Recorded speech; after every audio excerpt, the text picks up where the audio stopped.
right, my mic is check, mic check. I'm centered on the vertical stream. All right, welcome to Divine Discussions, episode 100 and something. Tonight's topic, tonight's lesson, going to be a very strong lesson. Did Russia just offer to help the U.S. take Greenland? Huh? Scooby Doo? Anybody? Huh? Oh, yeah. Tonight, y'all should learn something very important about what's going on in this world. And oh, crap. Yeah. Oh, boy. All right. I'll think of I'll think of something to fill that. I have to find that. All right. I just realized something. All right. I could find it. How am I gonna find it? Oh boy, that was a very good important thing that I forgot to grab. It's because I put so much information in our lessons. I'll be having like 30, 20, 30 pieces of information. Sometimes you could forget one, and I'm like, oh boy, I just forgot one. And I'm trying to think, how could I find it now? What would it be called? All right, but I'm live. Well, maybe I'll have to figure out a way to to I got enough information, but that's very key. That hurts. I'm like, all right, let me put my invite to let my brothers and sisters in the building invite guests. I'll figure out something. That's crazy. I can't believe I forgot a key component, like the key component. I'm like, oh boy, and it just hit me. I'm like, I forgot that video.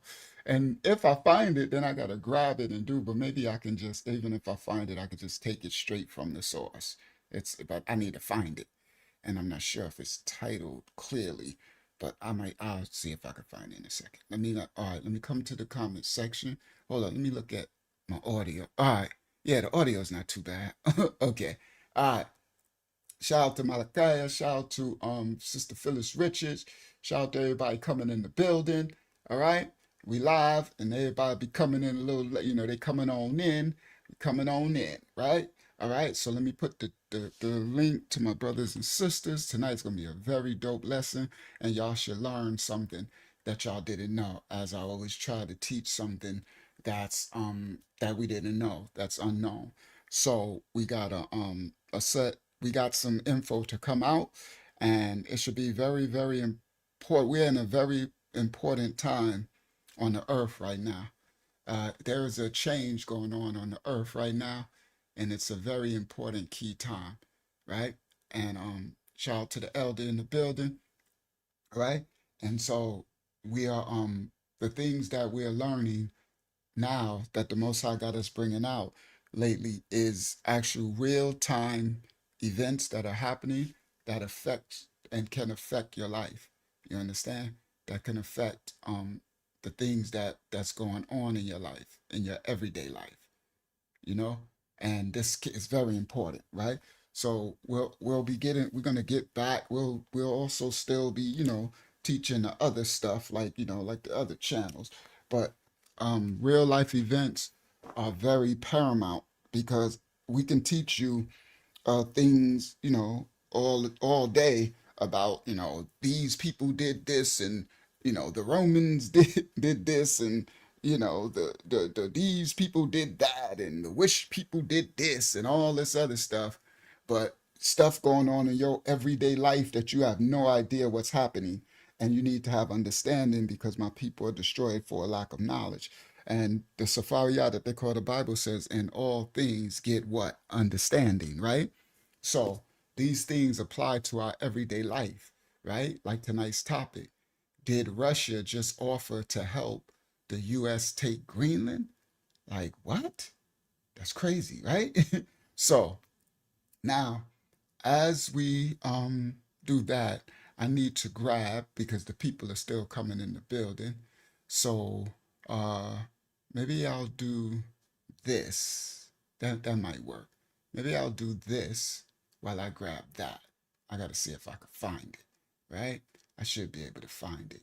All right. So, and the good thing I started kind of not really early. I'm supposed to be at 9 o'clock, right? All right. So let me do this, right? and that should give me, and then I can find that because that's paramount. I can't believe I forgot one of the most paramount clips of them all, right? So let's do this. Let's grab that, right? And then I'm gonna come to y'all, bang, share screen, window, uh, bang, right? Also share, oh, not window, Chrome tab. That's what was wrong, Chrome tab. There we go. Share, there we go. And then I'm find this clip. Real love that can only come from up above. And now prayers to the Most High. Yeah.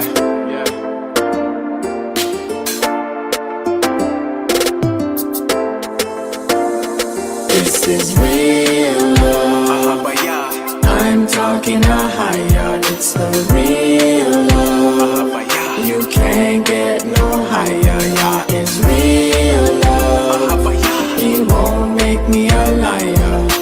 Real love. A higher, a higher. This love give your eyes for you see. The full work of the Almighty. And all when you lost in a sin. This love have grace and mercy. All when you feel lower than the dirt. This love can find you worthy. When every step where you take hurt, your love is the pain. Cause this is real love. I'm talking a higher. It's the real love. You can't get no higher. Yeah, it's real love. He won't make me a liar. Real love. A higher, a higher. And some say I love and no like you. Some of them I do things to spite you. Some say I love in a them and same time them I fight you. And some of them we smiling at your face. And we draw a knife behind you. That's why me not left you, yeah. Cause no love like you. This is real love. I'm talking a higher. It's the real love.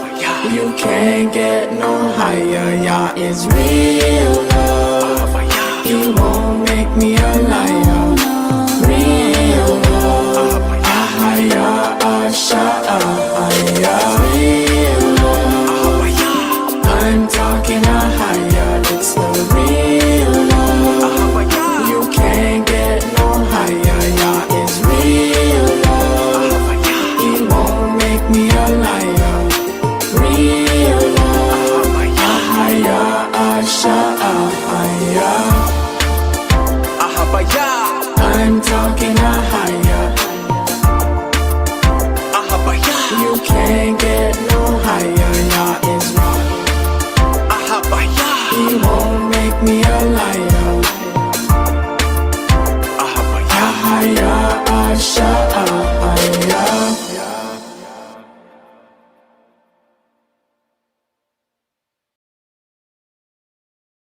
Hey, give me a second.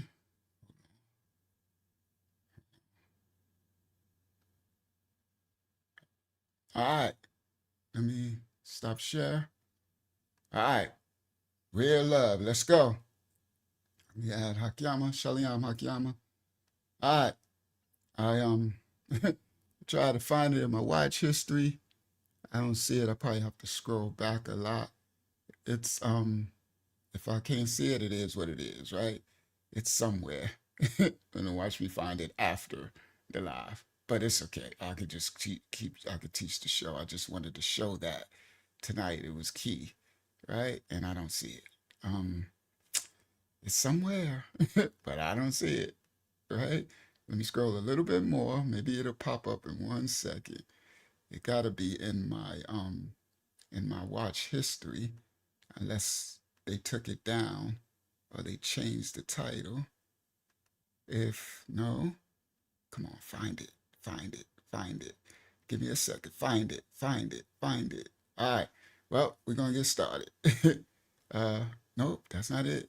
Uh, is that it? Nope. Uh, we're getting closer, I think. We're getting closer. Here we go. All right, let me just get started. All right. So, tonight's lesson is a very key lesson. What's going on across the world is truly affecting all of our future. And most people think it's just, it's just all about, money, oil, bullying, right?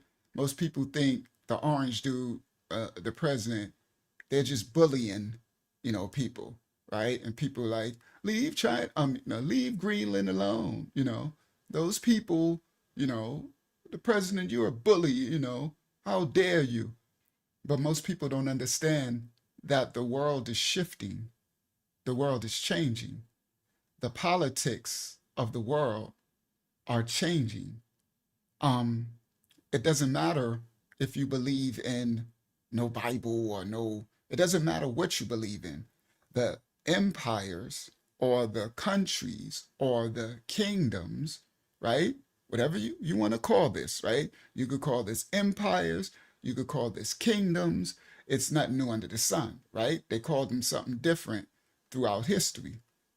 But each of these empires, and what I mean by that, I mean like the United Kingdom, United States of America, Russia, China, you know, um, um, Africa, it does Japan, right? North Korea, South Korea, right? These India, these kingdoms are all vying for position because we're at an age that the world is changing and they're vying to see who's going to have what positions in this new world's position. I don't want to say this other word because they put under my video last time in the new world orders. Oh, I just said it. Like they got these computers that troll, right? And they put it under my thing. My video wasn't about that, and they probably gonna do it again now because I just said the word. I was trying not to say it, right? But these kingdoms or empires or what you call countries, they're all vying for a position right now. And who's going to be at the top of this new system? And you know that they have these like the 2030 agenda and stuff like that. They got these, I guess you can call them conspiracies until they become fat, until they come to pass. And, so, and they're saying that all of these countries, kingdoms on the earth are going to be one power later, right? And they're going to have one currency. And that's what's happening. So the thing that's happening is not normal. And most people in the world are looking at it like this is like a normal occurrence. The orange dude need to leave people country alone and need to do this and that. And you don't understand that this ain't a time of leaving nothing alone because no country and no kingdom is leaving nobody alone. They're all vying and doing things that will affect everyone on this earth, no matter what country you live in. And depending on what your president or your prime minister or your, I don't know what you call these people, what they call their leaders, your leader of your country, depending on what he does right now, that depends, that's what your what's going to affect you and your people in your country in the future. So your leaders or your government or your should not right now be at a place where they're just, can we all just get along? This ain't the Rodney King space of the world today because these other kingdoms are not standing down. It's about take money. They taking stuff right now because they're vying for a position in this new world structure that they're creating. That's gonna come to pass. All right. This is prophetic and it's gonna happen. So a lot of the people in America, I can only speak for America, they are foolishly uh not understanding the geopolitics of the day and totally disrespecting everything that the orange dude and the government, because it's our president, whether you like it or not, it's still our president, right? You can't, it doesn't matter, right? I didn't like Sleepy Joe. He was still our president. I didn't like the little Bush, the little foolish Bush, the little baby Bush, the one that said, I can't think of what he said before. Remember he said that? I can't, I forgot what he said. It was something funny that he used to say, right? And so I'm not a politician. I didn't vote for none of these. I don't want to disrespect. I didn't vote for none of them, right?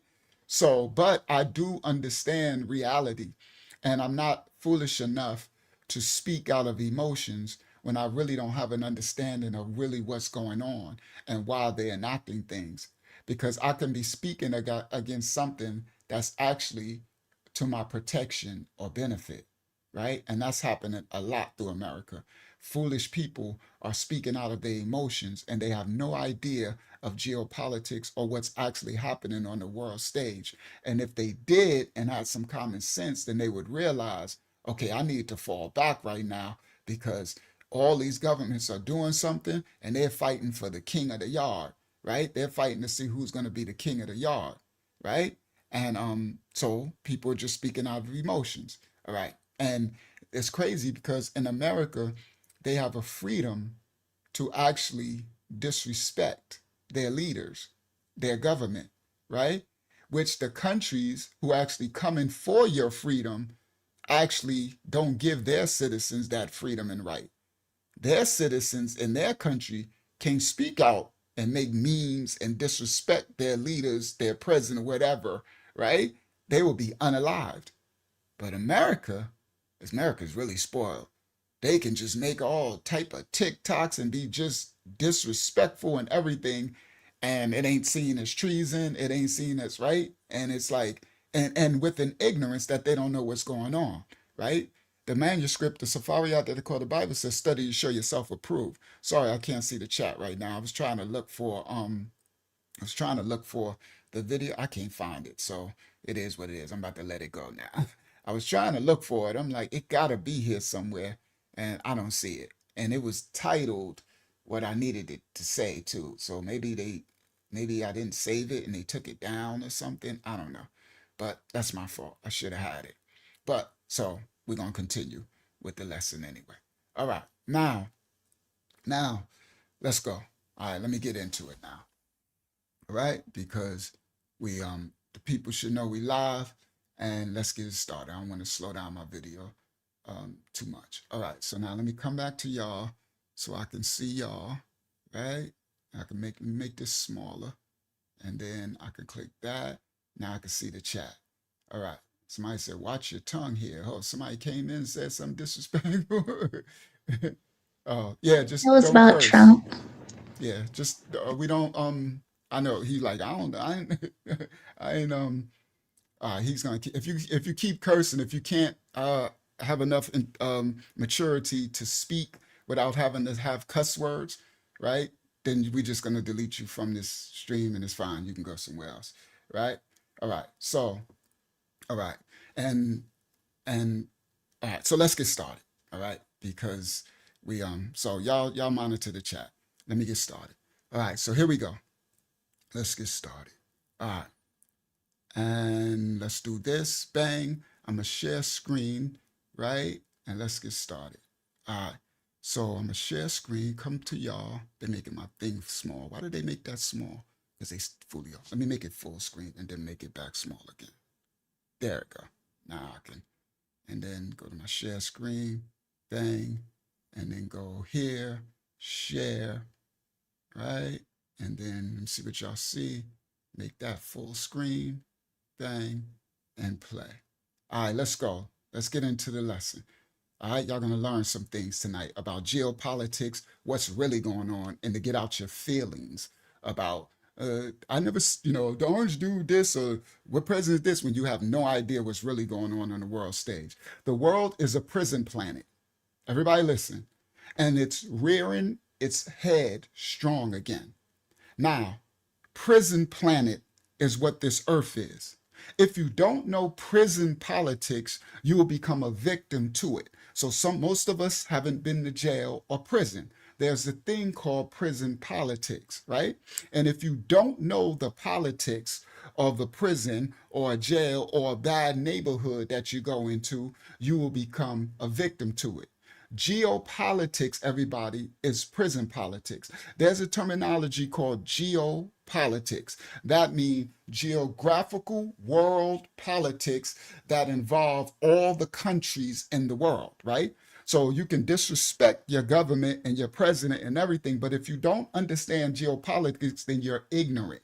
That means you're speaking on something you know not of. You haven't studied to show yourself approved. So hopefully after tonight's lesson, you can have more understanding of what's actually going on in the world so that you won't just be speaking out of emotions like, I don't like this and I didn't like this and I didn't see this, and you don't even know what's happening. The thing that's happening that you don't like and don't understand could be protecting your freedom, but you don't know it, right? So let's continue. Now, geopolitics is now what I'm going to show y'all is prison politics.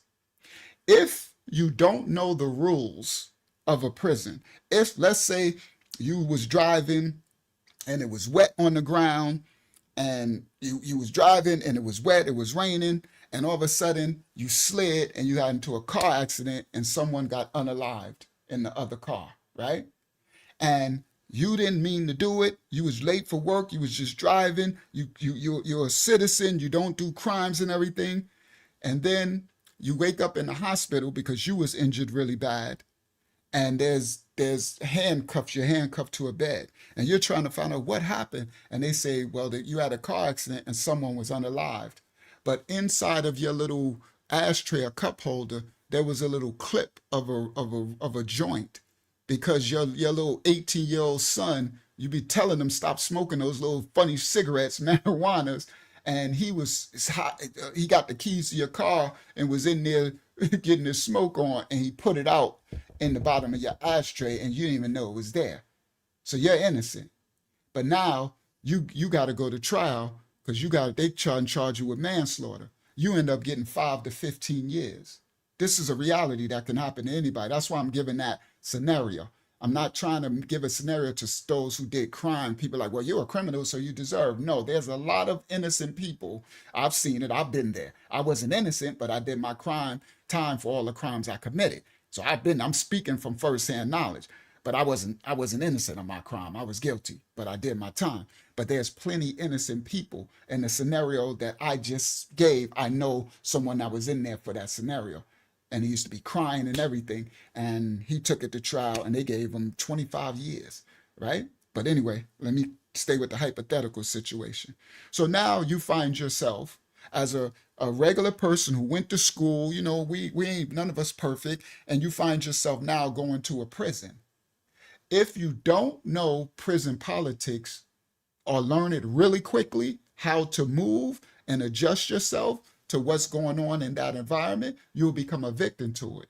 Now, if you don't understand that there is a yard in prison where you come out of your cell, your housing, and you're able to walk freely, but that's where everybody is. It's called a prison yard, and there's politics in that yard.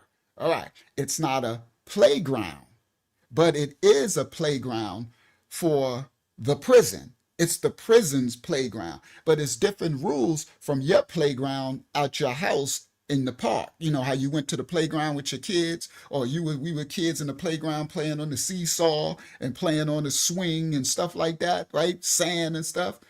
The prison yard is a playground, right? Now, it is a playground that you have to know the rules to, or you're going to become victim to it. Now, a playground that for your house and a prison playground, they're both a playground, but there's two different rules, two different experiences, two different functionalities that govern it. Now, Greenland right now, and some of these other countries that don't realize that the world is now a prison yard. Now, let me explain this. The world is a prison planet. It's not a peace planet. I would have loved for it to be a peace planet. What that means is it starts way back it starts when, for those who believe in a higher power, when the people on earth transgress his laws. The Most High didn't want it to be a prison planet. He wanted it to be a peace planet. But we chose to not do what he said, and we call sin and iniquity and lying and cheating. This world is a prison planet, and it's dark. What does it say? It says this world is the devil's world. They call him Hashatan, the Satan's world, the Shatan's world. This is his world, right? We are to be in this world, but not of the world. So we got to be in this prison planet, but we are not to be of the prison planet, right? Now, but we got to survive where we at. Just like if you went to that prison, let's say you did something, you wasn't even illegal, you innocent, but guess what? You got to deal with the things in that prison to survive so you can get out, right? This is the same thing in this world. Now, countries like Greenland, all right? Some of these countries that don't realize that the world is a prison yard, y'all gonna see. I'm gonna show you that. We got video clips coming in a second. This is my intro. They don't realize it's a prison yard, right? And if they don't learn it fast, they're going to become victims of it. Let me explain. And why I'm saying Greenland, because there are certain countries that are more peaceful. Understand, they are a peaceful people for the most part. You know, people negative everywhere, but I'm saying geographically as a country, they take care of their citizens, they take care of their country, their land, and they really just want to be left alone, right? They want to just exist and have their freedoms and just, you know, we don't want to do what America's doing, what China's doing, what Russia's doing. We are fine. Please, everybody just leave us alone. Can we all just get along? That would work for them if this was a peace planet. Now, there's times throughout history that it could appear to be a peace planet because we could be at a certain point of time that there's like not a lot of control grabbing going on. So it could seem on the surface to be peaceful. But if you really know what's going on, it's never really peaceful. All right? That's why all of these countries continue to have defense budgets. Why do you think they have defense spending, defense budgets? Because they're defending their country from invaders. Everybody listen, right? As much as we hate this government, we hate the orange dude, we don't even realize if your butt was in China, if your butt was in certain parts of Africa, you wouldn't have electricity, internet, you wouldn't have the freedom to curse him, talk about you hate him and all this stupid stuff. You'd be in jail or unalived. Now, this is whole facts.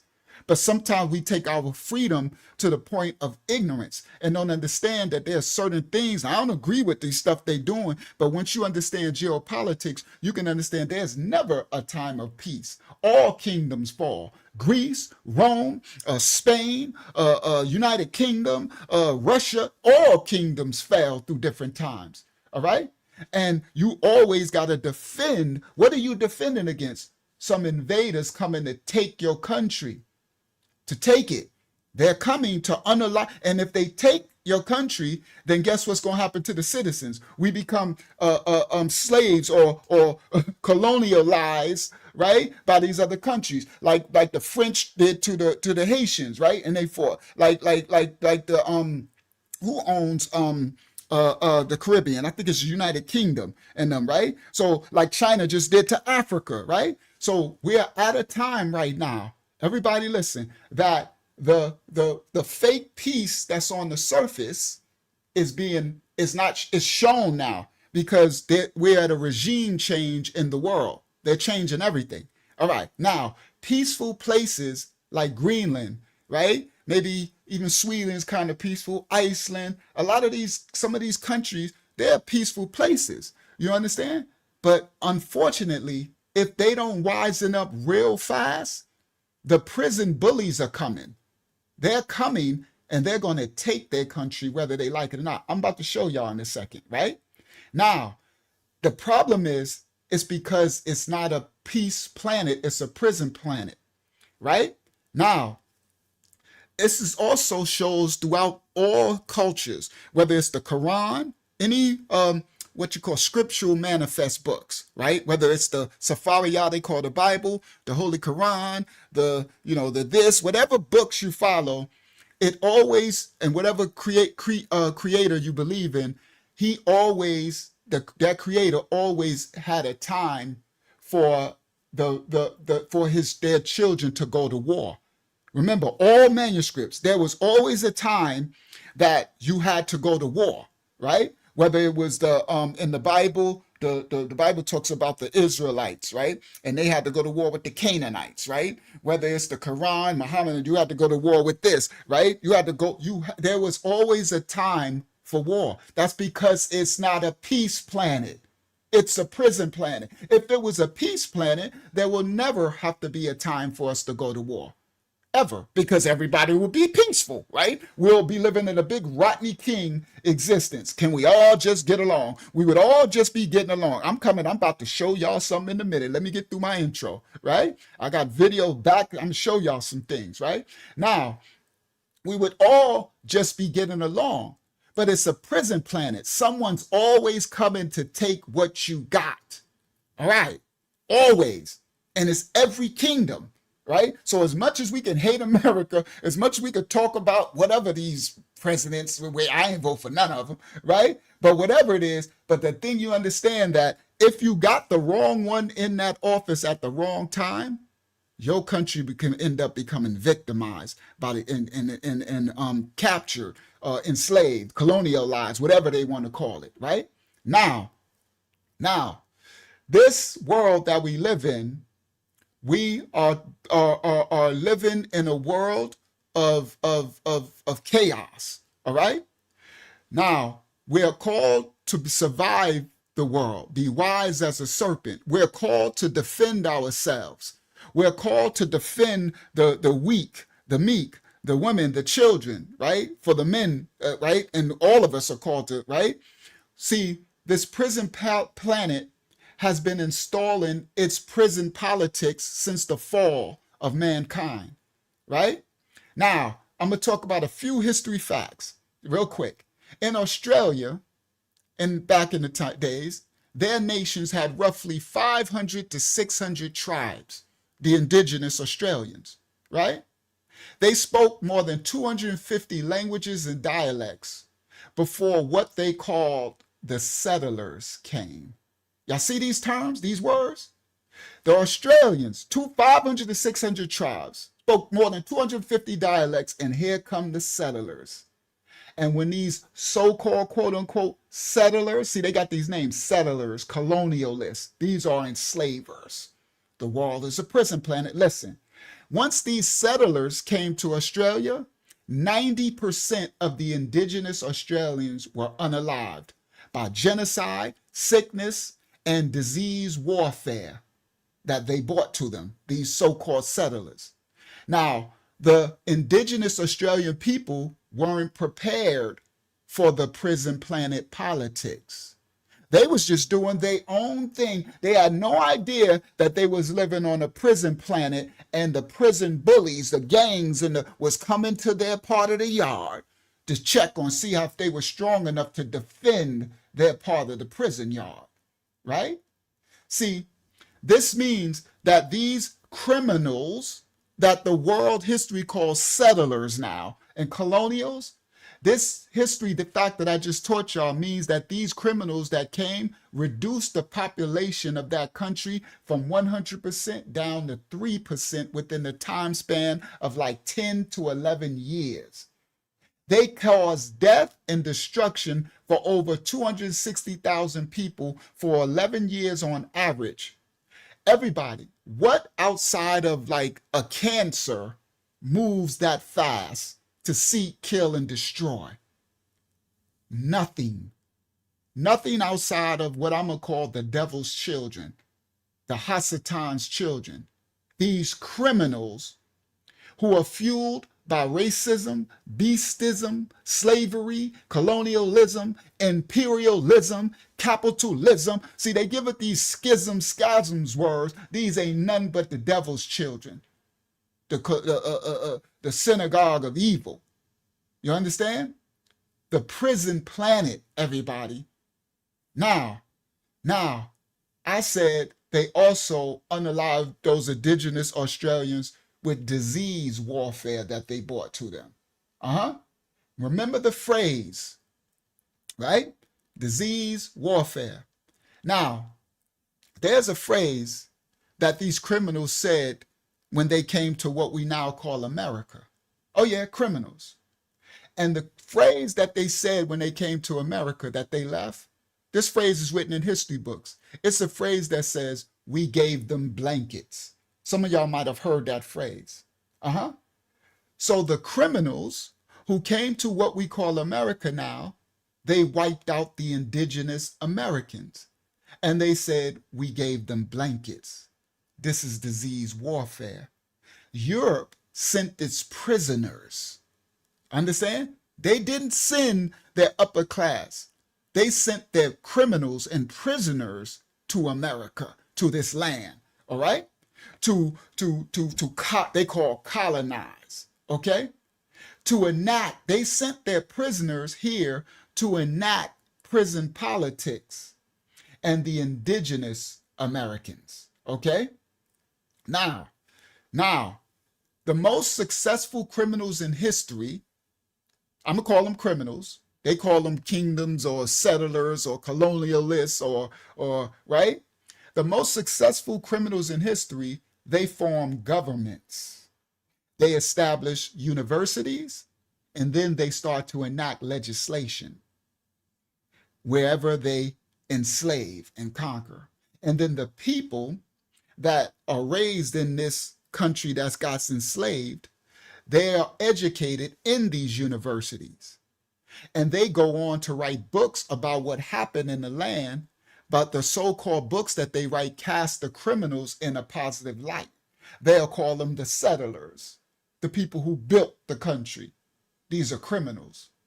The so-called books from these educated people say the colonials came, the settlers came. No, the criminal enslavers came and they unalived the people.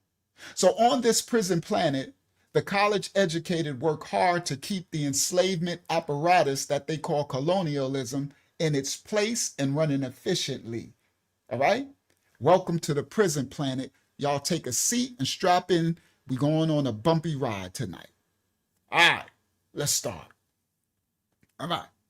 Now, when nations take their positions, that's what's happening right now.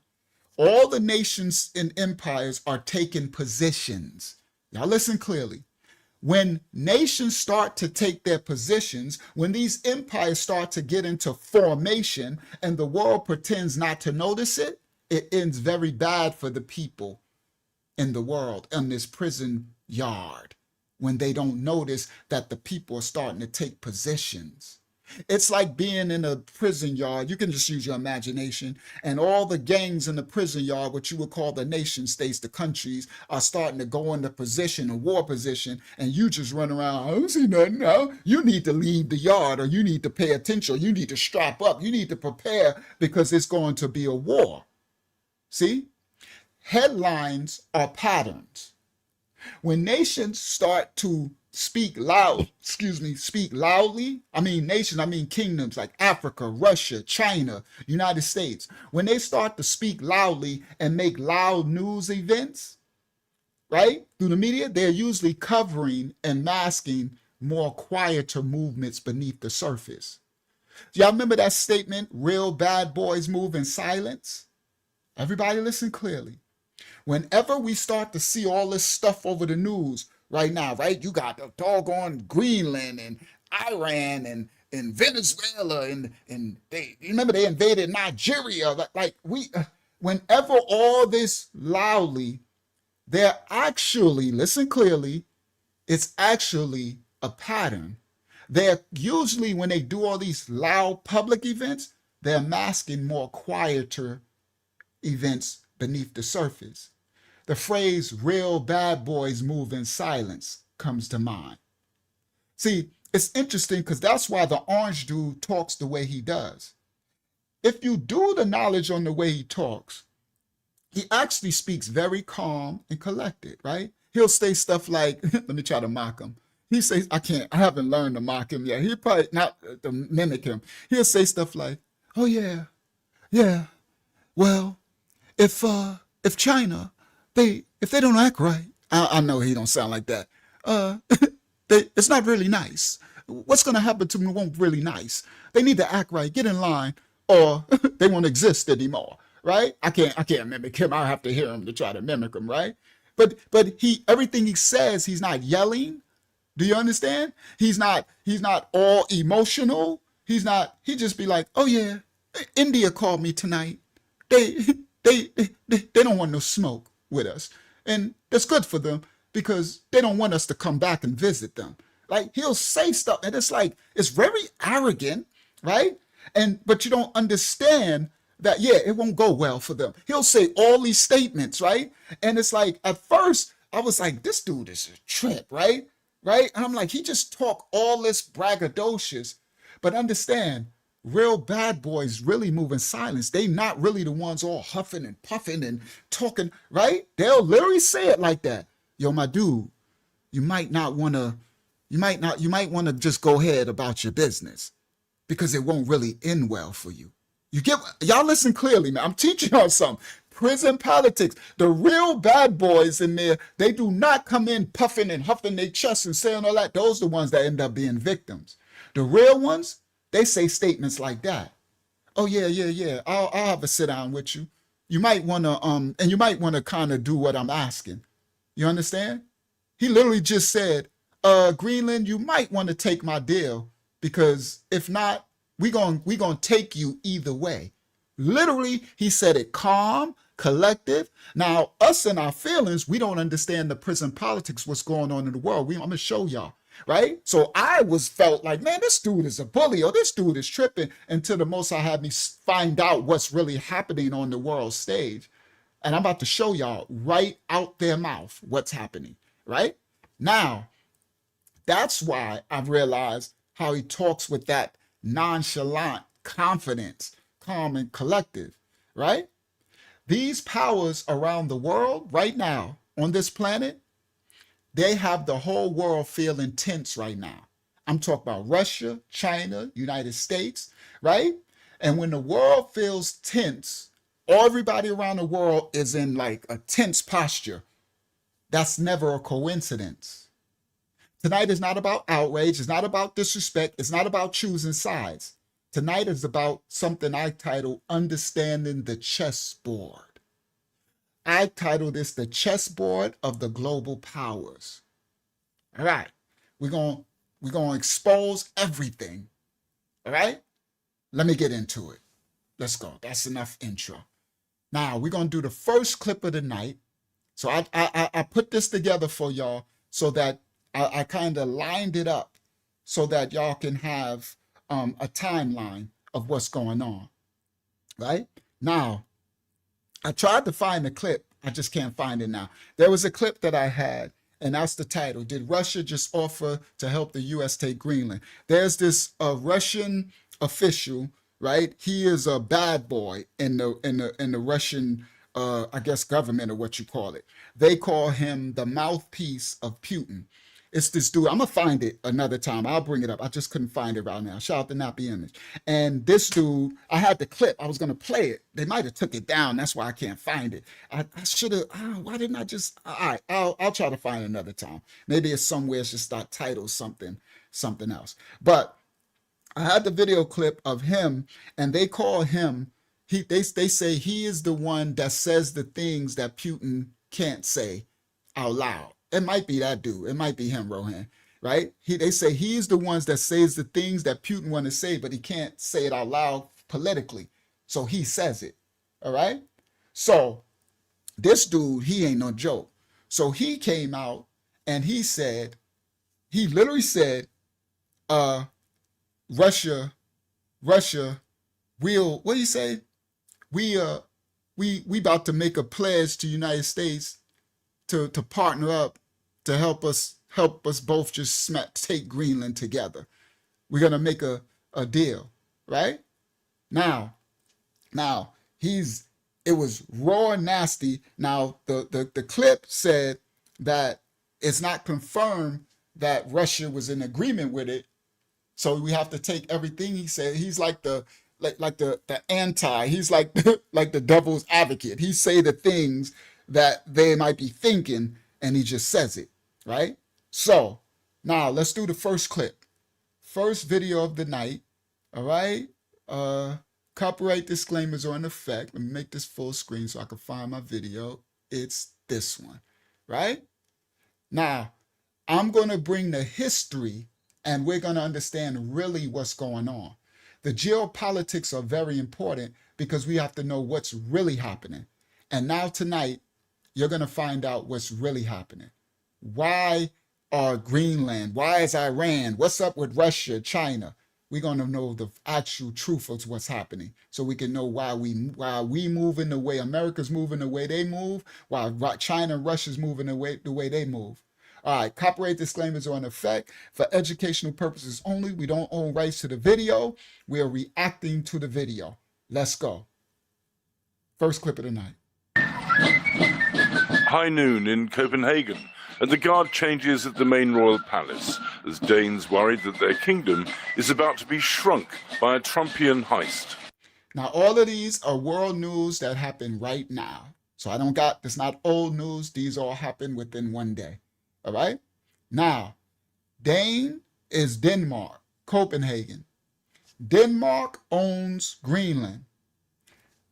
Orange dude, America, is telling Greenland that we are coming for the country. But we have a agreement with Denmark, who actually owns Greenland.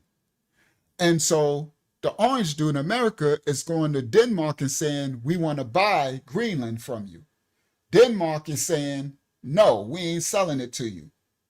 America is saying, well, you're going to get down to later. Prison politics. Everybody listen. It looks bullied. It looked like bullying, but y'all going to have a full understanding tonight.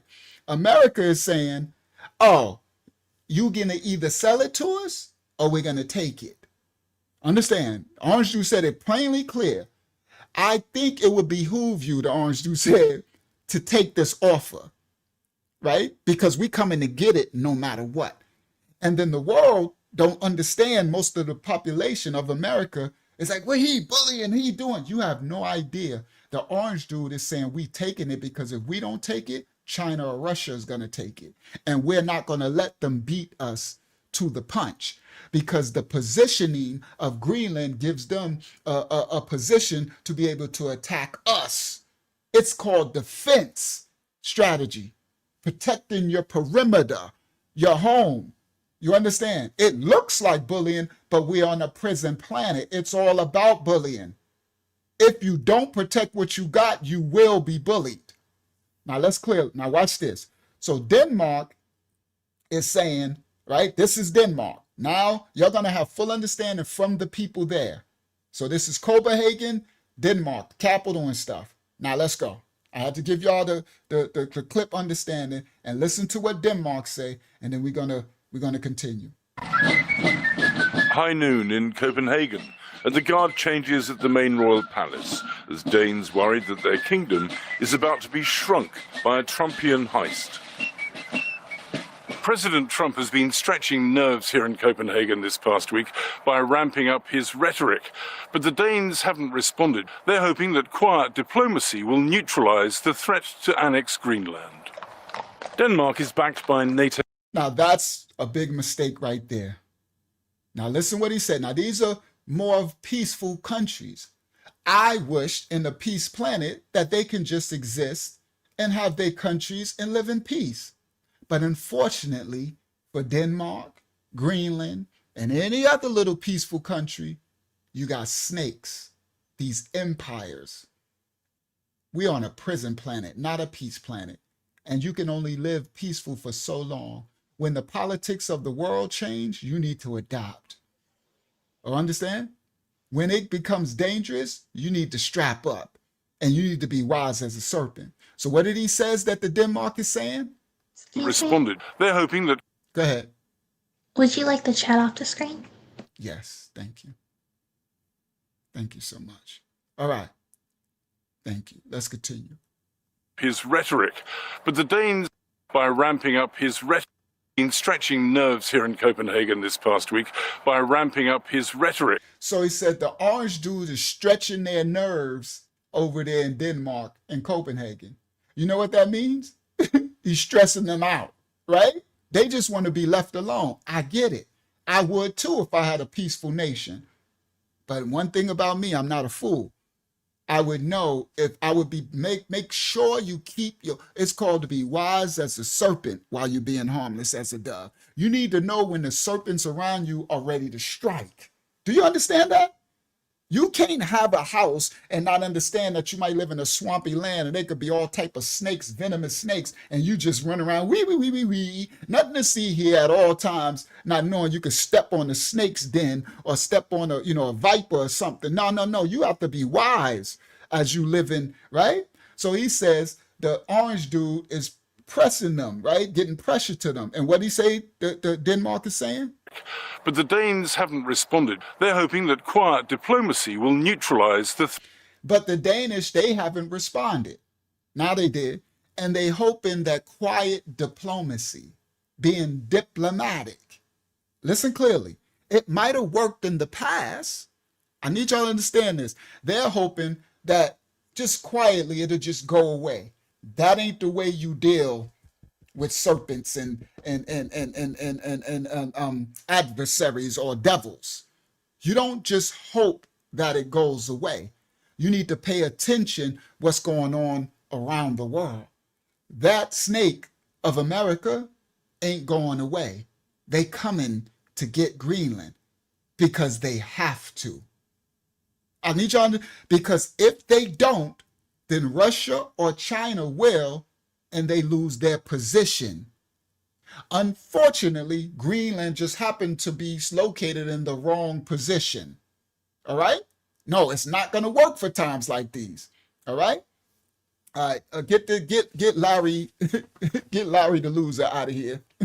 All right, get him out of here. Sorry, Larry, that you was beat up in school, and we humbly wish you can just come in peace and understand. We don't mean to harm you. You were bullied, and we understand. We understand you. You're a weak person, and you have no. We get it. You just so goodbye, Larry. Have a nice life. All right, let's continue now. Now, they, unfortunately for the Danish and Larry, because he got beat up too. And maybe if you watch the channel, you can learn some spiritual warfare and some physical warfare, and you won't get beat up no more.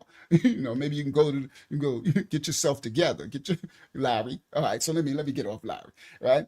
So unfortunately for the Denmark, it ain't gonna go away with quiet diplomacy. It's not. It can't. Because all of the world's countries are vying for a position. It's a future event that they're preparing for, all right? Most people think it's just about their resources. It ain't about their mineral resources. It's about the global positioning. All right, let's continue. threat to annex Greenland. Denmark is backed by NATO allies who believe in the sanctity of Greenlandic sovereignty. They fear the president has been emboldened by his Venezuelan operation and will... Now, this is unfortunate for them. They feel, because Greenland is backed by, I think it's a 1951 pact of NATO. I'm sorry if that date ain't correct. I got some of these dates. But there's an agreement between alliance countries that they had forever, right? Back in the days, right? I think it's probably 1951, right? And unfortunately, in 2006, those agreements, everybody listen, are, you know how you can have an agreement with some company and you might have had it for 10 years, 20 years, then all of a sudden they switch up on you. They sell it, AT&T, you had an agreement, they sell it to somebody else, and now they changing your terms of contract. They ain't grandfathering you in. On the world stage right now, today, all the contracts are up for renewal, meaning everybody gonna have to renegotiate, because the world stage is preparing for the I don't want to say the new world system, the one world system that they're creating with the currency and everything, right? So this NATO pact that some of these peaceful countries like Iceland and Denmark and Greenland, sorry. I'm sorry. Those NATO contracts is you're gonna have to now it's time to renegotiate. Yeah, they're being rewritten. And it's not gonna hold.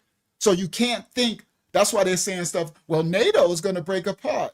They don't care, it's already broken apart. By the time all these countries move like this, why do you think BRICS was created? Brazil, China, Russia, India, they making that's a new pact. That's a new type of NATO thing for today.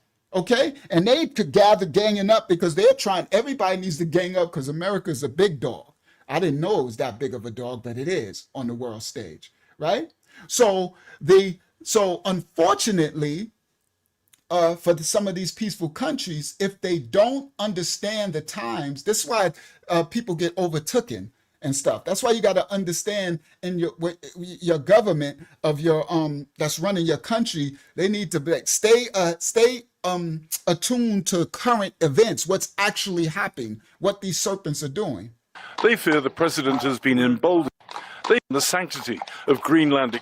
Denmark is backed by NATO allies who believe. So Denmark is backed by the NATO allies, all that agreement from the 50s, right? Listen. Even the sanctity of Greenland. And they believe in the sanctity of Greenland as a separate place that can just exist peacefully. That lasted. There's a time to laugh, a time to cry, a time to live, a time to die, a time for war, a time for peace, a time. Things adapt. Only thing constant is change. If you think that because you was able to live peacefully for the last 50 years, that then ain't gonna come a time that someone ain't gonna try to challenge that. All right? Even if you was in a so-called prison yard, you might have established yourself 10, 15 years ago when you got there and nobody messed with you. But 10 years later, here come a new group of people, these young boys. Somebody gonna test your gangster again. They're gonna test your position. And you're gonna have to be wise to know that no, you can't live off your old, you gotta reestablish, right? And it might come a time where you have to relinquish a lot of your power that you had just to have peace. Because you still want to have your little peaceful pocket, but you still got to stand and you got to face it as a lion, or because this serpent, they ain't stopping. They're going to take you over, but you might not want to continue to run it. So but you're going to have to continue to carve out a peaceful space, and you only get it with aggression because we're not on a peaceful planet. We're on a prison planet. Good guys finish last. The weak will perish. They will perish. It just is. You have to stand. You have to strengthen these nation states because they're coming. And everybody want to think America is just the only bully. China's coming after them. Russia's coming after them. And America's coming after them. Do you understand? Now let's continue. So unfortunately, Denmark is foolish with this. So they thinking, okay. Even the sanctity of Greenlandic sovereignty. They thinking that now everybody's NATO, we agree in the sanctity of Greenland sovereignty. Greenland is sovereign. Just leave them alone. Let them I would love for the people to leave them alone. But unfortunately, that ain't this world. All right? They don't leave none of your countries alone. Much of our countries where we was overrun by some kingdom, whether it was United Kingdom, Spain, Portugal, the Belgium, the French. At some time, you had Napoleon. Come on, bro. All right, let's continue. They fear the president has been emboldened by his Venezuelan operation. So Denmark is foolishly thinking that the orange dude is just puffed up because of what he did to Venezuela. That's a bad mistake for them right there. That Venezuela move was a small thing to a giant. I know I'm not speaking arrogant. I'm just speaking geopolitical facts. You got to understand what's really happening, because the thing that you see on the surface, you understand that is nothing under the surface. So for them to think that the orange dude is just trying to take it because he's feeling like, oh yeah, we took Venezuela, so yeah, I'm about to take. That's the wrong. You really don't understand what's really happening. All right, let's continue. and will pull the trigger. I'm not talking about money. Operation and will pull the trigger. The president has been emboldened by his Venezuelan operation and will pull the trigger. I'm not talking about money for Greenland. Well, they're correct. So they said they think he's emboldened by what he did to Venezuela, and he will pull the trigger in what he's saying about taking Greenland. Now, that's correct. He will pull the trigger, and he is, but it's not because of what he did to Venezuela. All right, we about to show it. And this going to sound nasty, but I need y'all to get in a mind frame of prison politics. Russia, China, these countries, it's either get yours or fall. Protect yours, get right. Now listen clearly. Pull the trigger. I'm not talking about money for Greenland yet. I might talk about that. But right now, we are going to do something on Greenland, whether they like it or not. Because if we don't do it, Russia or China will take over Greenland, and we're not going to have Russia or China as a neighbor. Okay? Now, did y'all hear that? Now, the problem with most of us in American stuff is we are in our feelings politically, right? Most don't like the orange dude. I've never liked really no president, right? Thought we liked Obama at one time when he first got in, found out Obama was just all for the rainbow community, right? So they all parts of the same serpent bird, right? Now, but this ain't a time to get in your feelings. This is time to read between the lines. The one thing I do like is he a straight shooter. A lot of them talk forked tongue. One thing I honestly do like and respect is that he says it. I mean, he don't even mask it in beautiful in words. He literally says exactly what he crazy. He says exactly what he's doing and thinking. Now, did y'all hear exactly what he said? There was nothing to be confused about. Listen again. I'm not talking about money for Greenland yet. He says, I'm not talking about money for Greenland yet. Giving them money to buy the country stuff, right? Yet, how much money or whatever. But what'd he say? Might talk about that. I might talk about that. So let's say if he doesn't talk about it, he said, I might talk about it. Let's continue. But right now, we are going to do something on Greenland, whether they like it or not. But right now, we are going to do something on Greenland, whether they like it or not. Now, that is the most honestly, we like to use the word gangster. That's gangster. I'm sorry. I can't make no gangster, that's not gangster, but American euphemisms, the way we use these words. That's when someone tells you exactly what they gonna do, and no scared, no hiding the hand, no double talk, no forked tongue, and none. Exactly what I'm gonna do. I'm coming over there, right?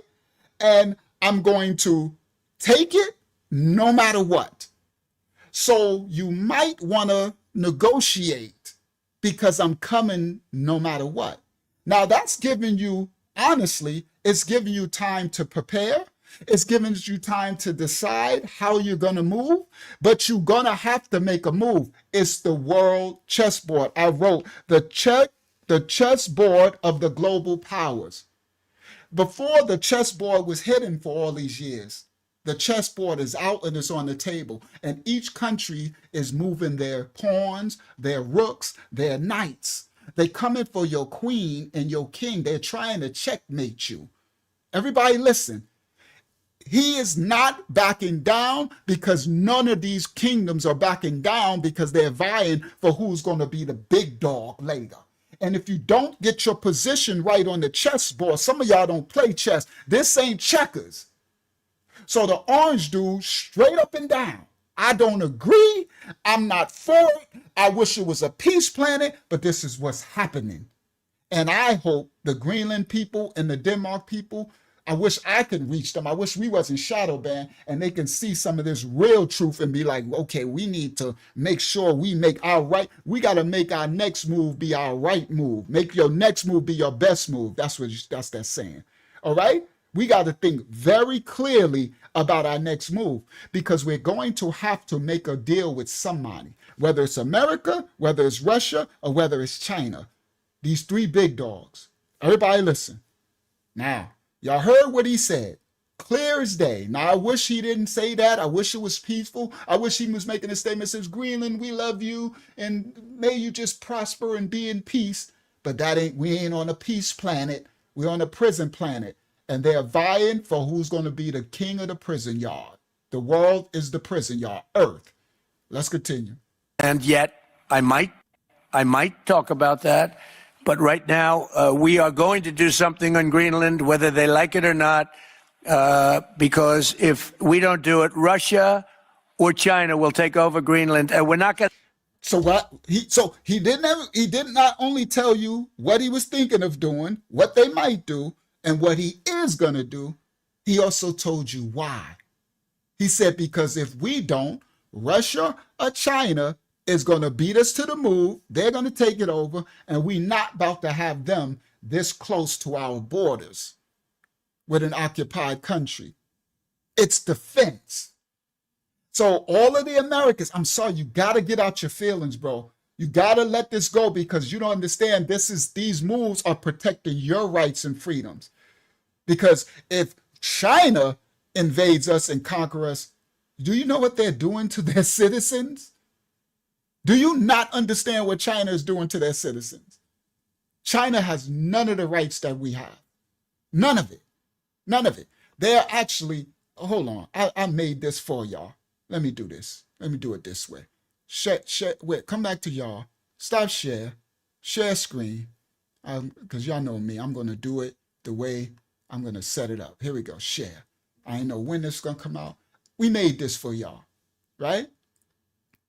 Now, I had our sister in the ministry help me make this, right? Zayana. Thank you, Zayana, for helping me make this. Things not allowed or heavily restricted in China. This is what's going on for the citizens of China right now. Let me see if y'all see it. Yep, I'm making it even bigger. There we go. I can make it big for the people at home. I want the people with the small phones to be able to see. Y'all see that? Now watch this. This is what you can do and not do in China right now. Protests and public assembly, you cannot do those. No spontaneous protests. No large gatherings, you got to get a permit from the Chinese government. Demonstrations against the state, against China, shut down. Labor strikes are often suppressed. Far as the media and journalism, no independent journalism is allowed. No independent journalism at all right? This is how spoiled America is. And they just talk about our freedoms, and they don't understand, right, what's going on in these other countries who's trying to conquer us, right? No, a journalist cannot freely investigate the government. You cannot, if no independent journalist at all, you got to work for a company, right? A journalist, a newspaper, something big, and they're in bed with the government, and they cannot freely investigate the government. So whatever the PLR, People's Republic of, I forgot what this called, right? People's Liberation, something, and the Chinese Communist Party, right? CCM. I think that's what that's called too, right? You cannot investigate them. Foreign journalists, anybody from outside, are surveilled and restricted. Movies, TV, books, and music are censored. All right? Censored. No movies, books, TVs, everything is monitored. Surveillance and privacy. Extensive facial recognition all through the city. Cameras are everywhere. They are in a surveillance state, the citizens of China, where extensive facial recognition is copying their every move everywhere they go. They monitor everyone's phone. Internet activity is constantly tracked. And then they have a social credit system, meaning if you get a red, green, if you get a yellow flag or something, they cut off you socially, all right? Their travel, jobs, loans, and school access, the social credit system affects it. Social, depending on how the government says you are acting, they restrict your travel, your jobs, any loans, and even schooling, okay? If you don't do what they say. education and history. Certain historical events are altered or erased altogether.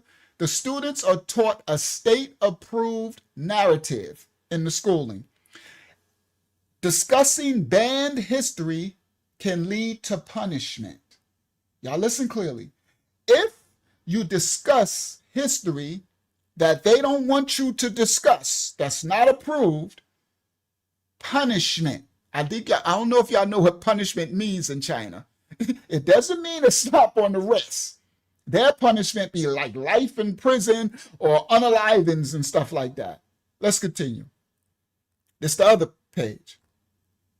Free speech, right? Because we all in America, we be like, I hate the orange dude. He's a, he's a fat open lumper, right? You can make a meme and they making all type of stuff, mocking them and disrespecting them, right?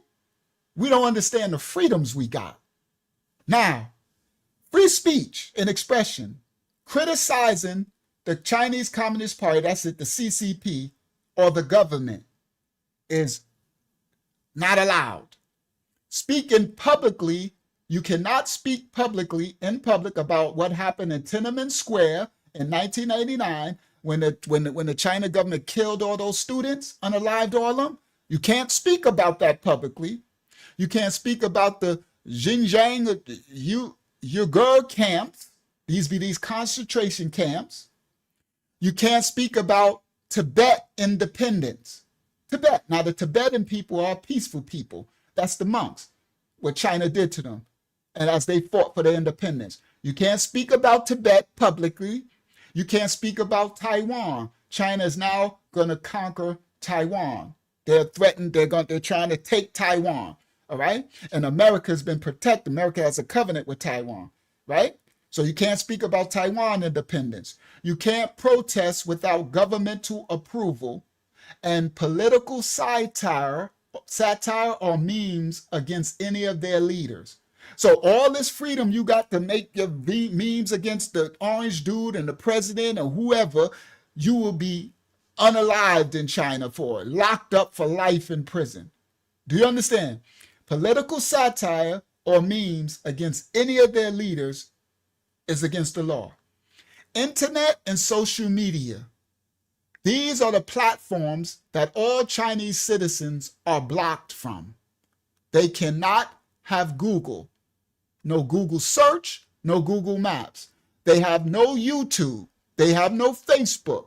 They have no Instagram. They have no WhatsApp. They have no Twitter or X. They have no Wikipedia, most versions, and they have no access to any foreign news sites, not the BBC, New York Times, etc. And any VPNs are restricted and illegal unless the government approves it. So you have any internet, everything is monitored, and you can't have a VPN, virtual private network, to cover your... Now, religion, strictly controlled. Unregistered churches, mosques, temples, illegal. You have to register with the Chinese government and get approval to practice any religion. Any evangelizing or sharing your faith publicly is restricted against the law. You're going to jail. Religious content online is monitored. You're going to go to jail. Children are discouraged or barred from religious education. Barred or discouraged. Religious leaders must be approved by the state. All right? Travel. Citizens can be banned from travel for any political dissent, for having a low social credit score. They score you. If you walk on the street a little too fast, if you do anything that they don't approve, they lower your credit. They put that in those scary movies. That's in the movie, right? Y'all seen a movie with a bing, they lower your credit score. Next you know. So this is what their reality that they're living right now. Now, what people don't understand is our country is fighting to make sure that this country doesn't get our countries that we already have an agreement with and have closer access to invade us or bomb us. It's defense strategy. So the orange dude, like, we not letting China take Greenland because we not about to have them have that close access to us. All right? Now, I never put the thumbnail on the screen. All right. All right, that's okay. Now, citizens can be banned for travel for political dissent, a low social credit score, some regions restricted to foreigners, right? So you got Willie D. the Coon, the little rapper up there talking about, I respect China and I trust China more than America. He loved China so much. And his idiot juice would be a igga in China. He would be, you think you a igga here. You ain't igga, please. You ain't seen nothing. Take your little black monkey butt to China if you want to and watch where you be. Some regions are restricted to foreigners. Exit bans can be imposed without warning. Okay? Bans for you to leave. Exit. Impose. You ain't leaving China without warning. Art, music, and entertainment. Lyrics, films, books are censored. All movies, all music, all films, or you ain't freely on your phone. You ain't doing no Uncle Yahshua Truth TV and doing all talking about this live on no. You ain't even got YouTube. And what you do got is a state-sponsored thing, and you ain't doing nothing that ain't censored and it got approval from the government. Celebrities can be erased. Everybody listen. For political or moral reasons. Erased. Y'all type, look this up. It comes up. This is public knowledge. All right? Celebrities can be erased for political or moral reason. Western cultures selectively allowed. They allow you what you're gonna, from any other cultures, what you can receive. I'm not about to talk about them. NGOs and activisms. Independent nonprofits are heavily regulated. So you ain't doing no nonprofit to help nobody unless you got approval from their government. Foreign NGOs monitored or banned. Human rights activism is criminalized. So if you try to do any activist on behalf of human rights, you're going to jail. Owning weapons. Guns are almost entirely banned. No guns. No defense from the people. It's almost only way it's not banned if you got approval from the government. Strict control even on knives in some areas. They don't even, you can't even have a butter knife. So they got them running around with plastic forks and spoons. Right? You know why? So the population can't fight for their freedom. You got no power. Criticizing leaders. Insulting or mocking leaders can result in detention, job loss, or social credit score penalties. Consequences can include surveillance, detention without trial, locking you up with no trial indefinitely. Consequences for breaking any of what everything we broke down, these are the consequences. They can include surveillance, detention without trial, travel bans, job loss, and disappearances is what they call it. Yeah, people disappear. That's China. All right? Now, it makes you really stop complaining. See, context is always key, right? Because we could get so spoiled, right? You get spoiled that you don't realize the rights and freedoms that you have. You understand?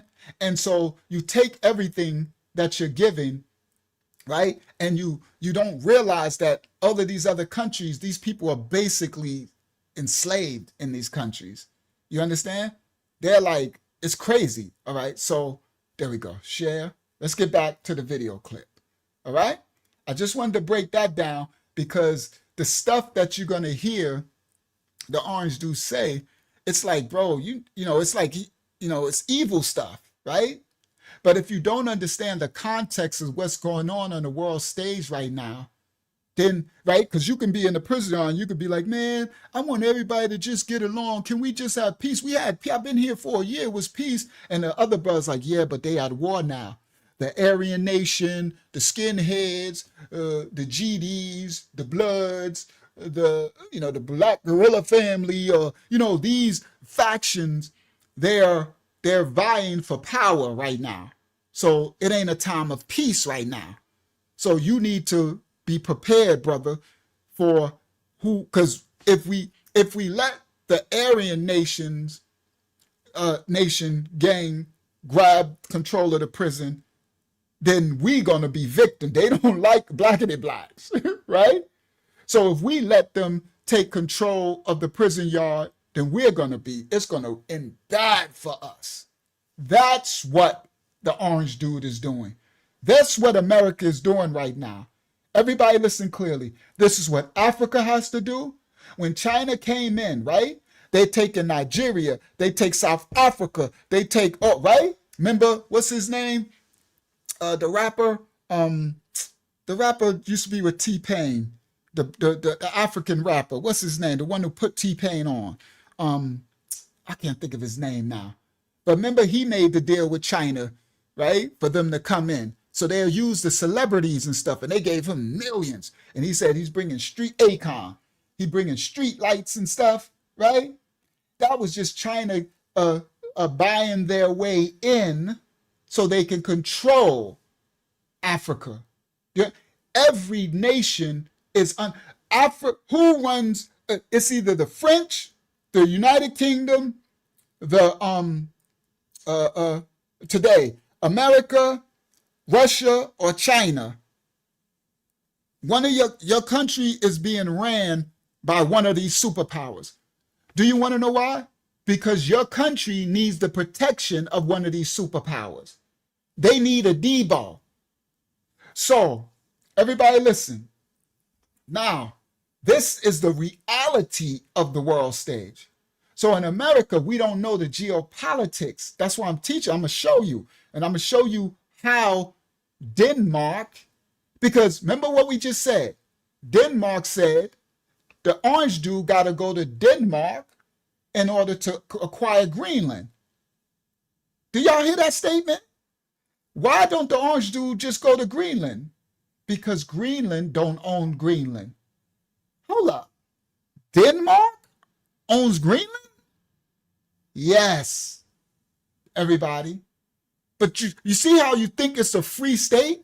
And you're like, well, Trump, why are you leaving? Greenland ain't for sale. So then why does another country own it? Why don't Greenland own Greenland?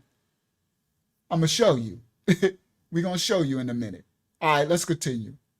We don't do it. Russia or Greenland, whether they like it now, we are going to do something on Greenland, whether they like it or not, because if we don't do it, Russia or China will take over Greenland, and we're not going to have Russia or China as a neighbor. Okay?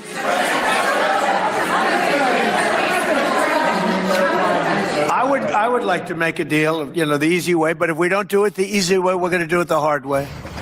Rasmus. Now, did y'all hear what he said? He ain't mumble, he ain't stumble, he ain't fork-tongue his words. Honestly, I do respect a straight-up person more than a fork-tongue person. All right? Oh, man.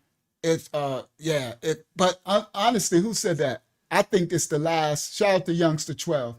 I think he the last president. So if you can go to one of our last live streams, it was called something. And it was, we went down a rabbit hole. And they had the book, remember the book called The Last President, in the book of Baron Trump that the dude Lockwood made in the 1800s? So I think that's what they're telling you. He said it when he came in. This is the last, because everybody listen clear to the brother too. They're making a new world structure. I don't want to say the word because they're going to put that title under my video. They are buying for who's going to be the head of this new world structure that they're creating. So this is probably the last president for all these nations because it's going to end up one system. And they're vying for who's going to be ahead of that system. And that's why the finances is going to one currency, digital. All right? Yep. He said it. We said in the last video. All right? So now, let's continue. So you heard what he said, right? He said they coming anyway because he said if we don't take it, Russia or China is going to take it. All right. I would like to make a deal, you know, the easy way, but if we don't. And he said, I would like to make a deal the easy way, meaning I can pay Greenland, I could pay the people, everybody could be straight, and then we could do this deal. He said, but you're going to get down or lay down either way. Do it the easy way, we're going to do it the hard way. Rasmus We're going to do it the easy way or the hard way, but we're going to do it. Jarlow chairs Denmark's Parliamentary Defence Committee. He says the Danes will be accommodating, but they have some solid red lines. Trump has said that they need. Now, he said the Danes, the Dutch, the Denmark, they will be accommodating, but they making some hard red lines. Well, that's cool, negotiations. But the only tricky part about this, guys, as we're in a time of these world powers where the negotiations are really slim. You know why? Because these countries are going to come take it no matter what. They can't defend themselves. This is the part I'm trying to get y'all to understand. Denmark, Greenland, these countries, they can't defend themselves against a Russia or a China or a United States. So if Russia and China decide they're going to come take it, they can't do nothing about it. So that's why America says we about to take it before Russia and China take it, because we're not about to let them have this geopolitical positioning closer to us. Y'all got to understand what's going on. Stop share. Watch this. Share screen. Maybe this will help a little bit. The other video is going to show it, but dang, I never even showed this tonight. All right? This is the thumbnail. This is why I did the thumbnail. Hold on. Let me make it full screen so y'all can see. All right? This is why I did the thumbnail. And no, Putin didn't punk out. I just put that on there for the his crony, his gangster dude just said we're gonna partner with America. We might partner with America to just take Greenland. All right. Now, everybody look, this is the Arctic Circle, right? And this is United States is over here. So now you're gonna see it later on the screen. It's turned a little to the side, right? Because we know Canada. So Canada is the top, right? And United States is here. Canada's at the top of the United States, right? So Greenland is right here, and Greenland is only like something amount of miles from New York, right? As well as the equal distance to Norway. This right here is like Denmark and Iceland. Now, Greenland looks a little smaller. It's a little smaller than this. It's still big, but this little Denmark owns Greenland. Russia and China are trying to get Greenland so that they can have closer access for their missiles and their launches and everything to America. And the orange dude can't have America. We can't have that. Okay. So we can't have them get the stronghold. So little Denmark owns this, and America has an agreement with Denmark, Sweden, Iceland. That's our border for Russia. Everybody listen. We got naval bases. We got strategic military stuff here so that if Russia, this is our defense for them getting close to America. So we can't have them have Greenland because we have this with Denmark. Everybody listen. We already have a space station here. I'm going to show it in a second. We already have our defenses here. We can't have Russia and China come and take this. This is political positioning. And the only reason now why this, let me show you, and I'm going to show y'all in a second with video. The only reason why this is at the forefront today, because I know you're like, well, why now, Unc? Why now? It's because of the Earth is warming, and the Arctic Circle, these passageways, it's the marine kingdom. These are called seafaring lanes, right? So Russia and China, all of these countries didn't have access to get around so easily. But because the Earth, the glaciers are melting, so in the Arctic Ocean, these circles, the pathways are opening because the icebergs are melting. So places that ships, the warships and the submarines and the tankers couldn't get around because of the warming, now they have access to come around. It's about the seafaring lanes, the shipping lanes. It's about global positioning. It ain't about the resources. They lie. They make you think it's about the resources and the minerals and stuff. That will come in later because that won't be mine for years later if they grab it. It's about maritime laws, the marine kingdom. Listen clearly. Now, because of the warming and the great, all of these ships can cut through now. So everybody's vying to grab this land that wasn't as accessible before. That's why now ain't the time for these negotiations. It's the time to take that, to stand and protect your borders. All right? But most people in these countries, we don't know this because we don't study geopolitics. We don't know what's going on. And I'm going to show you with video in a second. I just wanted to give y'all a visual. That's why this is my thumbnail. Okay? And this is why he says, the orange juice said, we're going to take Greenland no matter what. We can't let them take it. Because if we don't take it, they're going to take it. And now our defense stuff here doesn't matter. It don't matter if we got Iceland, Sweden, a NATO pact, an agreement with them, and our bases to protect us from invading forces, Russia and China. If they own Greenland, they just went bypassed it. So we got no defenses. So y'all see it? We have no choice but to take it. So as much as we hate the orange dude, I'm not for, I didn't vote for none of this stuff. But you have to understand the politics of the world, and it ain't going away. Listen clearly. This ain't a time for you to be like, for him to be like, can we all just get along? Okay, Russia, please just don't invade. Don't take Greenland, and let's just have a peace. They ain't nobody peaceful. They coming no matter what. And I just showed you how the Chinese citizen live. Russia's a little better. They better than the Chinese citizens, but they don't got the freedoms we got. Over there in Russia, let me see you go on YouTube and make a video make a meme about Putin and put a wig on him and be like, Putin is Putin is and watch what happened to you. You're going to be in a stockade, a KGB, you're going to be in Siberia locked in some stockade camp, or they're just going to unalive you altogether. Nobody got the rights and the freedoms of America. And so we're so spoiled that we can sit up here and just disrespect whatever we want and not understanding that these other countries who trying to take us, if they take us and they treat their own citizens that way, what you think they'll do to us if they conquer us? We ain't they citizens.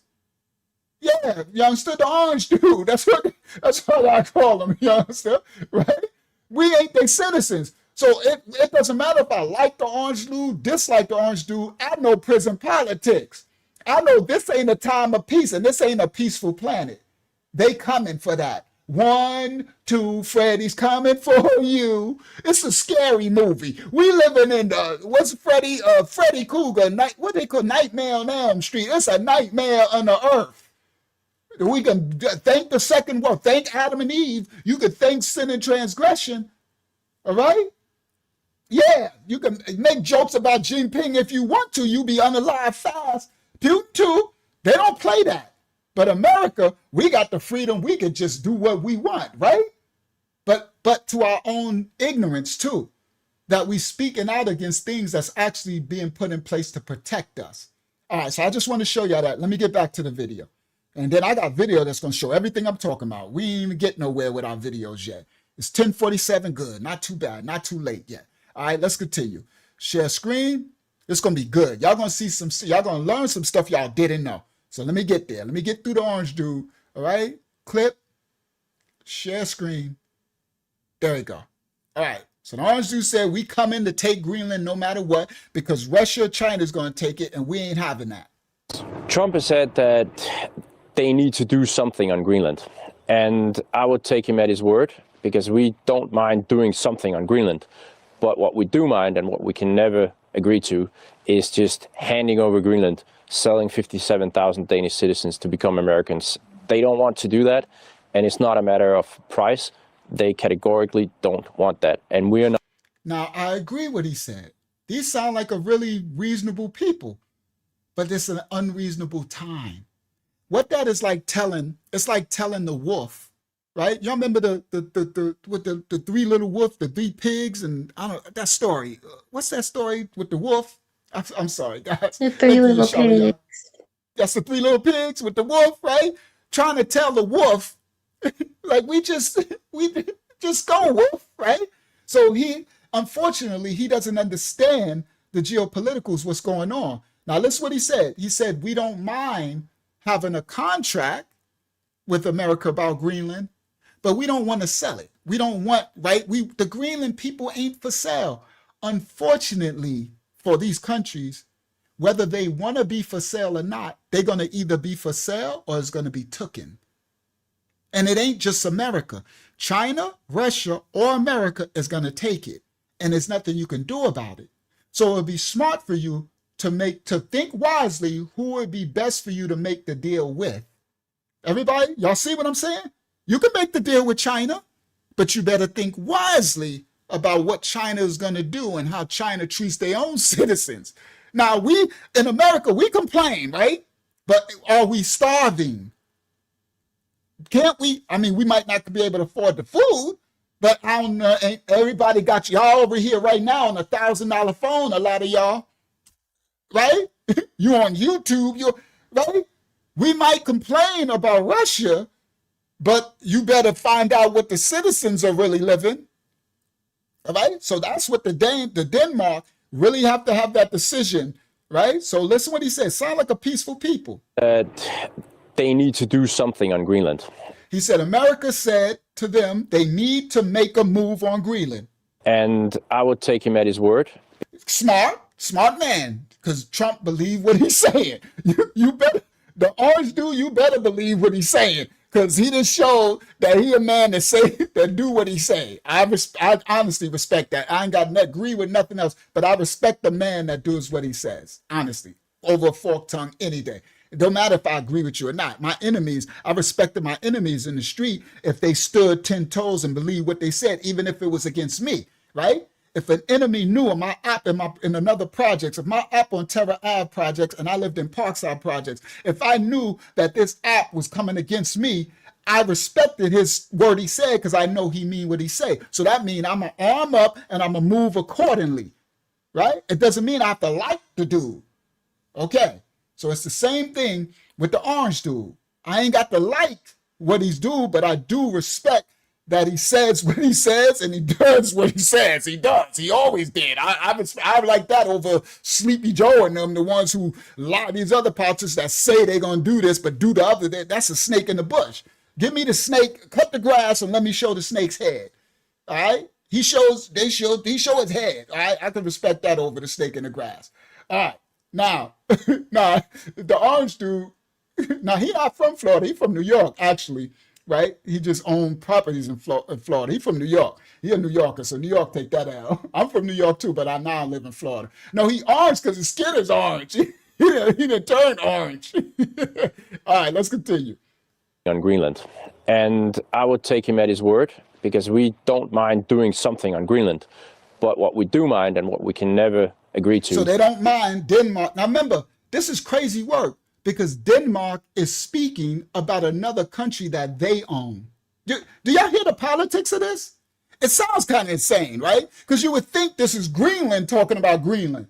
This is this little country, Denmark, talking about that they own this big country, and a bigger country is saying they want to buy it, and they're saying we don't want to. Oh, bro, that ain't your country anyway, right? All right, let's continue. And you're going to find out why in a second.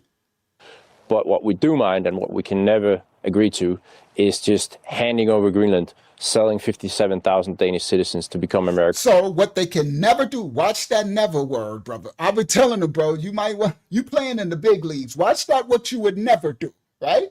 You don't want to do it. I get it, right? But watch your mouth, right?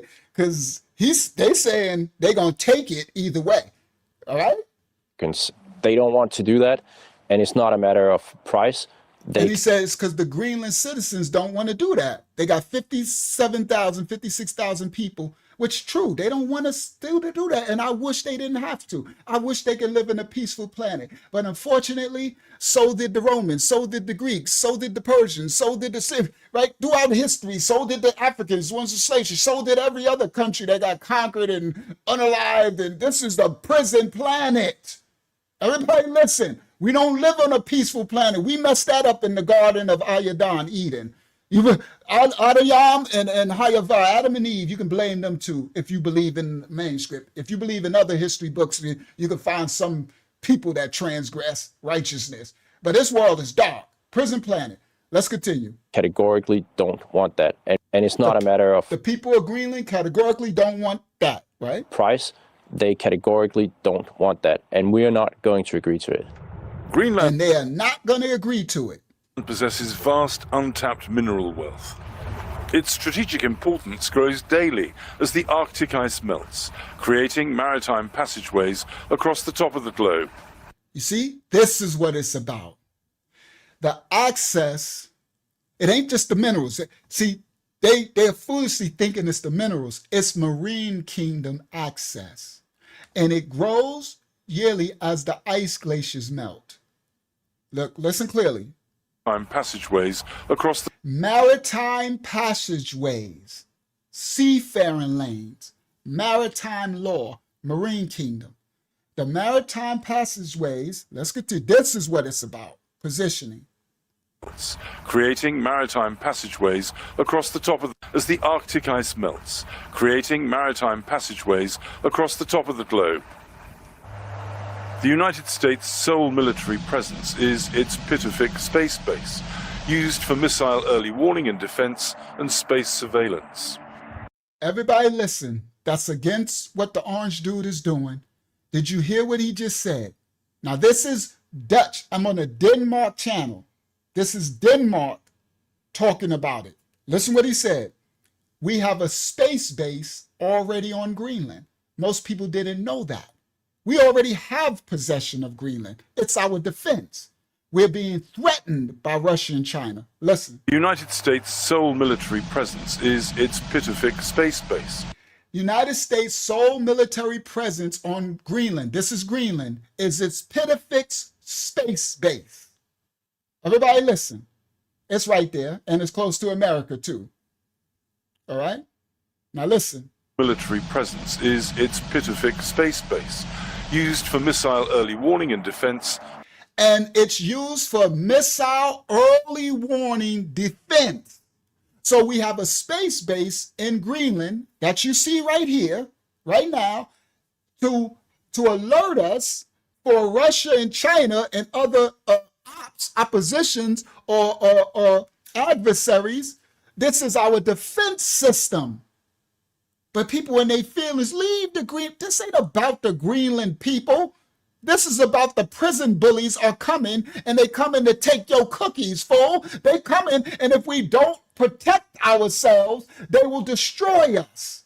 Okay? No, Antarctica's in the south, not too close. All right, but it's big. It's all right. The Arctic Ocean. All right. Now, listen clearly. And space surveillance. Vice President Vance. Missile early warning and defense and space surveillance. Used for missile early warning and defense and space surveillance. Vice President Vance used his visit there last March to pile pressure on Denmark, which is responsible for Greenland's defense and foreign affairs. So Trump sent Vance last year to go to Denmark, that's him in Denmark, to talk about how Denmark is not really protecting Greenland. So the orange dude went and told him, bro, I know y'all all peaceful. Y'all want to be all on the peace parade, right? Can we all just go along? Y'all want to sing Kumbaya, but Russia and China is plotting. They got submarines. Everybody, the Arctic Ocean, the glaciers are starting to melt. So Americans' defense systems has signaled and picked up the Russian and China submarines and defense missiles all over the region. So the orange dude is like, bro, they are over the place. Y'all need to tighten up. We need to build more military forts here. We need to get them out of this ocean. We got to send them back to over there by Russia and China. So, but Denmark wants to be peaceful, which I understand. But it ain't a time to peace when the sharks are swimming in your waters, bro. But you don't know it because you don't spend your money on defense budget. The Trump, the orange dude made a joke. He said all they got is like paddles. They defense budget is buy a couple of paddles and put it in the water, right?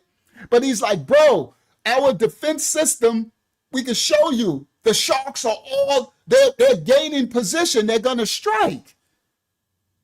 So he sent, I don't care about no Vance or none of that. This is not about us having opinions about these leaders. It's about what's actually happened at a time of war. You don't got to like who's defending the country, but we need to defend the country no matter what from the invaders. And if you really hate America that much, then go move to Russia and China and Africa, and then you have to worry about whatever African president and what he's doing to the citizens, right? From your unpaved, well, they got paved streets too, certain places, right? Because these dictators are everywhere. So I mean, you could go and live in Iceland, right? And find you a nice little cubby, set apart place of a beautiful land, and you could be away, you know, for the people. They're not that bad and racist, and they teach it. But guess what? These serpents are coming for your country. So the same threat that's coming for Greenland is coming for Iceland and coming for everywhere. China, Russia, America, United Kingdom, France. I mean, these kingdoms are coming no matter what, because we're on a prison planet. All right? All right. So now this is last March, and what's his name? Vance is in Denmark. Now that's last year, so they had enough time. We've been telling them, America been telling them for a while. First of all, we've been trying to buy Greenland since 1949, since Truman, right? But anyway, we've been trying to tell them now that it's ramped up. The sharks are in the water. Russia and China, they bearing down. They're going to strike soon, and we got to strike first. We got to protect it first. And if we don't build our defense systems now, it's going to be too late. And once something's captured, it's harder to get it back. You understand? Now, listen. Denmark has not kept pace in devoting the resources necessary to Defense and foreign affairs. This is what Vance said at his speech in Denmark in March. Denmark has not kept pace in devoting the resources necessary to keep this base, to keep our troops, and in my view, to keep the people of Greenland safe from a lot of very aggressive incursions from Russia, from China, and from other nations. Now, when he said Denmark has not did no protective duties to keep its base, because America, we have military bases there. We have a space base there. We already have the defense there. That's our defense system there. So now they're telling them we need to ramp this up. And Denmark, you're sleeping on the job. Do you understand? You're thinking everything is just, we protect it because of NATO, but they're coming. The enemy is in your backyard, bro. We see them on the cameras. Like, bro, they're in the backyard with masks on. And you're talking about where the cameras are. Yeah, bro, they done penetrated the barrier. Yeah, the threat is at the door. So that's why America is like, well, if you're not going to protect yourself, then we're going to take it over, and and the orange is like, we're going to still take care of the citizens. We'll give you money. We need this land. We need it. No, we don't want it. We have to take it. Otherwise, we're going to get invaded, and we're not going to fall because of your foolishness, your lack of awareness of the threat that's at the door. Okay? All right. Now, I don't want to play no more of this. Let's get to, what's this one? Radar installations, many different things could be done under this defense agreement. Last October, Denmark pledged 4.2 billion. I'm going to come back to this because it's too slow. I'm going to show y'all what's really happening. Next clip. I'm going to show y'all because most people is like, you talking a good one. You just saying, oh, they attacking, show me proof. Y'all want proof? Here go proof. receipts. This is what's really happening on Earth that they don't tell us. Shout out to Brother Warren. They don't tell us on the news and all this stuff, right? This is the war that's really going on. You want to know why the orange dude's saying we're going to take it? You want to know why he did that in Venezuela? You want to know why he's doing this with Iran right now? It's because of this. Come on, make it smaller. Share this tab instead. Copyright disclaimers are in effect. We don't own rights to the video for educational purposes only. This is why we have to strike now. And everybody look, this is Greenland right there. That's America. See, that right there is Denmark. And Russia is up here and China's over here, right? So you look how close it is to America. You understand? Right? So Russia, and then little Denmark owns it. All right? Now, copyright disclaimers in effect for reactionary purposes only. Watch this. Well, that escalated quickly because off the coast of Iceland, U.S. forces just launched a campaign targeting Russia, Venezuela, and Iran's shadow fleet of sanctioned oil tankers. Now, there is something that y'all going to learn tonight that most didn't know. I should have started with this clip, but it's okay. They called a shadow fleet. Russia and China have partnered together to release a shadow fleet of armed military tankers in the waters, in the marine kingdom, submarines and stuff, right? Armed tankers. But it's a shadow fleet, meaning a fleet of them, thousands of them, but they hide under detection radar and they mask themselves as just regular shipping barges from other countries. But America's defense systems has spotted them, okay? Now listen clearly. Now, America's defense, and they went to, y'all don't even know this already been happening. So America, we sitting up here asleep because we got these protection. We could just go along our day and be hating on everything. And we have no idea what's really going on geopolitical stage, right? So right here is, if you see, that's Norway, Sweden, Finland, right? United Kingdom, all that, Greenland, all right? Denmark and stuff, right? So now watch this. A campaign targeting Russia. Well, that escalated quickly because off the coast of Iceland, U.S. forces just launched a campaign targeting Russia, Venezuela, and Iran's shadow fleet of sanctioned. So what people don't know, they think that we just went into Venezuela for nothing. Trump is just trying to take Greenland for nothing, the orange dude. Like this, we just bullies and you have no idea. Know what happened?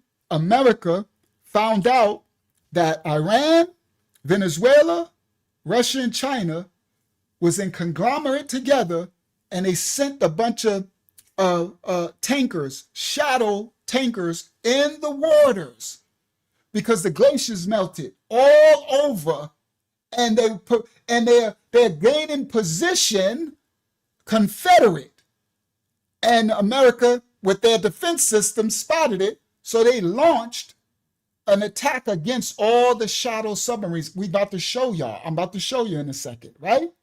Now, we don't know this is happening. We have no idea how close we were to at war for them, right? But because we got our freedom in America, right? So we quick to disrespect, orange dude. Thank the Most High. What's her name? Kamala, the cackling hyena, or Sleepy Joe ain't in there. At least we got somebody proactive, all right? Now, listen clearly. This happened, and y'all don't know. This is why he went in and took Venezuela and stuff. Now watch this. You're going to see it actually in a second. Watch this. Escalated quickly because off the coast of Iceland, U.S. forces just launched a campaign targeting Russia, Venezuela, and Iran's shadow fleet of sanctioned oil tankers because it just led to a standoff between a Russian nuclear attack submarine and a U.S. Navy SEAL team in the Northern Atlantic. And it's big. So a Russian nuclear attack submarine and the U.S. Navy SEALs just had a standoff. This is before we invaded Venezuela and grabbed that Maduro clown. All right? Listen clearly. Led to a standoff because off the coast of Iceland, U.S. forces just launched.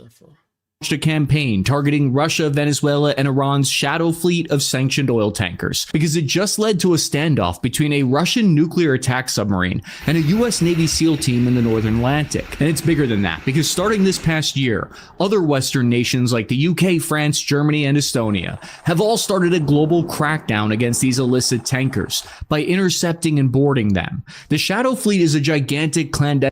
Now, everybody listen. It ain't just America.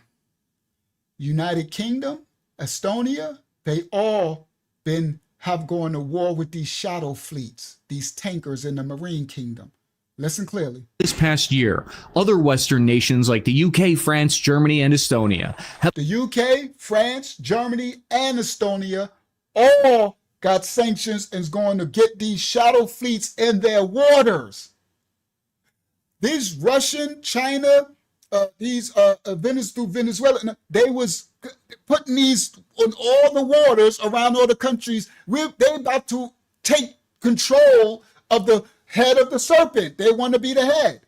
Listen clearly. have all started a global crackdown against these illicit tankers by intercepting and boarding them. The Shadow Fleet is a gigantic clandestine operation that Russia has invested billions of dollars into in order to continue to ship their oil to customers while evading Western sanctions. To put it into perspective, Russia's Shadow Fleet now accounts for nearly 20% of global oil tanker capacity. So, why do all these countries view these old Shadow Fleet tankers as worthy of risking direct confrontation? 2 weeks ago, the Bella 1 sanctioned oil tanker made a break for it. They tried to run the U.S. Navy blockade of Venezuela.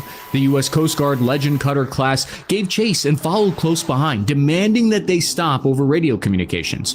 But the sanctioned ship refused, like a highway police chase on open waters. The Russian government told U.S. officials to stop following the boat, but they didn't listen either. The chase was on, and while the Bella 1 was fleeing from U.S. forces, they made their way from the Caribbean into the Atlantic Ocean. The crew on board quickly changed its name while fleeing. They changed it to the Mariana, and they basically swapped out their license plates while on the run.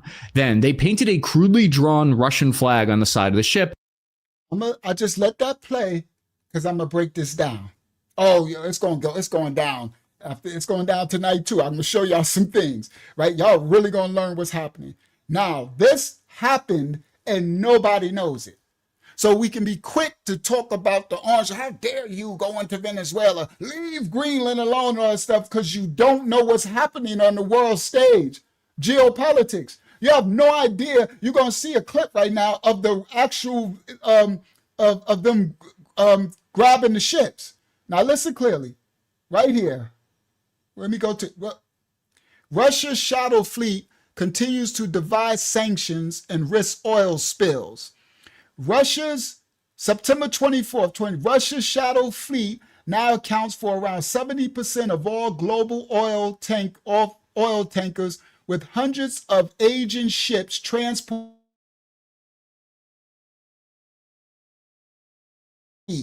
to the BRICS countries. Now, let me give you understanding what this means.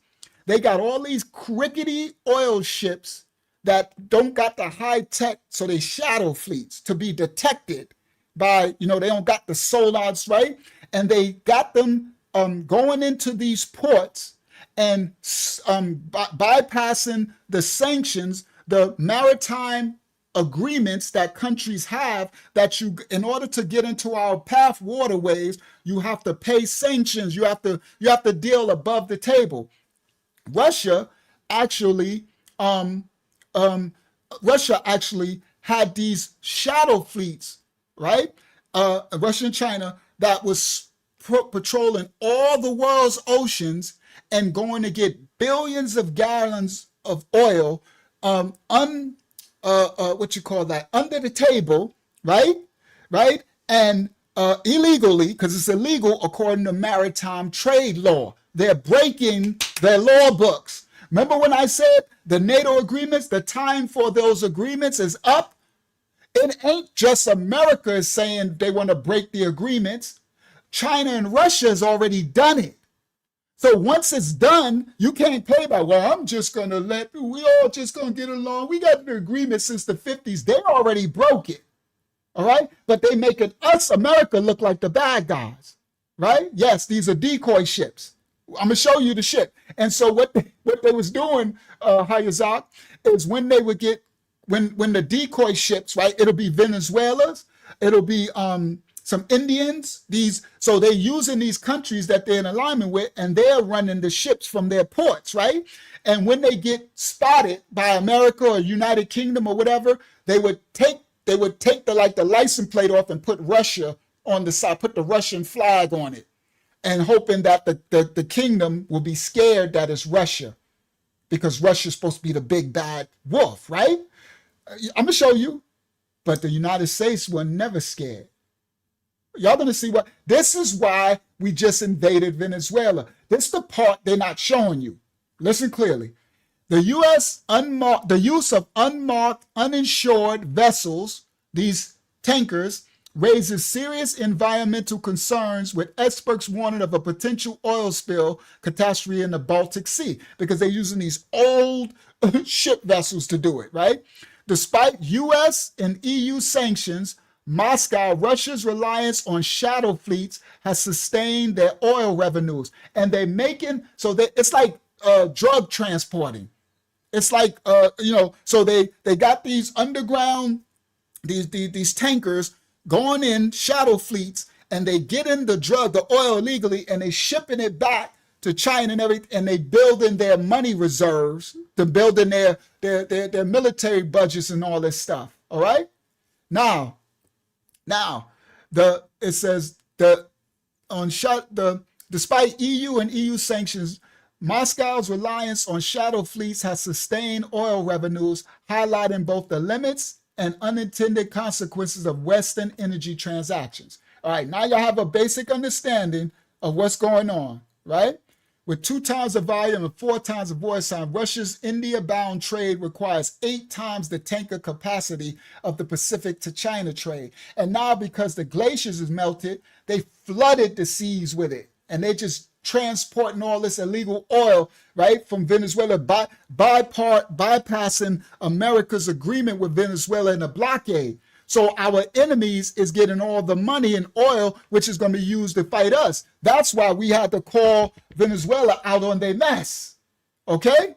And that's why, and remember, I told you on the other lesson on January 1st, when China announced the yuan digital currency, because Venezuela was going through USDT stable coins, and they switched, going to go through the yuan, bypassing any America currency, as well as going outside with the shadow fleets. America said enough is enough.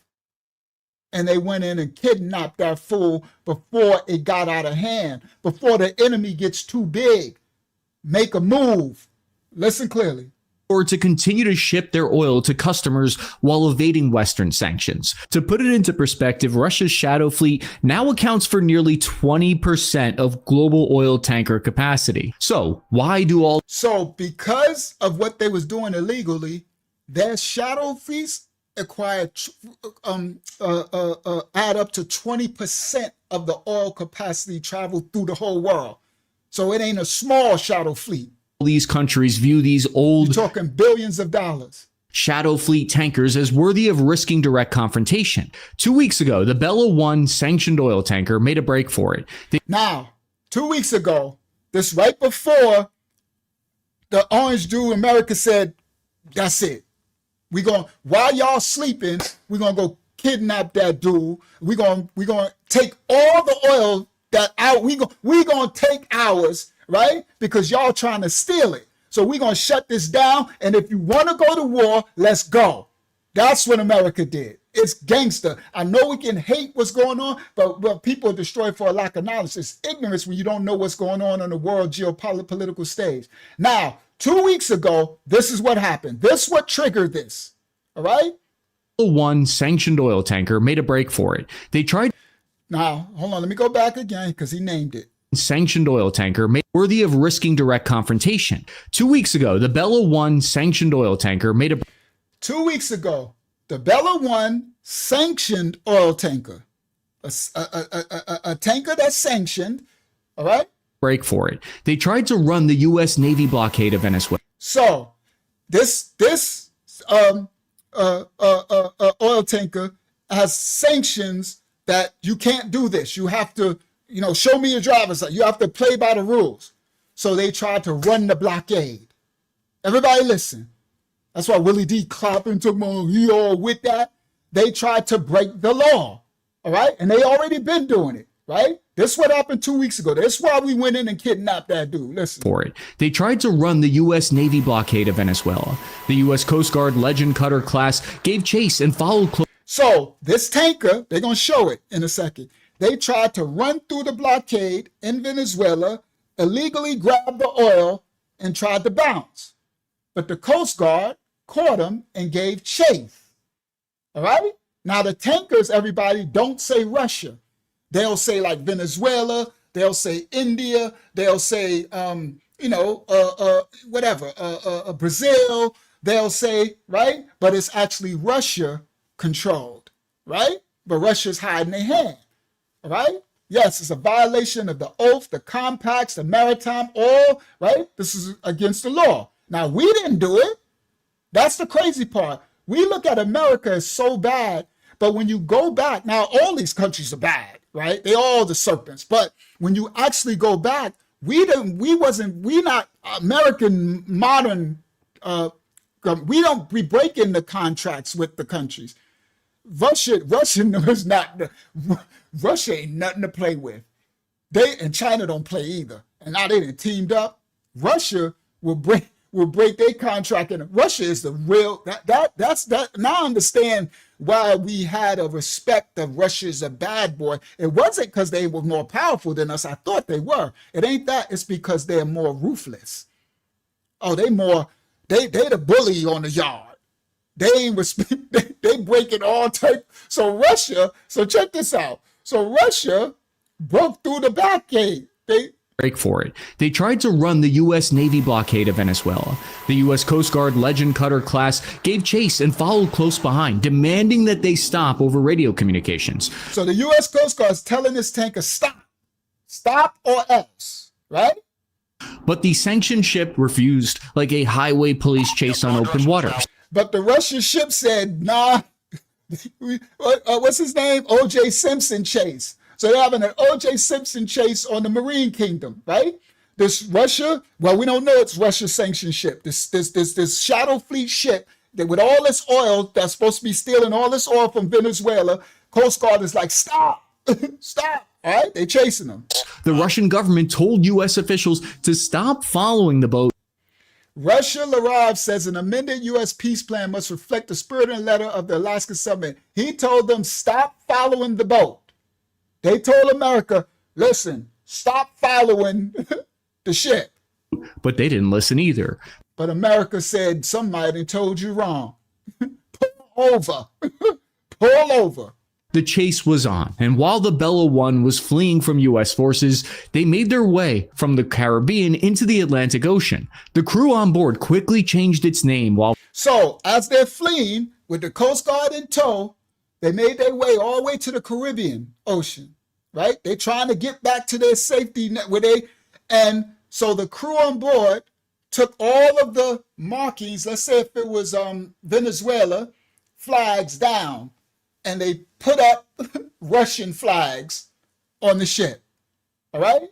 This Marine Kingdom maritime, actually war, but let's go, continue. The crew on board quickly changed its name while fleeing. They changed it to the Mariana, and they basically swapped out their license plates while on the run. Then they painted a crudely drawn Russian flag on the side of the ship. Fair enough, I'm no artist either, but the rogue ship now claimed official protection under Moscow. This was seen as shocking because the whole point of the Shadow Fleet before was to provide Russia with a level of plausible deniability. Shell companies purposefully hid that they were connected to Russia. So Russia made contracts with these shell companies of Venezuela and all these other countries, right? And they would make these shadow fleets that are under Russia protection, but then they would go in and still take this oil illegally, bypassing the maritime law and order and sanctions, the blockades from United Kingdom, from everywhere, and take billions and send it to Russia and China, right? So he says, it was something that was never saw that it was done because Russia was always doing this to hide their hand, right? right? So it's like, no, no, no, this ain't ours, right? So if the person, let's say if one of these ships got caught, right? So this is a Ghost Fleet ship, and they got caught, then whoever government, Venezuela, they would just take the fall, right? And the people would get locked up or whatever, and then they'll continue. It's like drug smuggling, right? But on this time, the Venezuelan ship changed all the things to Russia and tried to flag like we're protected by Russia, thinking that was going to make the United States be like, oh, okay, well, we don't want that smoke. But somebody didn't tell them fools, right? Somebody tell them we ain't never scared. I think America got that bone crusher thing going on. I didn't know it. I did not know this was a thing. All right, but let's continue. Because the whole point of the Shadow Fleet before was to provide Russia with a level of plausible deniability. Shell companies purposefully hid that they were connected to Russia behind confusing paperwork that would make my average infantryman brain explode. We're seeing a reversal of this now, because the reason that So the old ships, they would hide that they had any connection to Russia through their paperwork and all that stuff when they would get caught, right? You don't snitch out your plug, right? You don't snitch out the plug. reflagged themselves as Russian. It's my average infantry. So it was unheard of that this ship would reflag themselves and let America know this is a Russia ship, thinking that America's going to be scared. So they rebranded all the stuff on the ship mid-chase. So when America caught up to them, they'd be like, oh, it's a Russia ship. Oh, we don't want no smoke. All right. Fair enough, I'm no artist either, but the rogue ship now claimed official protection under Moscow. This was seen as shocking because the whole point of the Shadow Fleet before was to provide Russia with a level of plausible deniability. Shell companies purposefully hid that they were connected to Russia behind confusing paperwork that would make my average infantryman brain explode. We're seeing a reversal of this now because the reason that they reflagged themselves as Russian is because they believe that the US forces would back down in the face of that, and that the U.S. forces would want to avoid a major geopolitical incident of capturing an official Russian oil tanker, which is something that has never happened before as far as I'm aware. This move complicated U.S. efforts to seize the ship, because according to retired Rear Admiral Kenny, quote, once it legitimately registered, it gets the protection of the flag under international law, end quote. That puts American troops. So this was something that has never been done before or heard of. And listen clearly. Yep, it backfired on them. Once the tanker ship got put on the flag that it was a Russian ship, right? Then that falls onto maritime, a whole war treaty thing, right? It's kind of like now, if you make a move, you're declaring war. And so Russia was banking on, if one of these fleets did it, that America wouldn't want that smoke. Listen clearly. Quote, once it legitimately registered, it gets the protection of the flag under international law, end quote. That puts American troops in direct defiance of the Russian government and military. Then Russia sent their nuclear Akula-class attack submarine and additional surface warships to escort the fleeing Bella 1 tanker to safety. Now, this is what happened. Everybody, this was 2 weeks ago. So while we not knowing what went on in Venezuela, we just thinking they ran in and got Maduro. It's about oil. And well, it is oil, but right? We thinking it's about somebody. Trump is just a bully, and y'all have no idea what's really happening. Now, listen clearly. Now, after they changed the thing on the ship, Russia sent their nuclear. Listen what Russia did. Then Russia sent their nuclear Akula-class attack submarine. Russia sent out their nuclear attack submarines to go get the Shadow Fleet and their oil. Now, they're supposed to, on these other Shadow Fleets, they be having billions of gallons of oil on them every time they do these runs. These are like drug runs, right? So Russia sent a nuclear attack sub to go get the ship because the Coast Guard is chasing it. This is like war, bro. This crazy war. We have no idea what is really going on. Now watch this. Watch this. Defiance of the Russian government and military. Then Russia sent their nuclear Akula-class attack submarine and additional surface warships to escort the fleeing Bella 1 tanker to safety. And then they sent other surface ground warships, submarine and warships, to usher that Bella ground to safety back to them from the United States. Now let's see how this play out.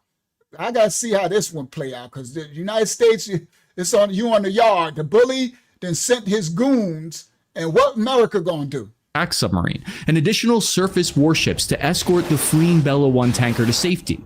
Its deadly torpedoes were sent as a message, as an attempt to scare off U.S. forces and prevent the ship from being seized. The cutter would struggle to do anything against Russian submarine and warships, though. They needed U.S. military reinforcements. Now, the Coast Guard U.S. cutter couldn't do nothing against the on-water defense things that the Russians sent, and that submarine, that nuclear submarine. So the Coast Guard of America was like, okay, we screwed, all right? We ain't got no wins against this. So that's the USS Cutter. This is the illegal shadow fleet ship, right? And now the Russians sent their submarines, their nuclear things to fight. It's a standard. This is literally war. It's an undeclared war on the Marine Kingdom, maritime. So now you're getting really understanding of what's going on. Now let's continue.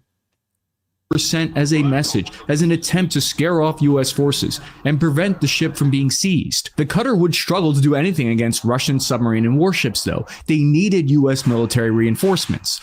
But how would they get there in time in the middle of nowhere out in the Atlantic? So U.S. war planners came up with the idea of sending a P-8 Poseidon submarine hunter aircraft into the skies above by launching it from nearby friendly air bases in the UK. This drops dozens of sonar. So what did America do? Now y'all remember from the last video, what America is America came up and said, okay, how are we gonna get in time? Because Russia already sent their nuclear stuff, and the Coast Guard cutters like, we can't make a move. So they was thinking, oh, how are we gonna get them in the middle of nowhere? So America did this.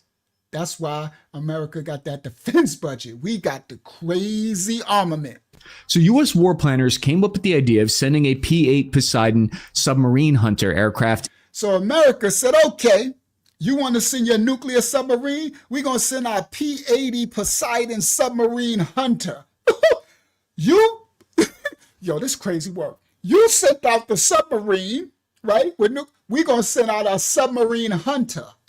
Listen. Into the skies above by launching it from nearby friendly air bases in the UK. And we launched it from the nearby allies air bases in the UK. Everybody listen, this is why positioning is key.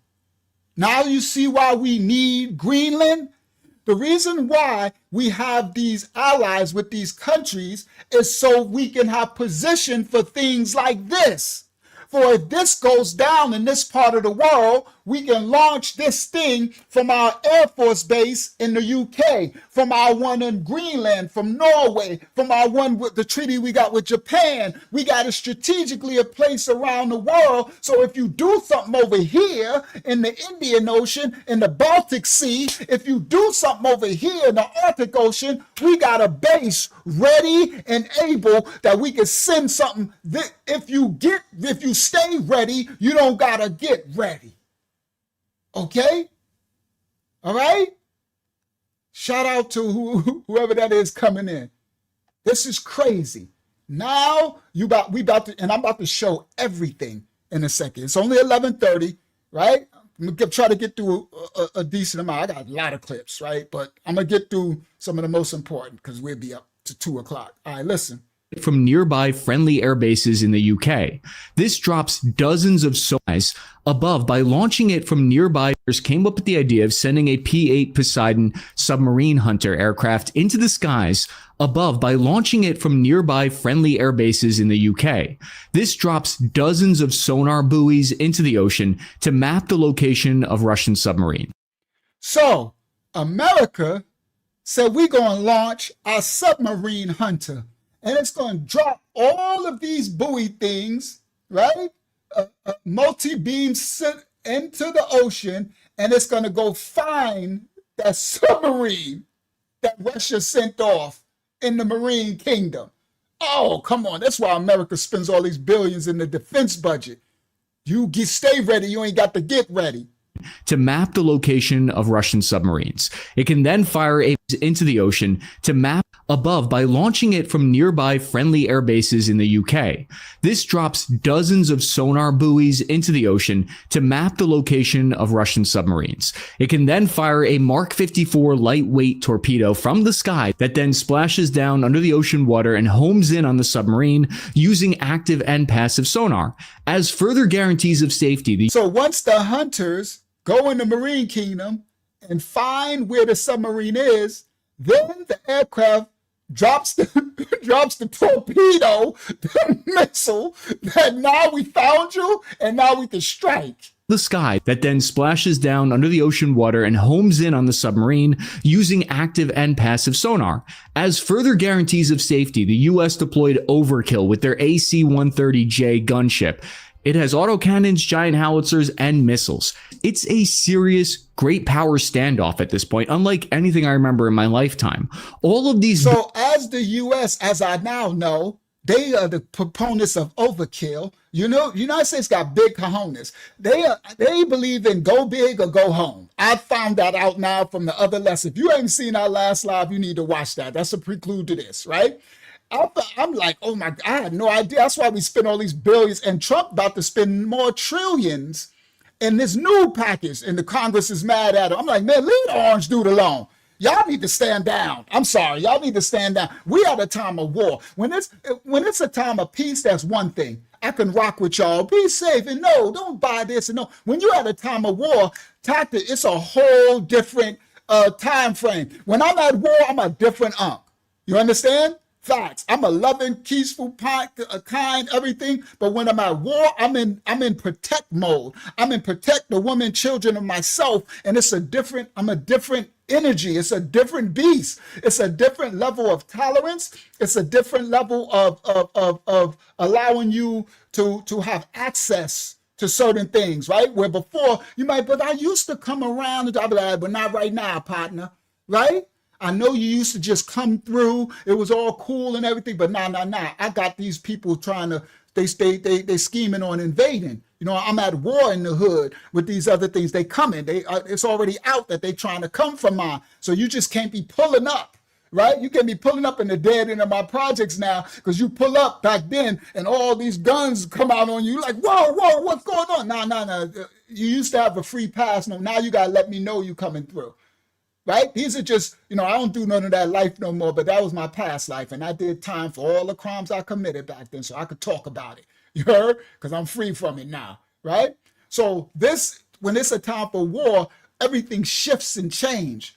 A warrior adapts to the time, a season. You'll even tell your wife and family, I'm sorry, y'all used to be free to just go to and fro. Now you need to let me know where you at, where you going. I need to put a track, right? Because we're at war. They could come kidnap you and do right. And sometimes the kids won't understand. You're like, listen, tighten up, right? Tighten up. It ain't free. It ain't freedom no more. We at war. When you're at war, people are threatening your freedom. So you can't run around like you with a chicken with your head cut off, like you not at war. That's why they take the men out of the homes and they take the warrior out. They effeminize the men and stuff. And they call this toxic masculinity. Yeah, it's only toxic when there's no threat against you, right? Shout out to Jake. I can't see what that says. I can't see the name. It says Jake or something. So shout out, right? Name of the Messiah I received. Now, in the Safariat that they call the Bible speaks of this, right? Right? There's wars, rumors of wars. There's a time for war. There's a time for all things, right? So there's a warrior that has to stand up when it's a time for war, when it's a time for peace, when it's a time for neutrality, when it's a time for, right? There's a time for harvest. There's a time to let the earth replenish itself and grow, right? There's always a timing. It's called Mayads or Moeds in the Safariat, right? Now, let's continue. So let me get back. So So America, wow, this is crazy. This happened 2 weeks ago. Deployed overkill with their AC using active and passive sonar. As further guarantees of safety, the US deployed overkill with their AC-130J gunship. It has autocannons, giant howitzers, and missiles. It's a serious, great power standoff at this point, unlike anything I remember in my lifetime. All of these billions of dollars in military equipment are all converging on the location in the Atlantic, all over some empty, rusting, aging oil tanker. Part of the reason this is worth it from the United States perspective, though, is because the entire credibility of their blockade is on the line here. So do you see? You have maritime lifeline. See, the marine kingdom, the maritime law is what all these kingdoms run off. Do you understand? That's biblical as well, but we could just keep it on just everyday realities, right? Maritime lifeline, right? So they have blockades, sanctions, and they have laws and orders on the water. And it's different from law and order on the land. It's maritime law, and it supersedes land rights. Maritime law, the marine kingdom, the darkness over the face of the earth, right? Now, so this is a U.S. control zone, Russian assets, maritime lifeline, Russia's Chinese supply lines, the naval blockade, right? So all of this is going down because Russia and them is violating the maritime law. Right? This is actually a war declaration, but no one wants to take it that far because everyone has nuclear armament and it can end bad for everybody. So they test, again, bullies, they test the playground. They're going to test and see how far they can go. And they're going to test to see if you're scared. So Russia is doing all this and they testing, so they sent their nuclear things thinking it's going to make America like, yeah, y'all don't want this smoke, but America ain't no punk, I found out, right? The retreat from the Caribbean dismantling Russia's western flank, all right? Now watch this one. Let me go back for this one. Credibility. Part of the reason this... See? Puerto Rico. I wish I screenshotted that. Let me screenshot it now because I want to look at it. Maybe I'll bring it out on another lesson because I want to see what this actually says, what this says, right? Maybe I'll bring it out because we got to do another part of this. I ain't going to get through all the info I got tonight. I got a lot of info, right? So Puerto Rico, that's why we got Puerto Rico, right? The Caribbean Sea, the flankers. All right, we'll look at this another time. This is worth it from the United States perspective, though, is because the entire credibility of their blockade is on the line here. Then the U.S. sent a cargo plane. So the America gotta act this way because if they don't, their entire blockade respect. Everything that they built is on the line if they don't act with aggression. Meaning, if you punk out here, then you just lost the yard. You just lost your positioning. They're gonna come take more. The world is a prison yard. It's not a peaceful planet. It's a prison planet. Let's continue. And the prisoners, the Russian, Chinese, they just come up. The Debos came and said, well, we about to test y'all. Y'all caught us stealing. Now what you gonna do about it? That's what happened. We got caught stealing. Now what you gonna do? Right? This is what happened. The United States perspective, though, is because the entire credibility of their blockade is on the line here. Then the U.S. sent a cargo plane loaded with the Army's 160th SOAR Night Stalkers and a team of Navy SEALs to the UK. The Little Bird helicopters were loaded onto the deck of ships and sailed out to intercept this Russian-flagged illicit oil tanker. So everybody, now y'all see why we got allies with the United Kingdom, why we got allies with Japan, why we got Norway, why we got NATO, why we strategic positioning for stuff like this. So what America do? They sent Their credibility of their blockade is on the line here. Watch this. Then the U.S. sent a cargo plane loaded with the Army's 160th SOAR Night Stalkers and a team loaded with 160 night. They go. Let's go. Let's go. Let's see what you're gonna do. U.S. It's your move on the chessboard. Everybody, right? Chessboard, the chessboard of the global powers. Team of Navy SEALs to the UK. They sent that and a team of Navy SEAls to the United Kingdom so they can move because that's their needed positioning to get close to. They got to hurry up and get there. Russia got, because if they don't hurry up, Russia sent their thing. That ship gonna be out of their waters. They can't get it back now. The Little Bird helicopters were loaded onto the deck of ships and sailed out to intercept this Russian flag. So they loaded to the ships in Russia because, in the UK, because we got stations there. We got our warships and everything there. They loaded in and they sailed out. Illicit oil tanker. Wait a sec. To intercept this Russian fighters were loaded onto the deck of ships and sailed out to intercept this Russian flagged illicit oil tanker.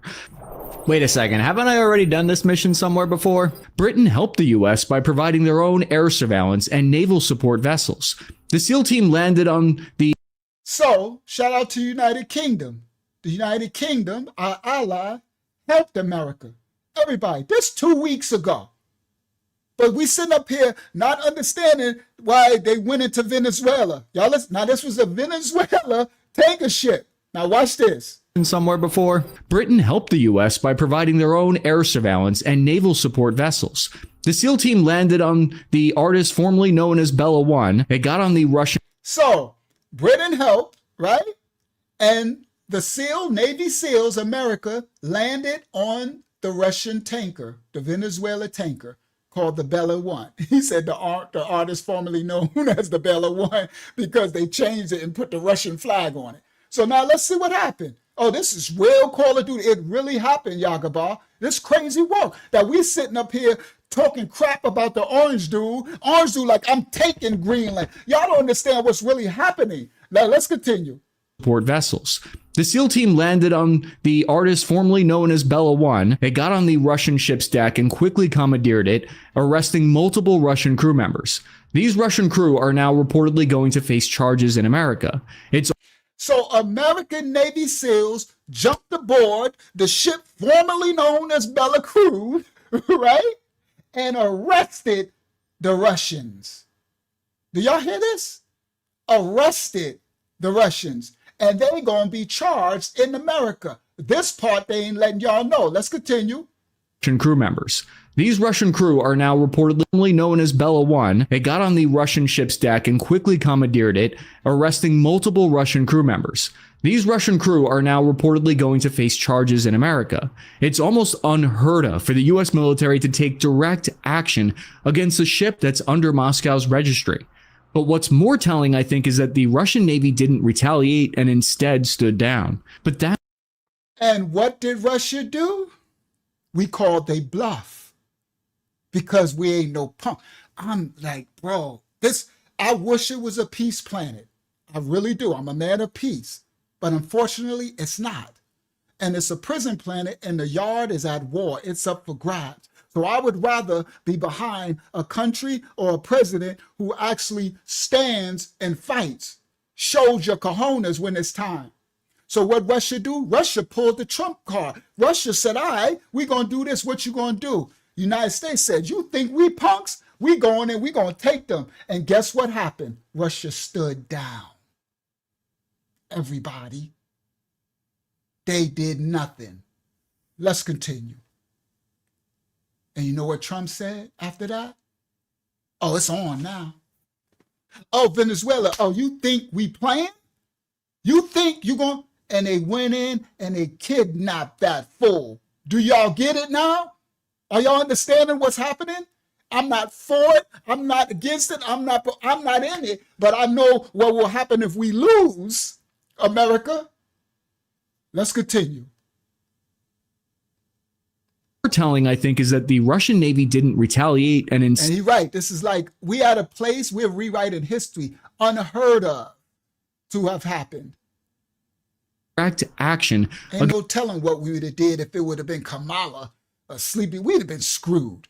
We would not be setting ourselves on the world stage to not be biggest punks. Kamala run around with hot sauce and greens. All right, let's continue. For the U.S. military to shout out to Yalene. Take direct action against a ship that's under Moscow's registry. But what's more, for the U.S. military arresting multiple Russian crew members. These Russian crew are now reportedly going to face charges in America. It's almost unheard of for the U.S. military to take direct action against a ship that's under Moscow's registry. But what's more telling, I think, is that the Russian Navy didn't retaliate and instead stood down. But that's where things get weird, because the reason everyone is suspicious of the Bella 1 ship is because it's empty. There reportedly is no oil on board, which has people speculating what's in the hole. Is it Russian black market weapons that were meant to be smuggled to Maduro? Is it a Metal Gear? Is it nothing? What's in the box? Michelle Wise Brockman, a maritime intelligence analyst and expert on the Shadow Fleet, said Maritime Marine Team of Law. So they found out, they went in there and it was empty. So they're like, hold on, what's going on? They up to something. So now we won't know this because of course they're not going to tell us what they found. So now people speculated, was it weapons that they were smuggling? Was it drugs? What did they find? Because the military who let it out, it was no oil in it. All right? And you know America ain't about to tell you. It's a wartime, ain't about to tell us what they found. All right? Let's continue. Empty oil tanker Bella 1 sparks naval face-off between the U.S. and Russia. Do y'all not understand? This is all over the news, but we don't know it because we protected from this news. So we hear the orange dude want to run in Greenland and we want to be all against him. You have no idea what's really going on. All right, let's continue. You're going to learn today, though. Action against a ship that's under Moscow's registry. But what's more telling, I think, is that the Russian Navy didn't retaliate and instead stood down. But that's where things get weird, because the reason everyone is suspicious of the Bella 1 ship is because it's empty.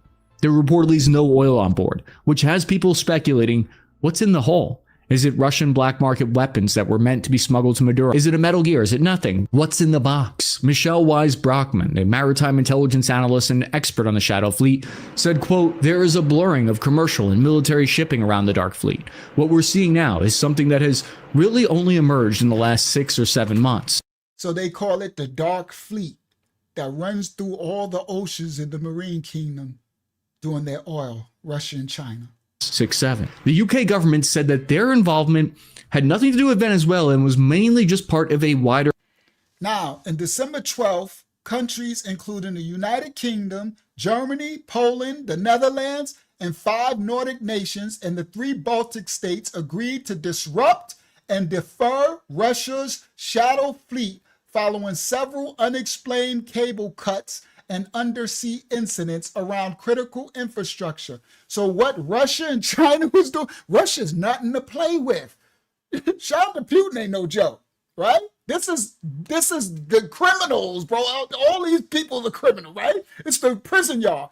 What Russia started doing, Russia started sending their submarines down and started cutting all cables and fiber optics underseas, cutting all the transmissions that can detect their shadow fleets. They was cutting the infrastructure, right? So all the countries, everybody listen, the United Kingdom, Germany, Poland, the Netherlands, and 5 Nordic nations and 3 Baltic states, they agreed in agreement with America to disrupt and deter Russia's shadow fleet following several unexplained cable cuts and undersea incidents around critical infrastructure in the Baltic Sea.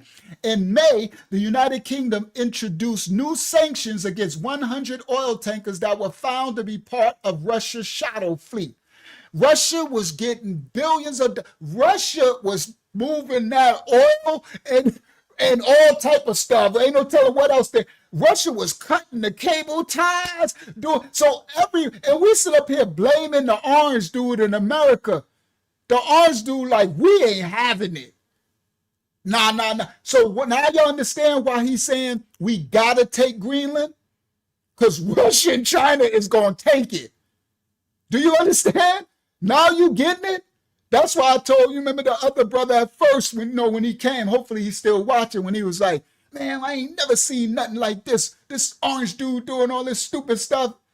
I'm not pro or against him either, brother.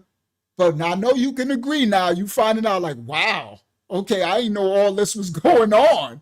You understand? At some point, you're going to have to like shout out to the orange dude for defending us and not being a punk on the yard. Understand? Now, I wish it was all peace. I do. But it's not. This ain't peace. Russia ain't playing peace. Russia and China and them is not playing. Do you understand? All right. And that's why they started BRICS. Let's continue. It said that their involvement had nothing to do months. 6-7. The UK government said that their involvement had nothing to do with Venezuela and was mainly just part of a wider crackdown on Russia's shadow fleet. A British official said, quote, "We are..." So the United Kingdom told, so the Russian them know, what we did had nothing to do with this Venezuela stuff, but we just cracking down because we know what y'all doing. Look, the UK will not stand by as a malign activity, as the UK will not stand by as criminal malign activity increases on the high seas, and alongside our allies, America, he said, we are stepping up our response against shadow vessels, and we will continue to do so. Do y'all get it now? We think in America being bullies and being punk. No, we're trying to stand up for ourselves. We're trying to defend what we got. Russia is not playing. Let's continue. Venezuela and was mainly just part of a wider crackdown on Russia's shadow fleet. A British had nothing to do with 6 or 7 months. 6-7. The UK government said that their involvement had nothing to do with Venezuela and was mainly just part of a wider crackdown on Russia's shadow fleet. A British official said, quote, "We are stepping up our response against shadow vessels, and we will continue to do so." I thought it was really interesting that we heard a spokesperson from the UK Ministry of Defense say that the Defense Secretary had called it a priority to disrupt and degrade. The UK Ministry of Defense refused to comment on whether an operation was being planned to seize the ship, but the spokesman did state that the Defense Secretary have called it a priority to disrupt and degrade the Russian shadow fleet. The Russian shadow fleet. Pat McFadden, a cabinet minister in the UK, said, quote, "The international community must recognize it's operating in a changed world in which hard power is increasingly being used to achieve national." Now, do y'all see that? The international community, international, geographical, must recognize it is operating in a what? A changed world. That's what I was trying to teach at the beginning. That's why I said Denmark was well, we just want to keep the NATO agreement and we just want to let it peacefully resolve. The orange dude's like, it ain't gonna, it's a changed world. Russia changed, they changed the stakes. They created BRICS, China, Russia, India, Brazil. They ganged up. Russia's cutting the underground marine kingdom cables and they got shadow fleets, or they stealing, they coming. It's a changed world, everybody. Okay? So we got to let our system do what it does to protect.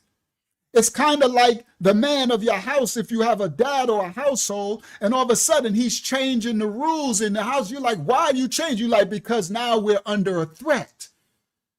So when you go out the house, don't open this. Make sure you turn the cameras on. Make sure before you go out, you look at the door. Make sure you turn the alarm system on. Make sure, you get it? It ain't a time of peace, freedom. So now y'all understanding. All right? Let's continue. And that's why the orange dude is so matter of fact. He said, we coming. Iran, because Iran is with him too. All of this. He says, we coming. We taking Greenland. We doing this. Not, he's saying, I hope that y'all want to do an agreement, but if you don't, we coming to get it anyway because we have to.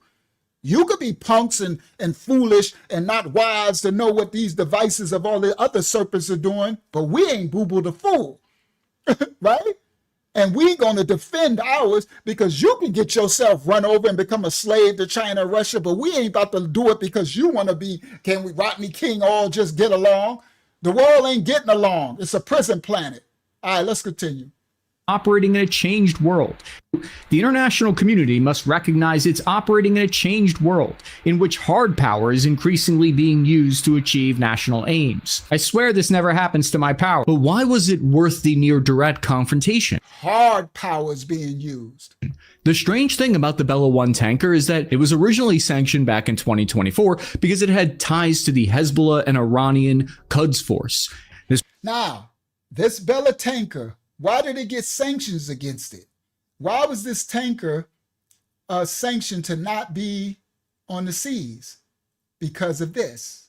2024, because it had ties to the Hezbollah and Iranian Quds force. This wasn't directly tied to Russian oil per se, but to understand why Moscow risked their military credibility over one rusty tanker, you have to zoom out, because the so-called shadow fleet of sanctioned oil tankers has become really a strategic level asset for Russia, Iran, and Venezuela. It's called the Ghost or Dark Fleet, but what it refers to is about 500 tankers and 500 support ships that go along with it that make up this armada of 1,000 vessels that operate under false flags in an attempt to bypass Western sanctions. Russia's invested in it since... So they got 1,000 of these tankers running around. This is a gang, ghost ships, dark ships on the Marine Kingdom, running around, bypassing sanctions. These are criminal ships. These are pirates. This is called modern day piracy. That's what it is. All right? Yeah. And you wonder why. Let's continue. Attempt to bypass Western sanctions. Of 1,000 vessels, 100 tankers, and 500 support ships that go along with it that make up this armada of 1,000 vessels that operate under false flags in an attempt to bypass Western sanctions. Russia's invested in it since 2022 because it maintains their key oil exports since their invasion of Ukraine. And it directly funds their war against Ukraine and their capabilities to sustain operations. And to give you an idea of just how important it is, it makes up 60% of Russia's sea-time oil export. So Russia got this, they got this shadow fleet of 1,000 ships and protector ships to go along and break the sanctions and steal this stuff and everything so they can fund their war and their strength. All right? Around 60% of Russian seaborne oil exports are transported through the Baltic Sea and the narrow, easily policed Danish Straits. Denmark. Russia simply could not force its way through. So what is the orange dude telling them? Denmark, we gotta take Greenland. Like, bro, we can't, y'all too weak. We can't have this. What Russia's doing. They're getting stronger and more rich, and they're building their forces. So this is how they fund the Ukraine war, while Russia's shadow fleet sails unhindered. We're gonna screenshot that. We'll do that on another time, right? Because we're gonna do a part 2 of this, because I ain't gonna get through. I got a lot more to come out, but I'm gonna get through a good portion of it, right? So I'm screenshotting because I want to be able to see what these small texts say. All right, let's continue. To give you an idea of just how important it is, their war against Ukraine since their invasion of 2022, because it makes in an attempt to bypass Western sanctions. Russia's invested in it since 2022 because it maintains their key oil exports since their invasion of Ukraine. And it directly funds their war against Ukraine and their capabilities to sustain operations. And to give you an idea of just how important it is, it makes up 60% of Russia's sea-time oil exports, and it brings in roughly $100 billion a year, which, to put into context, is more than all European countries have given to Ukraine's war effort since the beginning of the war. This has provided a lifeline to Venezuela, Iran, and Russia. But what route? So Venezuela, Iran, and Russia, this is where the shadow fleet, guys, travels, right? And because of the melting icebergs all through the Arctic Sea, right? And it's funding Iran, Venezuela, India, Russia, all of our adversary countries that's against. And it made more money than any other donations from it. It's just illegal drugs, okay? That's what this is, all right? I'm going to screenshot that's for another study, because I want to see what that says when we do another part 2 to that, all right? Okay, capture it. All right, got it. All right, let's continue. All European countries have given to Ukraine's war effort is more than all European countries have given to Ukraine's war effort since the beginning of the war. This has provided a lifeline to Venezuela, Iran, and Russia. But what route are they normally taking? Most Shadow Fleet cargoes start from Russian oil export hubs like Primorsk, with crude bound west and south. They leave the Black Sea or the Mediterranean outlets as they head through the Bosphorus routes to reach southern and global markets. Or they leave Russia's eastern ports near the Pacific and the Vladivostok region for deliveries toward Asia. They transit via the Suez Canal, they do ship-to-ship transfers offshore in the Red Sea to basically launder the oil with legit oil to mask its origin. So what they do, they shadow fleet, they'll pull up another ship that's actually sanctioned, legit, with other oil, will pull aside it, and then they'll do a money laundering, ship the oil, mask it, so now it looks like it's transporting sanctioned oil, but they got that on another ship going around, right? This is hustling. These are they drug dealers, oil drug dealers. Okay, Russia's Arctic shipping route turns into the dark fleet corridor used by 100 sanctioned vessels. So the sanction means illegal vessels. All right. 1/3 of Arctic shipping traffic along the Northeast Sea route involves sanctioned vessels of Russia's shadow fleet. A new report warns the figures can include 38 sanctioned oil tankers. Those are the ones, right? And so they doing they. I used to be a criminal. I'm a legit now, so they doing their crime on, right? Transportation between the tankers, ship to ship, cargo transfers. All right. All right, let me see. Ship to ship, cargo transfers between ships positioned alongside each other. The method is used for logistical reasons, given Russian oil routes have lengthened since European sanctions have dropped. It also makes it more complex to trace oil as it moves from ship to ship. All right, let's continue. Learn you can launder oil. I was today years old when I learned that you can launder oil. I know, right? Crazy work. That's why I say y'all gonna learn some things today. All right, let's continue. Toward Asia. They transit via the Suez Canal, they do ship-to-ship transfers offshore in the Red Sea to basically launder the oil with legit oil to mask its origin. Increasingly, they're using the Arctic route to transfer oil to China, and that's why in 2025 we saw the first high-profile seizures of these tankers around the world. French boarding teams took over a... So now they started using the Arctic route to go, see? So we need to get them out of these waters. France detains 2 crew members of a Russia-linked tanker off the western French coast. So we ain't the big bullies. America is standing down. All these European countries, Russia and China, them, these BRICS, they not playing. All right? So the allied nations is like, we ain't the only one with the problem. France is trying to make sure United Kingdom, they coming.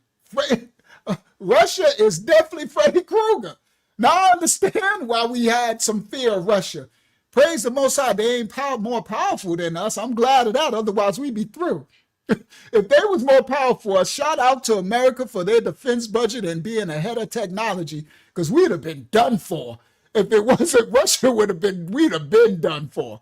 All right, let's continue. Profiles. This is the big bad wolf. All right, okay, the big bear. Now I see why. Okay, Russia's gang. Let's go. And that's why in 2025 we saw the first high-profile seizures of these tankers around the world. French boarding teams took over a Russian oil tanker. An Estonian force detained a crew, and then the Russian military sent a fighter jet to help other sanctioned vessels bust away and break free. Now, this would happen for the French and Estonia. Estonian authorities detained a Russian shadow fleet-linked oil tanker near Tallinn, right? It says this ship is not permitted to sail on the open sea. That's what happened when you get sanctioned. It's illegal. So what Russia do? They sent warships to get it from Estonia, right? Because Estonia ain't America, right? Estonian Navy detains a Russian shadow fleet oil tanker. Let's continue. Watch Force this. detained a crew, and then the Russian military sent a fighter jet to help other sanctioned vessels bust away and break free. So Russia sent a fighter jet. But when America did their thing, what they do, they stood down because they know they don't got the wins against America. And it's a standoff because if you push it, now they know America ain't playing, right? Because bullies are going to test you, right? You're going to have to stand. I'm a very peaceful person, but every now and then when I was in jail and all that, somebody's going to test you. So I always stay ready. As long as you stay ready, you don't have to get ready. And the minute somebody tests, I would act. That's just what I know. Because you leave an impression on everybody else. And that when you act, you strike hard, you strike fast, and you strike loud, right? So that others can know. But that gives you a grace period. That'll last for a while until the dorm or the tier, if you're in jail or prison, switch and new people come in who don't know you, then you got to reestablish yourself. So that was my motto. I strike hard, loud, and fast. Because I'm proactive. I get you before you even move. And then I make it as a statement to others. Be like, you ain't have to do all. Yeah, I did. Because I know what I'm doing. I'm playing chess and not checkers. Right? So any country, that's why you got to look for your leader that's going to defend you. You don't want nobody defending your home and people come invaders and you got your husband be a wussy. He's scared, right? The invaders come in, he run in the closet. You the wife, you like, fool. You trying to grab a bat or something, get the gun, and he runs screaming, ah, right? You like, oh, you got to go, homie. You soft, bro. Nah. When it's a time for war, you stand up. All right, let's continue. All right. So, Estonia, Russia sent they attack planes. Teams took over a Russian oil tanker. An Estonian force detained a crew, and then the Russian military sent a fighter jet to help other sanctioned vessels bust away and break free. The Russian military is increasingly sending naval and fighter jet escorts. Finland seized Russia's Eagle-S ship, which is allegedly part of this giant operation to cut undersea cables. Taken together, the reason all of this matters. Y'all see that? Yeah, whoever said that. Ain't that cool that while they being distracted with that one ship, Russia sent the fighter jets to get the other ones out. So Finland seized Russia's Eagle-S ship. Finland seized another Eagle-S shadow fleet ship. Caught Russia cutting the underground cable ties. Everybody listening, don't this hit different now? When I played the video of the orange dude saying we taking Greenland no matter what, don't it hit different now? Because now you know what he knows, you know what they know. We don't look bullies no more. We don't look stupid. That's why I say you got to get out of your feelings. But we're destroyed for a lack of knowledge, right? Because I felt the kind of way. I'm like, man, this dude, we tripping. He running up in Nigeria, right? And then when we don't know the background, so we looking like Nigeria. Then he's saying because they got this stuff going on with this. We're like, yeah, they always say that. America trying to be, what we always say, America think they're the heroes. We always want to be the moral police. America ain't no moral police. Honestly, we kind of are. They all bad, right? They all serpents. But when you think about it, whose citizens are treated the most fair? Who got the? Why does every country in the world try to escape here? That's the part you got to understand. Every citizen from every country in the world be trying to come here for the most part, especially these other countries. They want to come here. Why? If this was so bad, why is everybody trying to get the freedom of America here? This part. All right. So now, Finland captured the Russian, one of them that was cutting, Russia's gangster, cutting all the underground cables in the Marine Kingdom. Let's continue. Russian military is increasingly sending naval and fighter jet escorts. Finland seized Russia's Eagle-S ship, which is allegedly part of this giant operation to cut undersea cables. Taken together, the reason all of this matters so much is because it directly threatens Russia's ability to wage war. And so the obvious question is, what lengths is Moscow willing to go to protect this fleet? But every action has a reaction. So with all of the countries, Finland, Estonia, France, UK, United States, with all of them trying to stop Russia from their illegal ship fleets in the Marine Kingdom, if we stop them, it threatens their underground money and their power to fund their wars and build their military. So now y'all get it? Now y'all understand it? Yeah, y'all are. Let's continue. Yeah, y'all are. You're going to learn today. I told you. Let's continue. Cables. Taken together, the reason all of this matters so much is because it directly threatens Russia's ability to wage war.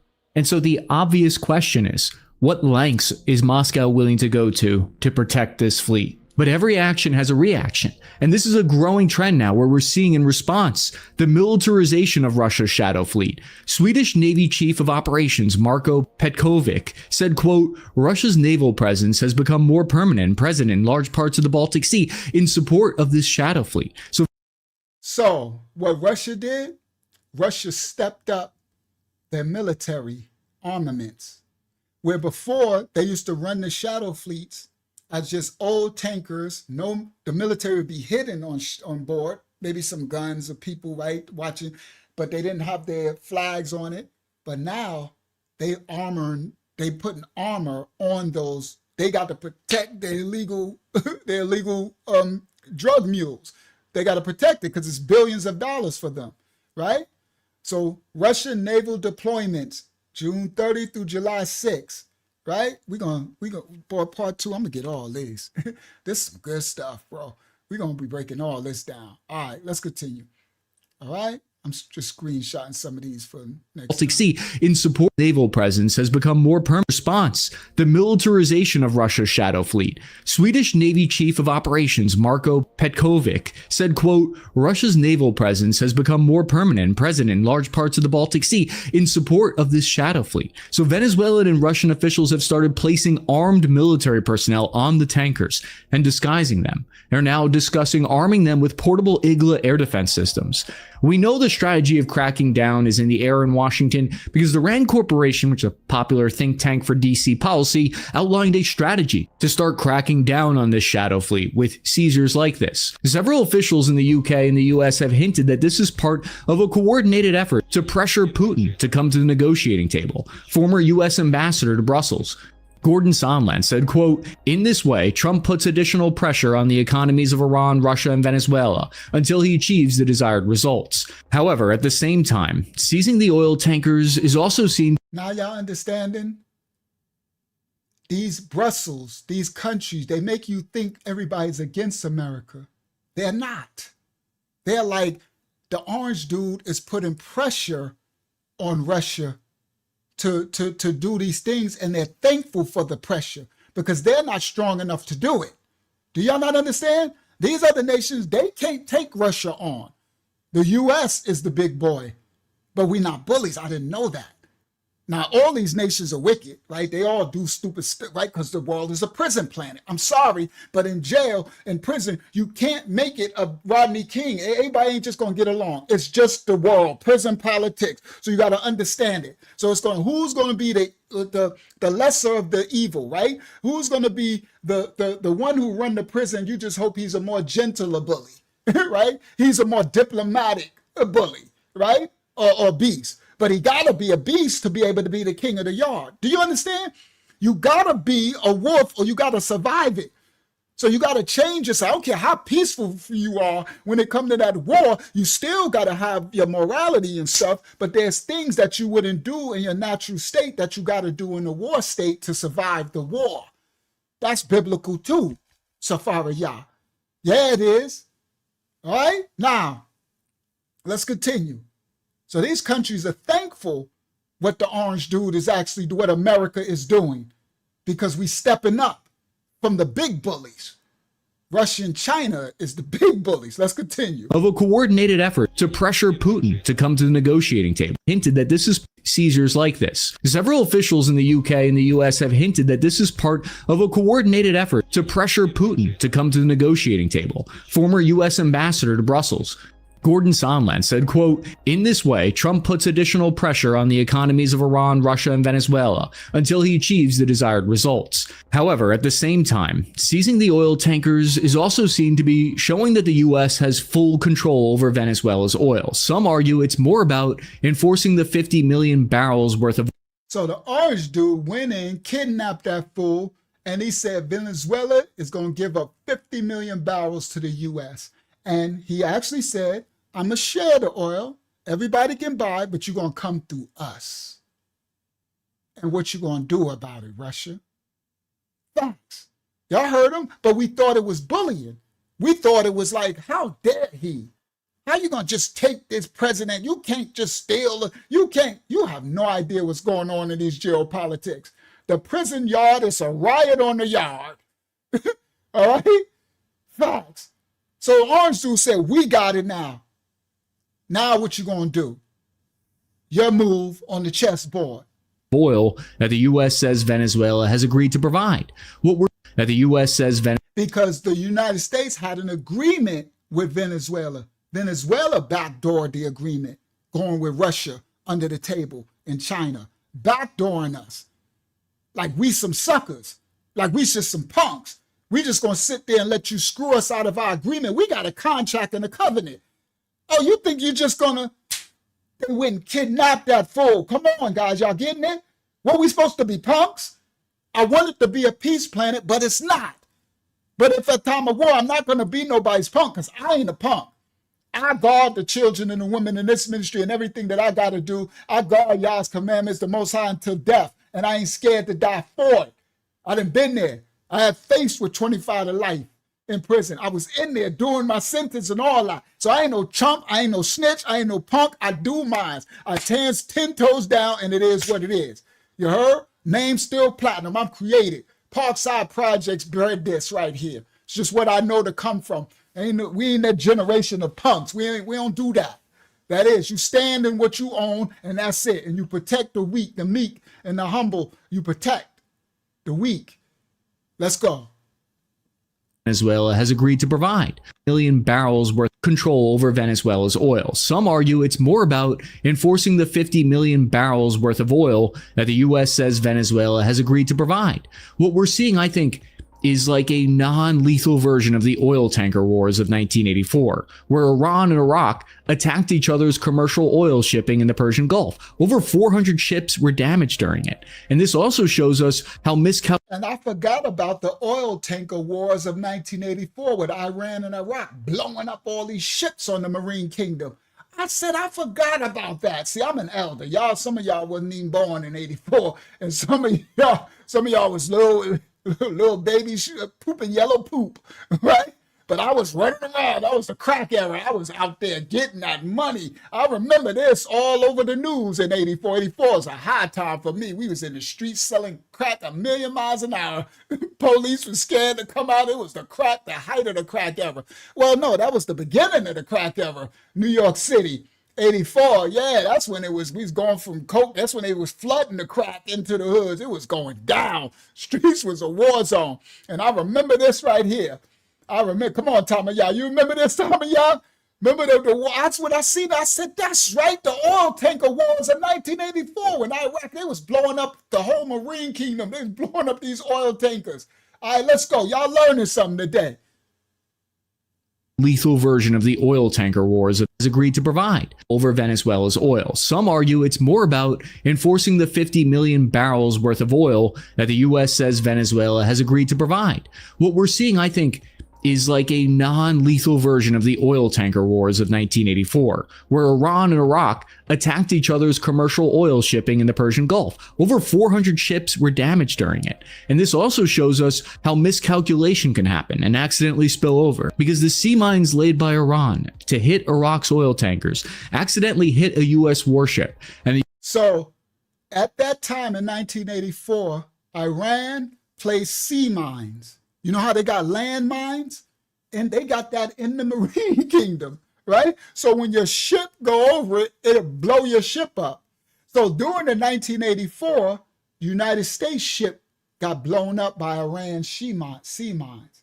Oh, somebody done started you done started a mess, right, Tommy, y'all? Oh, you done got yourself into a problem. You done blew up one of my cars. I ain't had nothing to do with what you got going on with Iraq. You got to pay for that. You got to replace that. Matter of fact, and there's a tariff on top of it. See, you got to establish yourself in the prison yard. The world is a prison stage. It's a prison planet, everybody. I know y'all getting it now. It's a prison yard. It's always been. Go to Rome. Go to Greece. Ask ancient Kemet. Ask ancient Kemet. What they call the Egyptians is the prison yard. You know why? They calling them Egyptians now. That's a slur. They were a land of the blacks.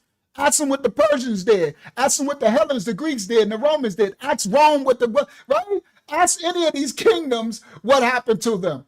It's always been a prison planet since the garden. since the transgression of the Most High. We forfeited the peace planet, and our free will acts with our ancestors. Adam and Eve asked for a prison planet. It's been a prison planet ever since. That's why he said, be of it, but not in it, but not of it. Let's go. Let's continue. Damage during it. And this also shows us how miscalculation can happen and accidentally spill over, because the sea mines laid by Iran to hit Iraq's oil tankers accidentally hit a U.S. warship, and the U.S. retaliated by sinking half of Iran's navy in a day. It's an old... Yo, I swear, the United States, I'd really have a newfound respect, honestly. From the last lesson, I'm like, wow. The fact that we spend so much in the military, I never understood. I just thought we was the bullies. So they blew up an American tanker, and the new America, I thought they was gonna say, see, I'm a little more diplomatic, right? I was a nice thug and gangster. I was nice. Now I could bring it. If you're wrong, it's on and popping. But I'm more diplomatic. I thought they would be like, well, you got to replace that and put a tax on it. But the U.S. responded by blowing up half their fleet. Wow. Talk about overkill. Let's continue. Accidentally hit a U.S. warship, and the U.S. retaliated by sinking half of Iran's navy in a day. They sunk half of their navy in a day. And it was an accident, Saudi tank. I hate to see what happened if you did it on purpose. See, that ain't somebody you want to play with. Now I'm understanding why America, these people, do y'all not understand why all these countries, these people, the citizens try to run here for safety? Remember, they flee.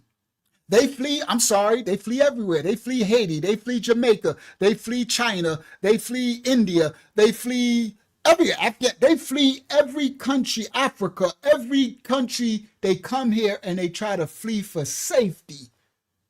I get it now. Freedom and safety. The freedom to serve whatever creator you want to serve. The freedom of religion, freedom of speech, the freedom to bear arms, the freedom for... But we sitting up here complaining? We need to be ashamed of ourselves. Yeah, we do. But we're destroyed for a lack of knowledge. I'm quite sure a lot of y'all are thankful for this information, because I sure enough am. All right, let's continue. Tankers accidentally hit a U.S. warship, and the U.S. retaliated by sinking half of Iran's navy in a day. It's an old naval strategy known as guerre de course, which I mispronounced, but it means a war of commerce. It's been executed since World War I. So launching missiles at the shadow fleet or capturing the cargo has a similar end result. Hundreds of millions of dollars worth of oil and tankers have already been seized by the U.S. and Western nations in 2025. But here's how that's... See, before he had to run in there, hundreds of U.S. seizes oil tank off the coast of Venezuela. See, this news we ain't paying attention to because it's boring to us. We don't know all this crap going on while we running around until Trump ran in there and kidnapped that fool. Till Trump ran in and did MOP. Now all of a sudden we against him. You have no idea what's happening. Let's continue. Hundreds of millions of dollars worth of oil and tankers have already been seized by the US and Western nations in 2025. But here's how that's escalating today. And the way they avoided sanctions before was by hiding their origin and spoofing their location or turning off their transponders. But now many of the ships are instead overtly... That's correct. Who said that? You're right, because Reagan wasn't playing either. That's how you saw. You're right. In '84, that was Reagan, and Reagan wasn't playing either. I don't know what it was with Reagan with his John Cowboy self, but he was not playing either. Turning off their transponders. But now many of the ships their origin and how that's escalated. Oil and tankers have already been seized by the US or capturing the cargo has a similar end result. Hundreds of millions of dollars worth of oil and tankers have already been seized by the US and Western nations in 2025. But here's how that's escalating today. And the way they avoided sanctions before was by hiding their origin and spoofing their location or turning off their transponders. But now many of the ships are instead overtly converting their flags to Russia. They're increasingly claiming that they're directly part of the Russian government. At least 17 oil tankers have switched to Russian flagging. Last month, 17 Shadow Fleet tankers took on the Russian flag, according to Lloyd's List, a maritime, Marine Kingdom intelligence and data firm, and more than 40 have done so since last June. in one incident last year, the Russian military directly intervened, sending a fighter jet and as a shot across Cobalt. That's the Estonia one. So they are like, all right, they ramped up. They like everybody. So Russia must have told them, anybody who get caught, put a Russian flag on your ship, and we'll see if who got enough balls, kahunas. But guess who had those kahunas? America. America aborted that ship and locked all the Russians up on the ship and all that, and they stood down. That part. Let's go. Turning off their transponders, but now many of the ships are instead overtly converting their flags to Russia. They're increasingly claiming that they're directly part of the Russian government. At least 17 oil tankers have switched to Russian flagging in the last month. This increases the chance of direct confrontation, and this is their way of increasing their security. Because once the US proved that it was willing to seize ships under a Russian flag, the rest of the Shadow Fleet didn't wait around to see what was next. There was a larger effort. Right after the US captured Maduro, at least 16 oil tankers. So then right after, when the US, and that was 2 weeks before they went after Maduro, right after the US showed that we don't care that you switch your flag to Russia flag, we ain't scared of no Russia. Somebody done told you wrong. We outside of the club and you think we a punk, right? So the United States, once they showed that they gonna go on your ship and they still gonna lock you up, Russian or whatever, now that made it change the game, right? It made them like, okay, so Russia started arming the ships with, right? And then after the United States ran in and said, okay, Venezuela, you trying to run this thing with China, with the Chinese yuan, the digital currency? They went in and kidnapped them, and this what happened. These ships under a Russian flag, the rest of the Shadow Fleet didn't wait around to see what was next. There was a larger effort. Right after the US captured Maduro, at least 16 oil tankers that were sanctioned by the US made a break for it. They all left at the same time in a coordinated effort to evade the American naval blockade. It appears so far some of the tankers were able to get away. Bingo. This was the one where that coon Willie D was all clapping and saying he was happy that China and Russia and them did this where they broke through the American blockade after we kidnapped Maduro, after we dropped that fool, right? They full retreat. Right after that happened, they said, everybody flee, grab all your oil and just all at once bust through. They can't catch us all. That sound like, I'm blackity black. That sound like something we do in the hood. That's what I used to do when we run from the police, right? I'm on the block, I'm running. They can't catch us all. They never catch me, right? I got caught. Well, they had to send the helicopters. They caught me because they had the whole police force, helicopters and everything, right? They caught me 4 blocks away, right? In the backyard. Y'all remember that story of 25 Light? They tried to kill me in the backyard. Oh, they couldn't catch me. They was mad. That's why they tried to kill me, because they couldn't catch me. They was hurting themselves. I'm jumping fences.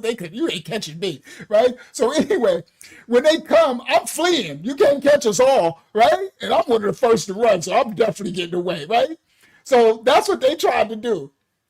They said after the president did that with Maduro, they was like, all right, Russia must have sent out the you know, you do that what they called the cold thing. What they call that cold, right? You know, that's the old stuff. They got modern technology. I'm making a joke though, right? They put the cold thing. Everybody flee. Everybody load up all the tankers and everybody just go at one time. They can't catch us all. Yeah, they sent the SOS, right? They can't catch us all at once. Now that's what we heard when China and Russia, when America, right? They tried to get through America's sanctions. I said, now this makes sense, right? And that's what that clown Willie D sitting up there talking about China. I like China. You should, you clown. What's this? Share this tab instead. That's this clown. I keep saying his name. Look, now he turned to an old coon. What's what he say? But I trust China before I trust the United States. Straight up. That's right. I said it. I trust China before I trust the United States. Because you're a coon and you're a clown and you're a sellout to our country. You're ignorant. I'm going to give you the grace of ignorance. Study show yourself approved. Even before I knew what America was doing, I never trust China over no doggone America. You the fool. You think America did you, if you want to say did you bad, what, you don't know China doing their own citizens, clown. All right, anyway, yeah, it's Morse code. That's what it's called, Saudi Tate. Morse code. Yeah, Morse code, Morse code. All right, so let me get back. I just had to show this coon. I had that already set up because I knew I was going to say his name a couple of times. I wanted the other people who ain't see our last live to know what I'm talking about, right? He was clapping when they did that. When they all ran, he was like clapping about it. You clown. You need to be extradited right to China. You trust China more than America?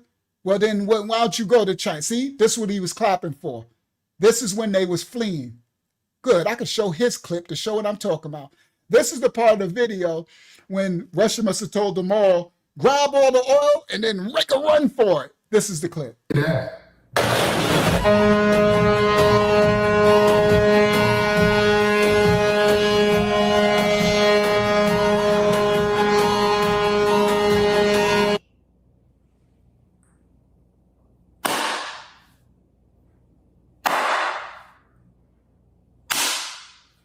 I ain't got no problem with that. Yeah, man. Well, I got a problem with you, coon. You selling out your country? I'm guessing you're doing it for ignorance, but that ain't no excuse. Because just because you don't, my people are destroyed for a lack of knowledge. Yeah, Willy Wonka, that's a good name. Just because you are ignorant don't mean you can't get my family unalive. You can't get us in trouble. You clapping for that? So what that was all that noise, that was them trying to flee through the American blockade. You see? That's treason, bro. You're a traitor. And I don't care if it's a lack of knowledge. Boy, we're being enslaved. Russians and China don't like you, idiot Jews. And he a millionaire sitting up here doing this clap. Boy, I swear our old blacks are turning to coons if you let them. That's why I don't get old. I stay with my feet on my spirit in the pulse. And I'm his age or even older. You heard? And I come from the I don't get old in my spirit. I stay I can't lose the connection to the youth and what's going on in today when I become some old coon. Well, I'm clapping for the demise of my country, you clown. The country that made him able to be a millionaire and make millions of dollars in front of a little white wall. When in China, he can't even have YouTube. You can't even rap in China. You wouldn't be Willie D from the Ghetto Boys in China. Facts. Clown show. All right, let me get back. Let me get out of my feelings. Us blackity blacks, and if we don't know what we talk about, we need to stand down. For real. That's why the scripture says, study and show ourselves approved. If we don't know what we talking about, let these people work it out. Right? Don't get into politics if you don't know, Jill. You don't know what you're doing because you get yourself into a mess. Right? And you don't understand what's really happening. All right, let me get back. Share this tab instead. Sorry, I'm a little triggered over the coon. I don't do coon stuff, right? I don't do that. I don't like that. Those are the people who get us, sold us out, and then from a lack of knowledge, ignorance, right? All right, let's continue.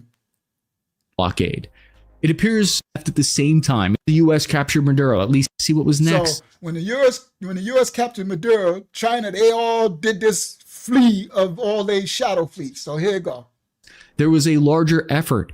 Right after the U.S. captured Maduro, at least 16 oil tankers that were sanctioned by the U.S. made a break for it. They all left at the same time in a coordinated effort to evade the American naval blockade. It appears so far some of the tankers were able to get away. The shadow fleet of tankers has become the new flashpoint in U.S.-Russia relations. And the strategic thing to consider here is that once you capture a handful, it pressures other in the shadow fleet to not even try to violate sanctions. Meanwhile, at the same time, another sanctioned oil tanker, the M. Sophia, had 1.8 million barrels of oil, and it was captured in the Caribbean by another American helicopter assault. But this one actually has even way more grave consequences, I think, because the M. Sophia is sanctioned by the U.S. Treasury Department as part of the official Russian shadow fleet crackdown. So this ship is directly being targeted by the U.S. government because it's part of Russia's fleet. Instead of... So everybody, there was another one that was invaded. The crazy part is we know, Tamaya, we know nothing about this. All this is happening, and now people can, if you understand, you know why Trump is like, we taking Greenland. All right? Now listen. Sophia had 1.8 Another ship, Sophia, 1.8 million barrels of 1.8 million barrels of oil that's already sanctioned illegal. U.S. already like, so again, they shadow fleet. Listen. handful. It pressures other in the shadow fleet to not even. So when you are cracked down, because they're saying, listen, everybody else don't do this because this was going to happen to you. All right, here we go. Try to violate sanctions. Meanwhile, at the same time, another sanctioned oil tanker, the M. Sophia, had 1.8 million barrels of oil, and it was captured in the Caribbean by another American helicopter assault. But this one actually has even way more grave consequences, I think, because the So America bum rushed another one of these Russian tankers. But this one had more because this one was an actual Russian tanker, meaning wasn't a shadow fleet Venezuela masquerading. It was known that this was this tanker was sanctioned directly from the U.S. against Russia. And America found out Russia didn't care about it and was still running drugs across. Russia's gangster. All right, let's continue. Let me go back just a little bit. Russia's gangster. I'm really sorry. That's just the street in me. It's like, you know how we in the movies we root for the bad guys, right? We root for the gangster. We want them to get away. In the movie, some of us, right? It's just, I don't know. It must be the sin in our heart, right? I gotta exercise that out continually. But I'll be like, Russia gang, right? But anyway, but I ain't trying to have them be gang against us. Right?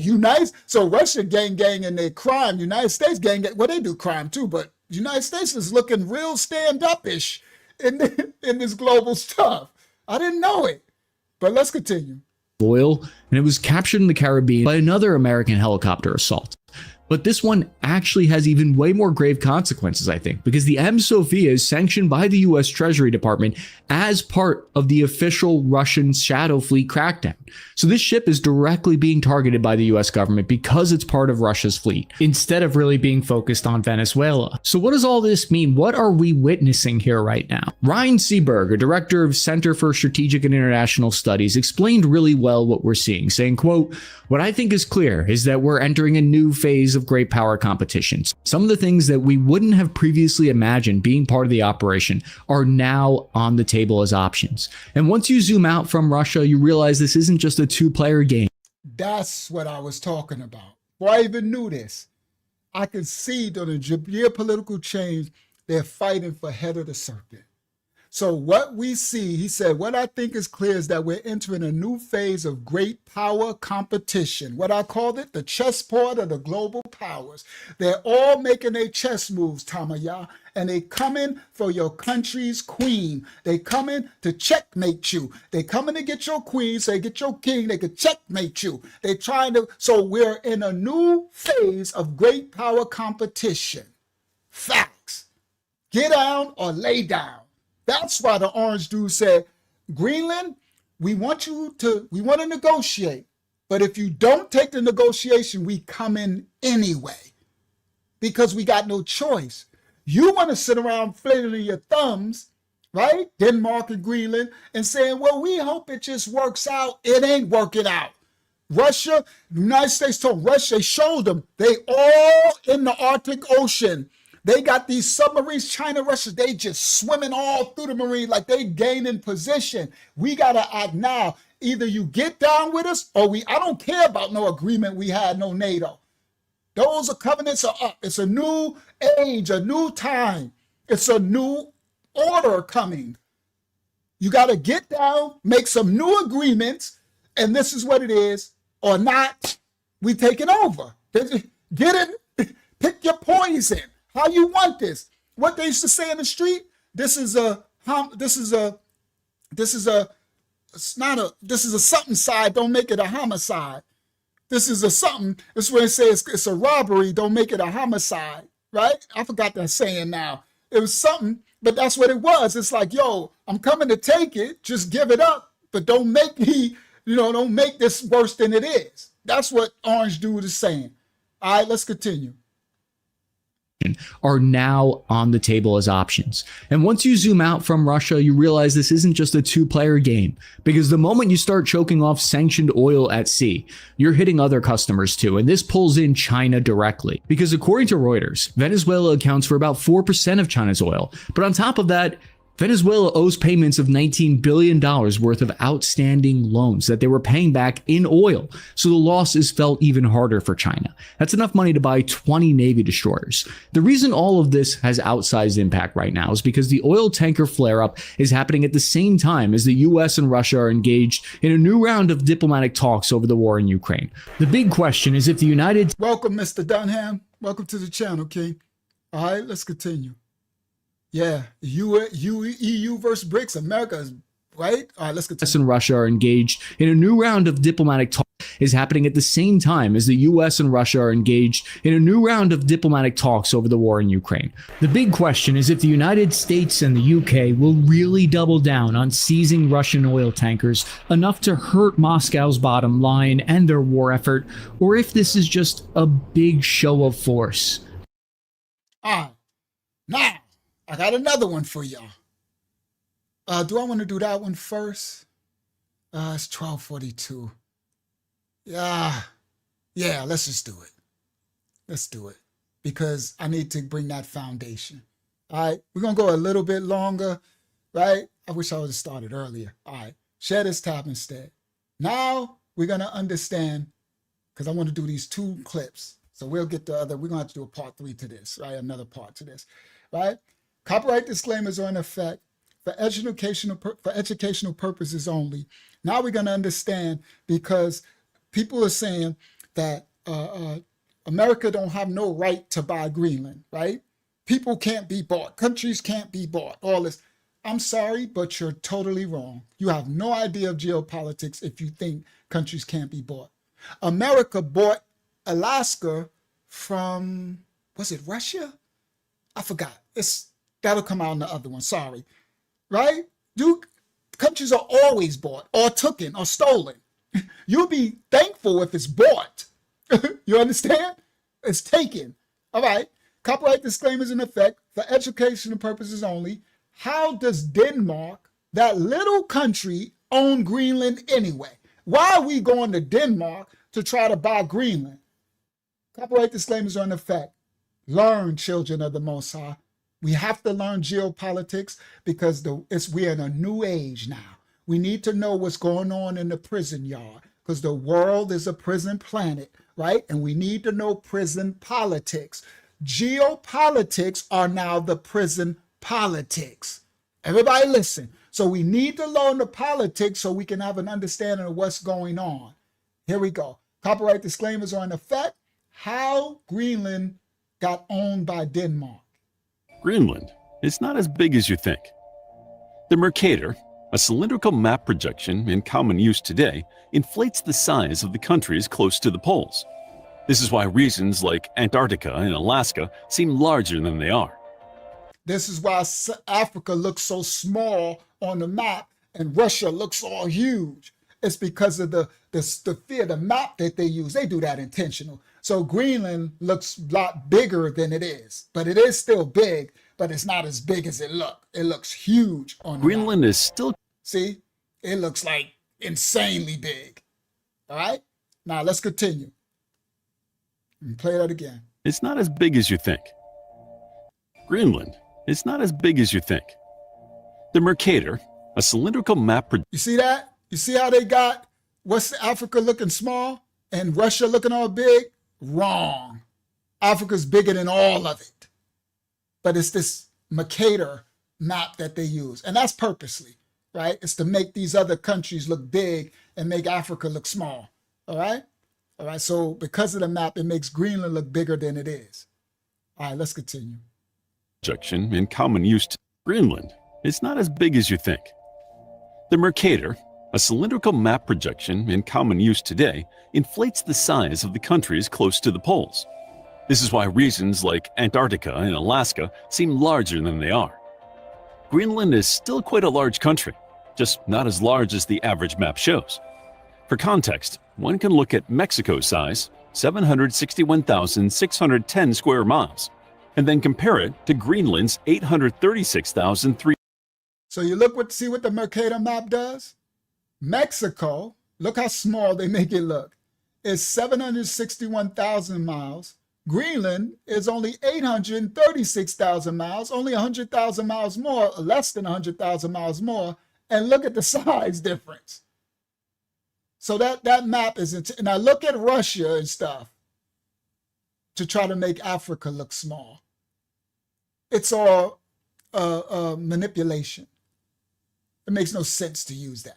This is another lie from the lake of fire like everything else. And this dark prison planet, right? Everything is a lie. That's why we have to rightly discern and divide the truth and study to show ourselves approved. That's why I teach and break it down to the basics so even a baby can understand. All right, praise the Most High for learning. All right, let's continue. For context, one can look at Mexico's size, 761,610 square miles, and then compare it to Greenland's 836,300 square miles. However, while Mexico has a large population of around 128 million, the 10th largest globally, Greenland has a pretty small population of about 56,000. Let's look at Greenland, the biggest island. So Greenland only got 56,000 people. It's basically the same size as, a little bigger than Mexico. Imagine Mexico only having 56,000 people. It is so empty, all right? But it is the biggest island in the world. Greenland is the biggest island in the world, and it only got 56,000 people. So it's empty, basically. All right, let's continue. Y'all forgot about me. I'm thirsty. Could somebody please? I know they're enjoying the show, but you just forgot about me. I'm just over here just as dry as the Sahara Desert. And it's so funny, guys. I keep looking. I'm using my glass that I can drink is right here. I keep looking at the spot. Ain't nothing there. I keep looking up. I'm like, I'm thirsty. I'm trying to find a spot that I can say, could somebody please bring me to drink, something to drink? Y'all just forgot about old Huck. That's okay. All right, let's continue. Thank you. Population of around 128 million, the 10th largest globally. Greenland has a pretty small population of about 56,000. Let's look at Greenland, the biggest island in the world that is not considered a continent. The country is physiographically located in the continent of North America. Now, Denmark, right here, owns Greenland. Thank you. Look at her face. Yeah, you forgot me. Thank you, though. Hurt. Oh, my goodness. I needed that. I've been talking for about 4 hours straight. All right. Now, see how Denmark is so tiny. So how does Denmark get to own Greenland? But now y'all going to tell us we can't buy Greenland? There's somebody got some explaining to do. That don't make no sense to me. How did y'all get to own it? Let's continue. Because it lies on the North American tectonic plate, located in the continent. The country is physiographic island in the world that is not considered a continent. The country is physiographically located in the continent of North America, because it lies on the North American tectonic plate, between the Arctic and Atlantic Oceans, making it a point of interest for the United States. However, the American dream of owning Greenland cannot be fulfilled as long as the Danes won't let it go. Denmark, a much smaller country than Greenland in size, but a much larger country by population, has a claim on Greenland as a constituency. The Kingdom of Denmark, or the Danish realm, officially contains 3 constituent countries: Denmark, the Faroe Islands, and Greenland. So, the Dutch, Denmark, they own 3 constituent chain of islands. Denmark, they're round. The Faroe Islands, these little islands, and then they own Greenland, right? Little Denmark, right?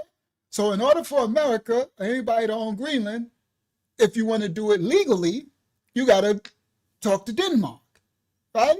They own all this. Like if you want to buy someone land, they own many acres, right? So America's trying to negotiate with Denmark.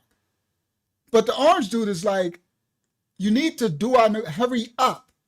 Because while you sitting up here fiddling your thumbs, All in these, see this ocean, Arctic Ocean? Russia and China got all their submarines. They filling this up. So either you're going to hurry up and take my offer or I'm taking Greenland. Facts. And I'm going to take Denmark. That's probably what's going to happen. See, this is where I said at the beginning, I showed Denmark, I'm like, I hope they wisen up. Because I know what happens. I'm from the streets. I know what happens. What happens is you go in because you didn't want to make the deal, right? Legally, when I wanted to do it. And once I take this, I'm taking yours too. Sorry. So as you're trying to defend Greenland, you need to be worried about yourself too. Because if I don't, China is going to take it, and they're going to take yours, and they're going to take it. And they're going to take Sweden and Iceland and everything else around here.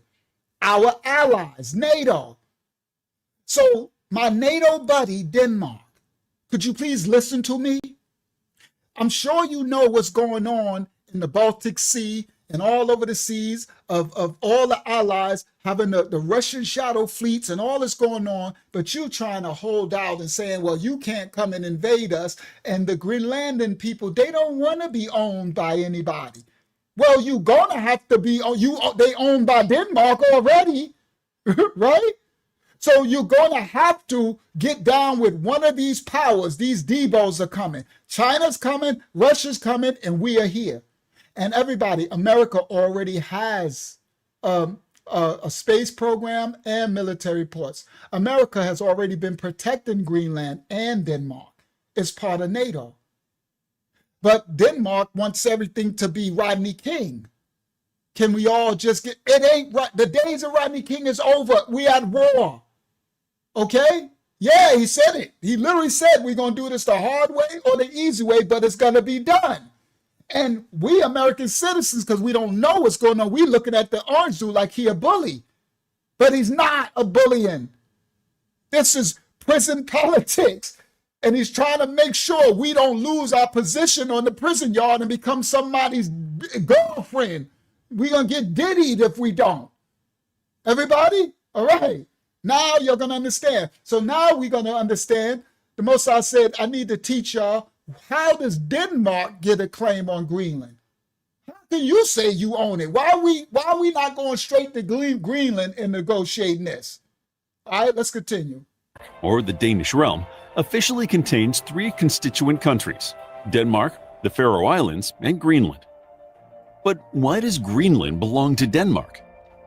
About 2,000 miles separate the two countries. Regardless, the two have been politically and culturally linked for a millennium. In fact, until 1953, Greenland was a Danish colony and was later defined as a district. The people of Greenland have political representation in the Danish parliament.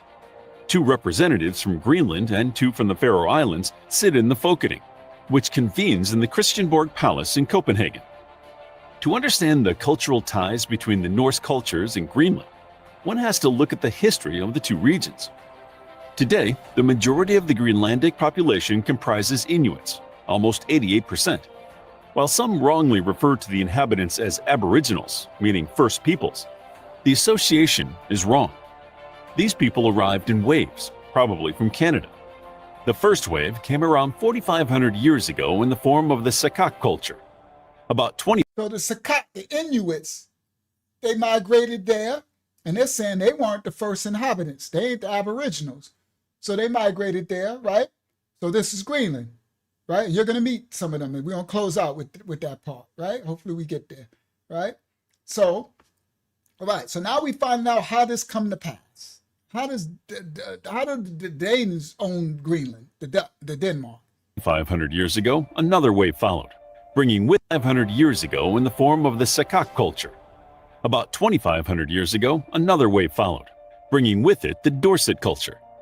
The third wave of immigration brought the Thule culture from Alaska around 1,000 years ago. Today, there are Kalalit in the west, the Tunumid in the east, and the Inuit in the north of Greenland. The island is the least densely populated region in the entire world, and for a good reason. Despite the green in the name, its icy tundra makes an immediate impression as one steps onto the island. One might assume that the terrain has remained virtually unchanged since the Norsemen made their first appearance. People have often heard of the famous voyager Leif Erikson, the first European to find his way to America. So, if some of y'all who know history, have y'all heard of the great Norse explorer Leif Erikson? Right? He's supposed to be the first European to find his way to Americas, right? I heard of this Leif Erikson character, right? They're the ones who founded Greenland. Let's continue. Appearance. Well, not founded it, but came to the land when nobody's living there. This cold People have country. often heard of the famous voyager Leif Erikson, the first European to find his way to America.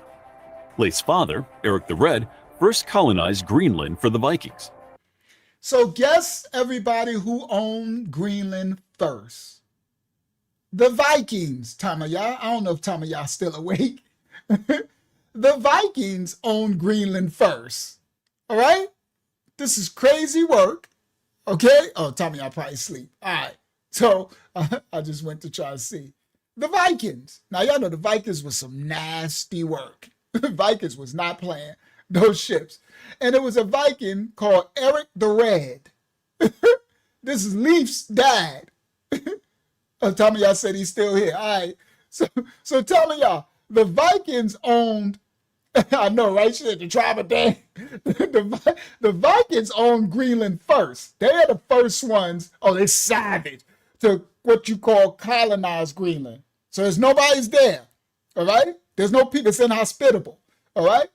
Right? Now, the Vikings, nothing to play with, okay? Now, technically, they're saying there was nobody there. It might have been somebody there, right? You know how history is, so we got to do that with a grain of salt, right? They're saying that when Eric the Red, the Viking, first came to Greenland, there was no people there, right? It was probably some people there that they slaughtered, but let's continue.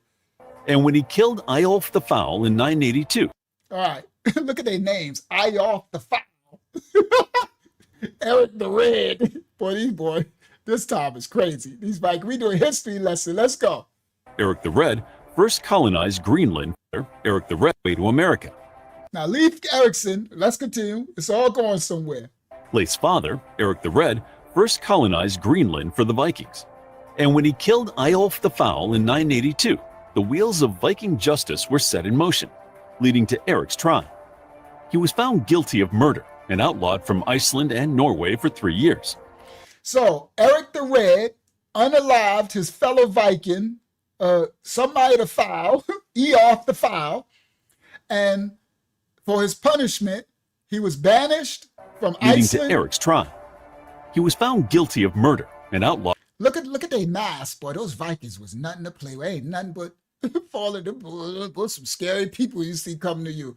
All right, now watch this. From Iceland and Norway for 3 years. He was bound from Iceland and Norway for 3 years. Now these people are conquering it. This is before it's all this civilization. He's a Viking era.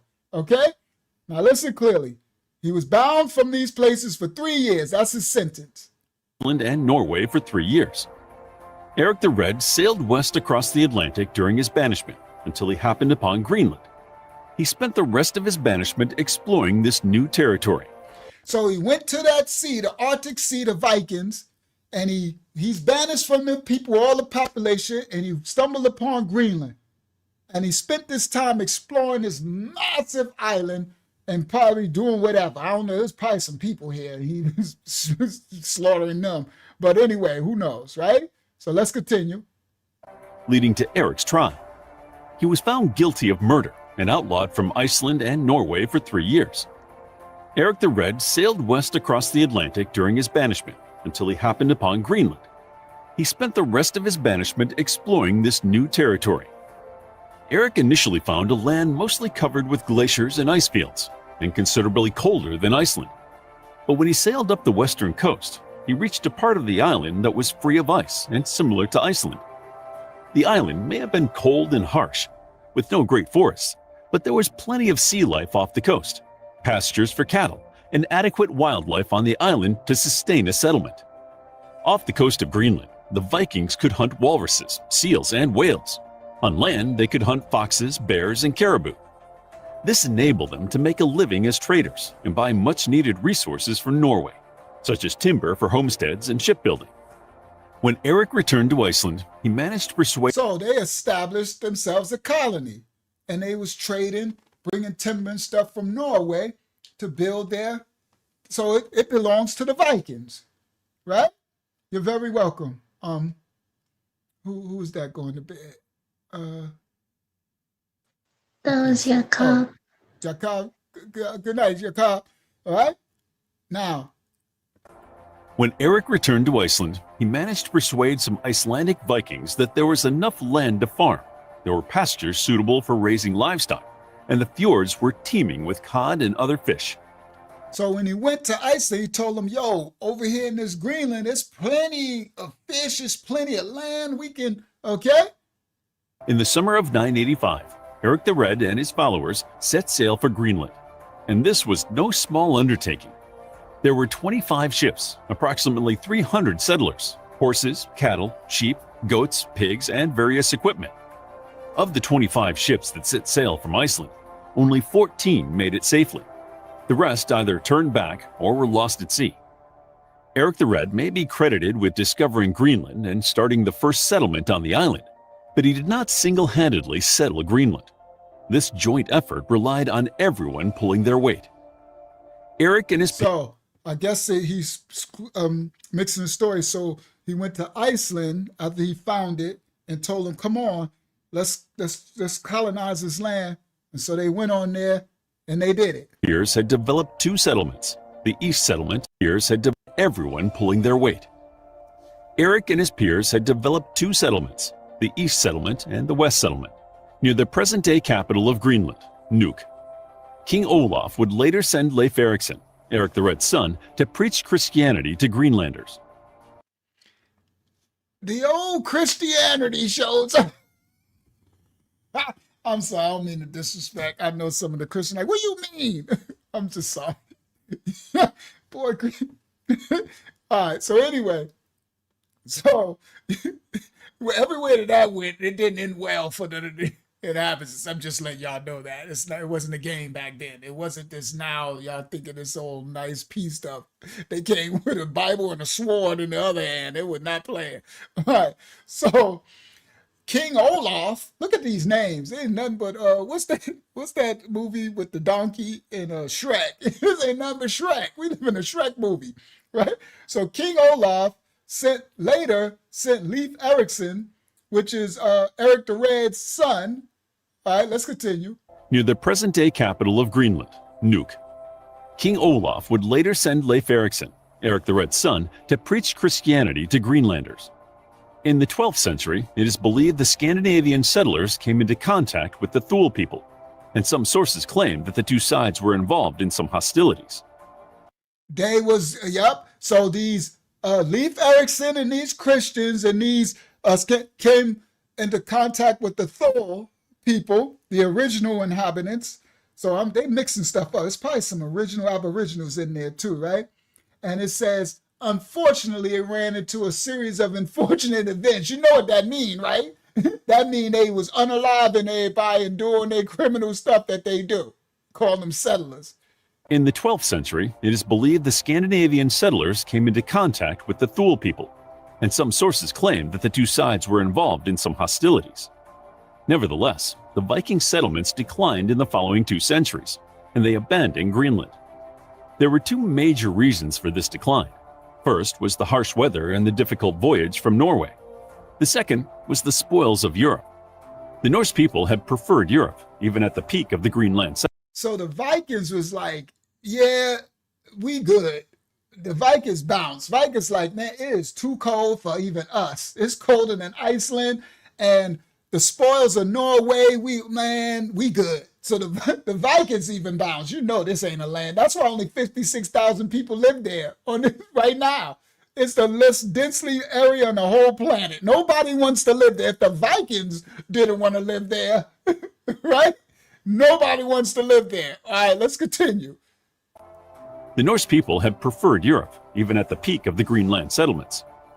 The 16th century saw new developments as the Spanish and Portuguese colonialist ambitions took them to far off. All right, so that was the 1100s, right? Now we in the 1500s. 200 years later, here comes Spain and Portugal.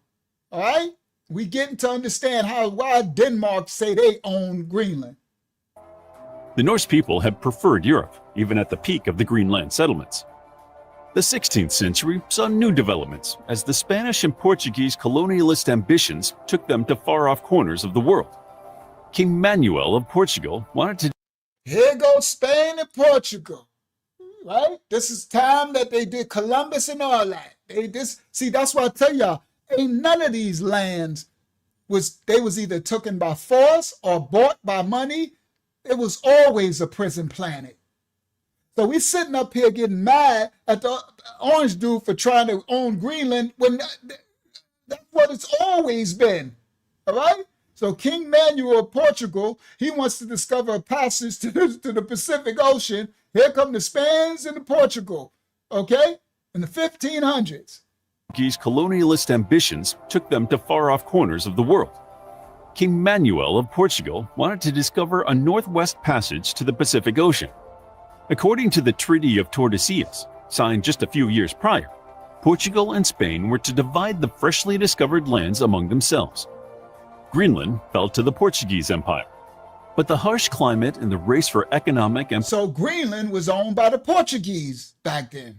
When they came, it said it fell to the Portuguese Empire. That's code word. Portuguese came and they slaughtered the inhabitants and they took it. Okay? It fell to the Portuguese.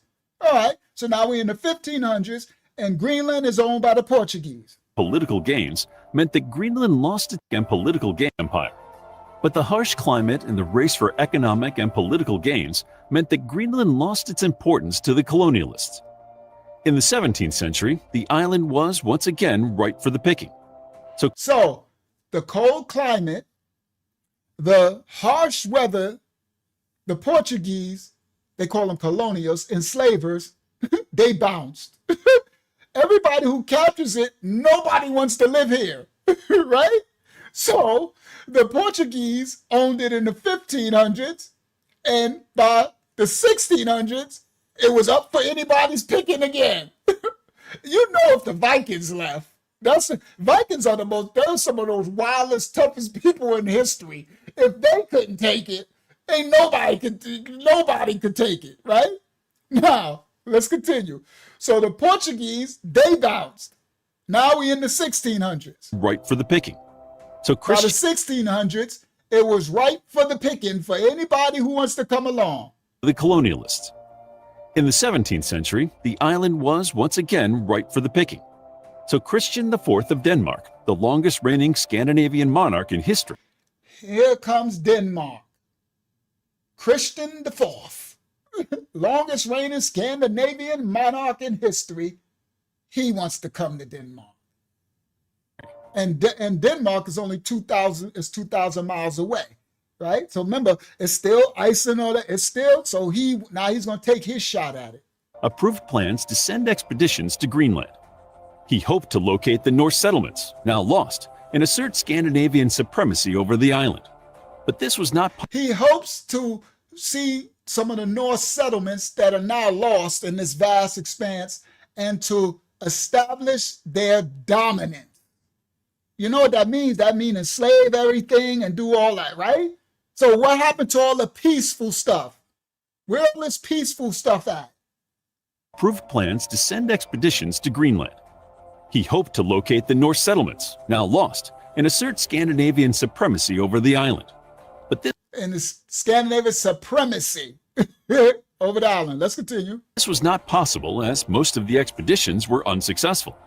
On the other hand, the Inuit people were used to the region's climate and had survived for centuries. Okay, so who was they trying to assert their dominance over? The Inuit. The ones who came a long time ago. The only ones who could survive the climate. They were fine with it. These what do they call Mongoloids, the Asians. They were built for it, right? They ain't no black. We would have been done for. The blackity blacks, we would have been back on our ships and going right on back to some warm region, right? The Mongoloids, they were built for it. I guess genetically, They was good in the igloos and living in the ice tundras, right? Who are they conquering? Them. All right, let's continue. Of the expeditions were unsuccessful. On the other hand, the Inuit people were used to the region's climate and had survived for centuries. At the dawn of the 18th century, a Denmark-Norway expedition led by Hans Egede was successful and helped open Greenland up for Danish merchants. So, 1700s, here go to Denmark again. Hans Egede, he coming again, his expedition. Now forget that those people already living there. The Inuits, right? He come, all right? And he's opened up Greenland for any of Denmark merchants. Now y'all can come take what you want. See what I mean? By the late 18th century, the Danes had closed Greenland off for trade with other nations. By monopolizing. So, by the late 1700s, they closed Greenland off for any trade with anybody else. They got a monopoly. They just took it, right? By monopolizing the trade, they tried to acclimate the local Greenlanders to the outside world at a slow pace. In the 18th century, Greenland, Iceland, and the Faroe Islands had become a formal part of the Kingdom of Norway. But the next century brought more complications. With the arrival of Napoleon, things in Europe were starting to shake up. Initially, Norway wanted to remain neutral, but was forced into joining sides. Assuming that the Norwegians would side with. So, here we go. Here come the French. Again, world wars. Napoleon comes, and Napoleon like, listen, I'm shaking things up with this Norway, Sweden, Denmark, and all that, right? So, it was a time for change. They had peace for a little while. They was in charge. Here come the French. Little old Napoleon, right? Europe were starting to shake up. Initially, Norway wanted to remain neutral, but was forced into joining sides. They wanted to remain neutral, like they're doing now, but they was forced to pick a side. So everybody, this ain't nothing new. Ain't nothing new under the sun. We're at a time for war and a time that they're establishing these kingdoms, establishing themselves, right? Now, they had to do that back then, and they chose a side, because if they didn't, they would have just got enslaved. They would have got taken over. But was forced into joining sides. Assuming that the Norwegians would side with Napoleon, the Brits shelled Copenhagen in an unprovoked attack. By doing so, the British had the United Kingdom, the British, thinking that Norway, they was going to side with Napoleon, the French. The British bombed Copenhagen, the capital of Denmark, in an unprovoked attack. By doing so, the British had the exact effect on Norway that they had dreaded. The Norwegians sided with Napoleon. So, when the British did it, they didn't want it, but the Norwegians sided with the French, with Napoleon, against United Kingdom, Britain. In 1814, a treaty known as the Treaty of Kiel was finalized between various parties that ended Danish hostilities with the anti-French camp. Britain, Ireland, and Sweden were on one side, and the Danish-Norwegian kingdom on the other. Frederick VI of Denmark ended up giving up the Kingdom of Norway to the Swedes. So, the Frederick VI of Denmark gave up Norway to the Swedes. Not bought it, he gave it away. So now today they talking about you can't buy people. I'm sorry, you was always, this is a prison planet. You must don't know no geopolitics. You don't know history to understand that everything that the Orange do and everything they're doing is actually how it always been done. You either buy it or you take it, or someone's going to come and buy it and take it from you. They're setting the stage for the chessboard of the global power today. However, the treaty allowed Denmark to retain control of Greenland, Iceland, and the Faroe Islands. So, when Frederick IV of Denmark gave up the Kingdom of Norway to the Swedes, in his agreement, he allowed them to keep keep Greenland. Iceland and the Faroe Islands. Greenland, Iceland, and the Faroe Islands. The Swedes claimed that these territories historically belonged to the Kingdom of Norway. Norway continued to exert its claim and would declare the eastern part of Greenland as Eric the Red's land in 1931. In 1867, the U.S. became interested in Greenland and Iceland. In 1867, here come the United States. They showing interest. You had the Vikings, you had Iceland, you had Denmark, the Dutch, you had the French, you had Spain, you had Portugal, you had, all right? So why is it a problem for the United States to be interested in it? Don't this hit different for y'all now, guys? Why all of a sudden people want to act like something's wrong with us? This is always how countries and nations have been running this dark prison planet, Second World. We wanted to be all peace. So in 1867, the United States became interested in Greenland and Iceland, offering vast amounts of cash to Denmark for both countries. And they offered a lot of money to Denmark to buy Greenland and Iceland. Since 1867, we've been trying to buy it. The orange dude said the time is up now. Either you gonna sell it or we coming to get it, because we at a whole new age. And Russia and China is not playing. They coming to take it. Now y'all understanding? All right, here we go. And the answer was vast amounts of cash to Denmark for both countries. And the answer was a resounding no. And Denmark said no. In the same year, the U.S. had bought Alaska from the Russians. You see it? I thought it was Russia. In the same year that the United States was trying to buy Greenland and Iceland, we bought Alaska from who? The Russians. With money. All right? History. In the same year, the U.S. had bought Alaska from the Russians, so there was no doubt that they were serious about the purchase. At the beginning of the 20th century, Norway gained independence and disputed Denmark's claims of the ownership of Greenland. Now, the reason why they're buying these is strategic defense places so they can have, they back in the 1800s, they've been doing this. That's how the United States became a global power. You have to strategically play the chessboard. When the matter went to the Permanent Court of International, Denmark's claims of the ownership at the beginning of the 20th century, Norway gained independence and disputed Denmark's claims of the ownership of Greenland. When the matter went to the Permanent Court of International Justice in 1933, the decision favored Denmark. Talking about the 20th century, how can one skip over the two great wars? The First World War was not an issue for Greenland, as Denmark maintained its neutrality throughout the war. Now we talk about the times of the war. World War I. Greenland was cool. Denmark, nobody was messing with them on World War I. So they had no problem. They didn't have to pick a side. Nobody gave them no smoke. They was able to go on with their little peaceful society. Traded with both sides.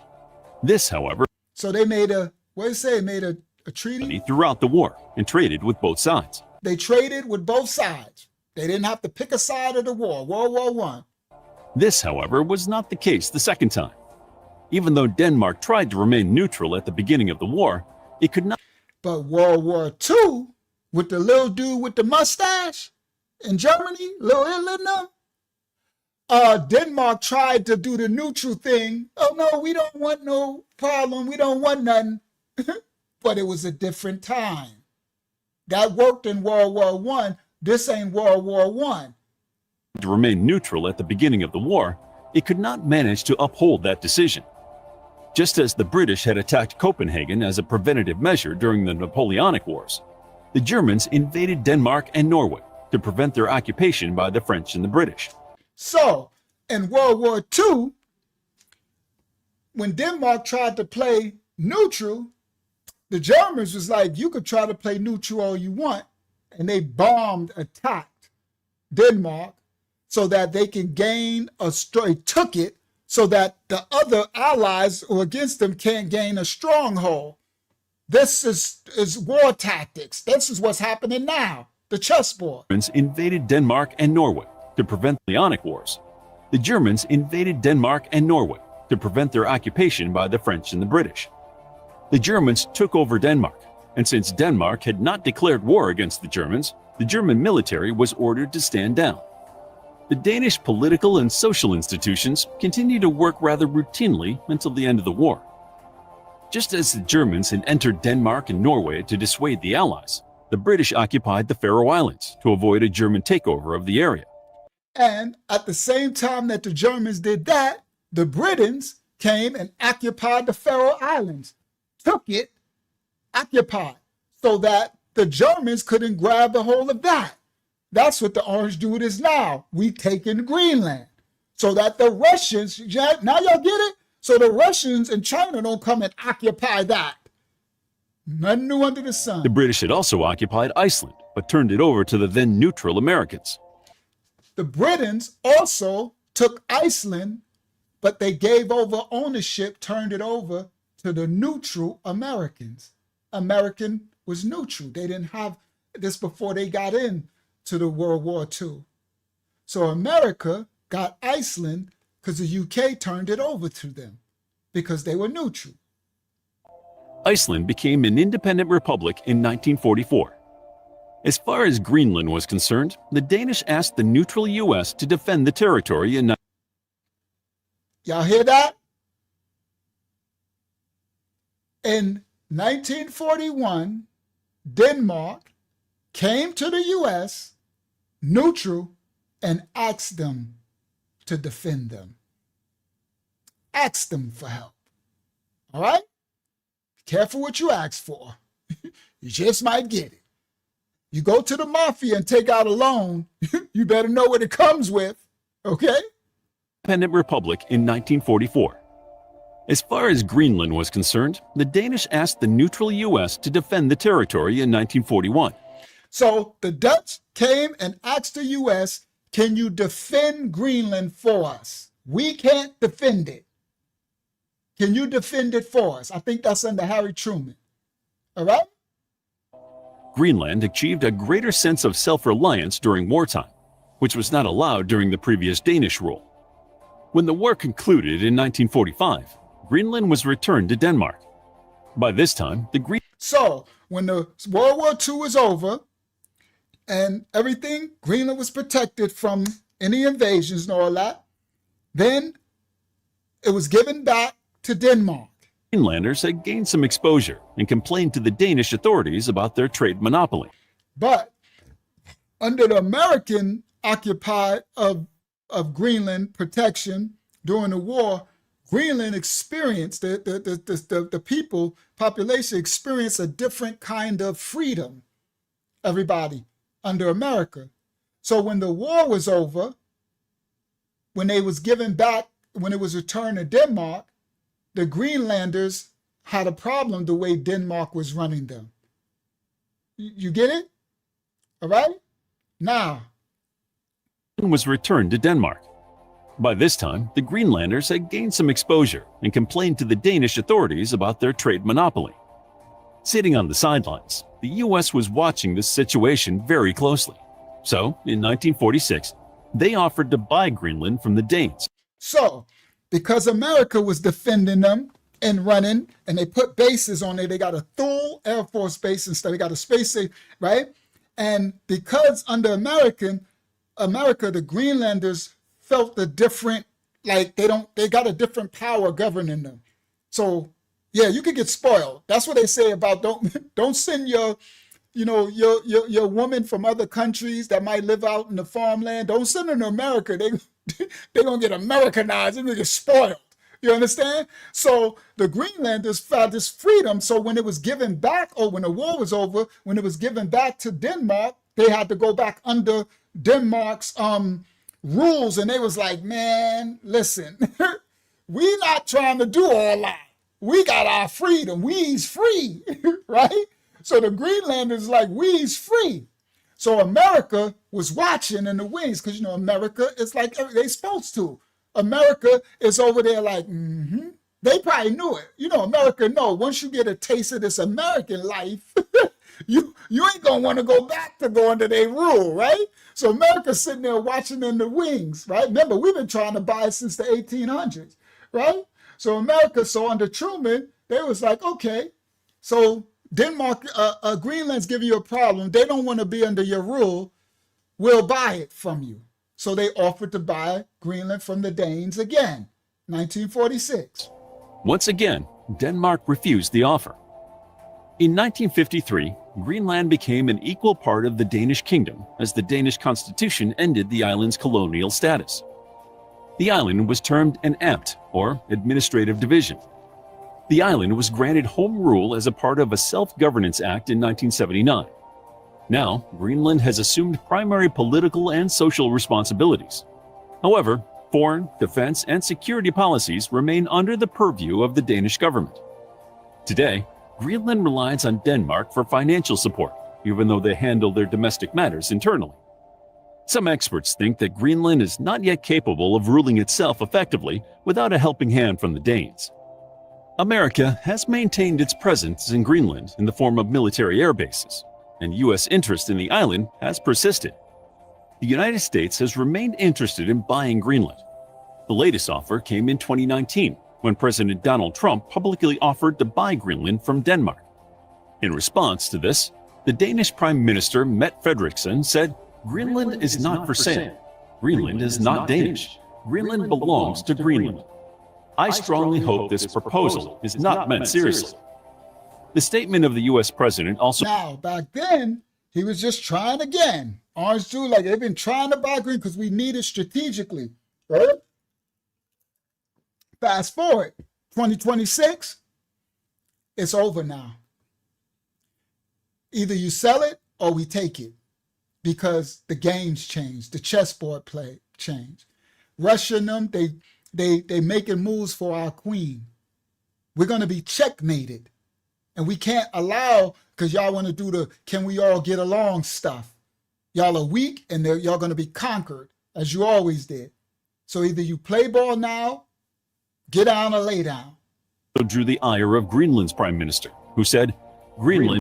The statement of the U.S. president also drew the ire of Greenland's prime minister, who said, Greenland is not for sale and cannot be sold, but Greenland is open for trade and cooperation with other countries, including... Greenland is not for sale and can't be sold, but we're open for trade. Unfortunately, dude, your country is about to be, your little 550,000 citizens, you're going to be taken. Now y'all get it? I'm not trying to say bully nobody. I wish it was peace, but we need Greenland because we need to stop China and Russia from gaining a hold to getting up, because we not about to be enslaved to China or Russia. So you're going to have to give me that. Facts. I get it now. I get it. Get out your feelings, everybody, and understand the chessboard of the global powers of the prison planet. This is what's happening. Time is up. So the orange dude said, either you take this last monetary offer, and he said, he still said, I still might pay. I've been trying to pay forever. But now he said, we coming to get it either way. So they want to be all in their little feelings, right? He like, we can't be sold. Oh, you can be taken, right? If you can't be sold, you can definitely be taken because ain't nothing you could do. You can't even defend yourself. Of Greenland's prime minister, who said, Greenland is not for sale and cannot be sold, but Greenland is open for trade and cooperation with other countries, including the United States. Greenland is an exciting place to visit today, and the influx of foreign visitors has continued to increase. The cold weather and all that it brings. Right. Now, let's close out with this. I wasn't going to do it, but let's do it. All right? I want to have y'all understand what word am I looking for? What the Greenland people think about this. Let's go to Greenland. We're going to go to Greenland right now, right? Because this is what the orange dude said. Greenland, we're not going to have Russia or China do it. Russia, whether they like it or not, about that. But right now, we are going to do something on Greenland, whether they like it or not, because if we don't do it, Russia or China will take over Greenland. And we're not going to have Russia or China as a neighbor. Okay? Let's go, orange dude. I'm sorry, bro. I'm just, this is the reality where we at, right? they need. US I'm not talking about money for Greenland yet. I might talk about that. But right now, we are going to do something on Greenland, whether they like it or not, because if we don't do it, Russia or China will take over Greenland, and we're not going to have Russia or China as a neighbor. Facts. Now, let's close out. I have much more, but we'll do a part 3 because I got some dope stuff to show. Because I was going everywhere. I was going other places, right? Let's see what the Greenland citizens think about this. Let's go to actual Greenland. Everybody, we're going to the island of Greenland.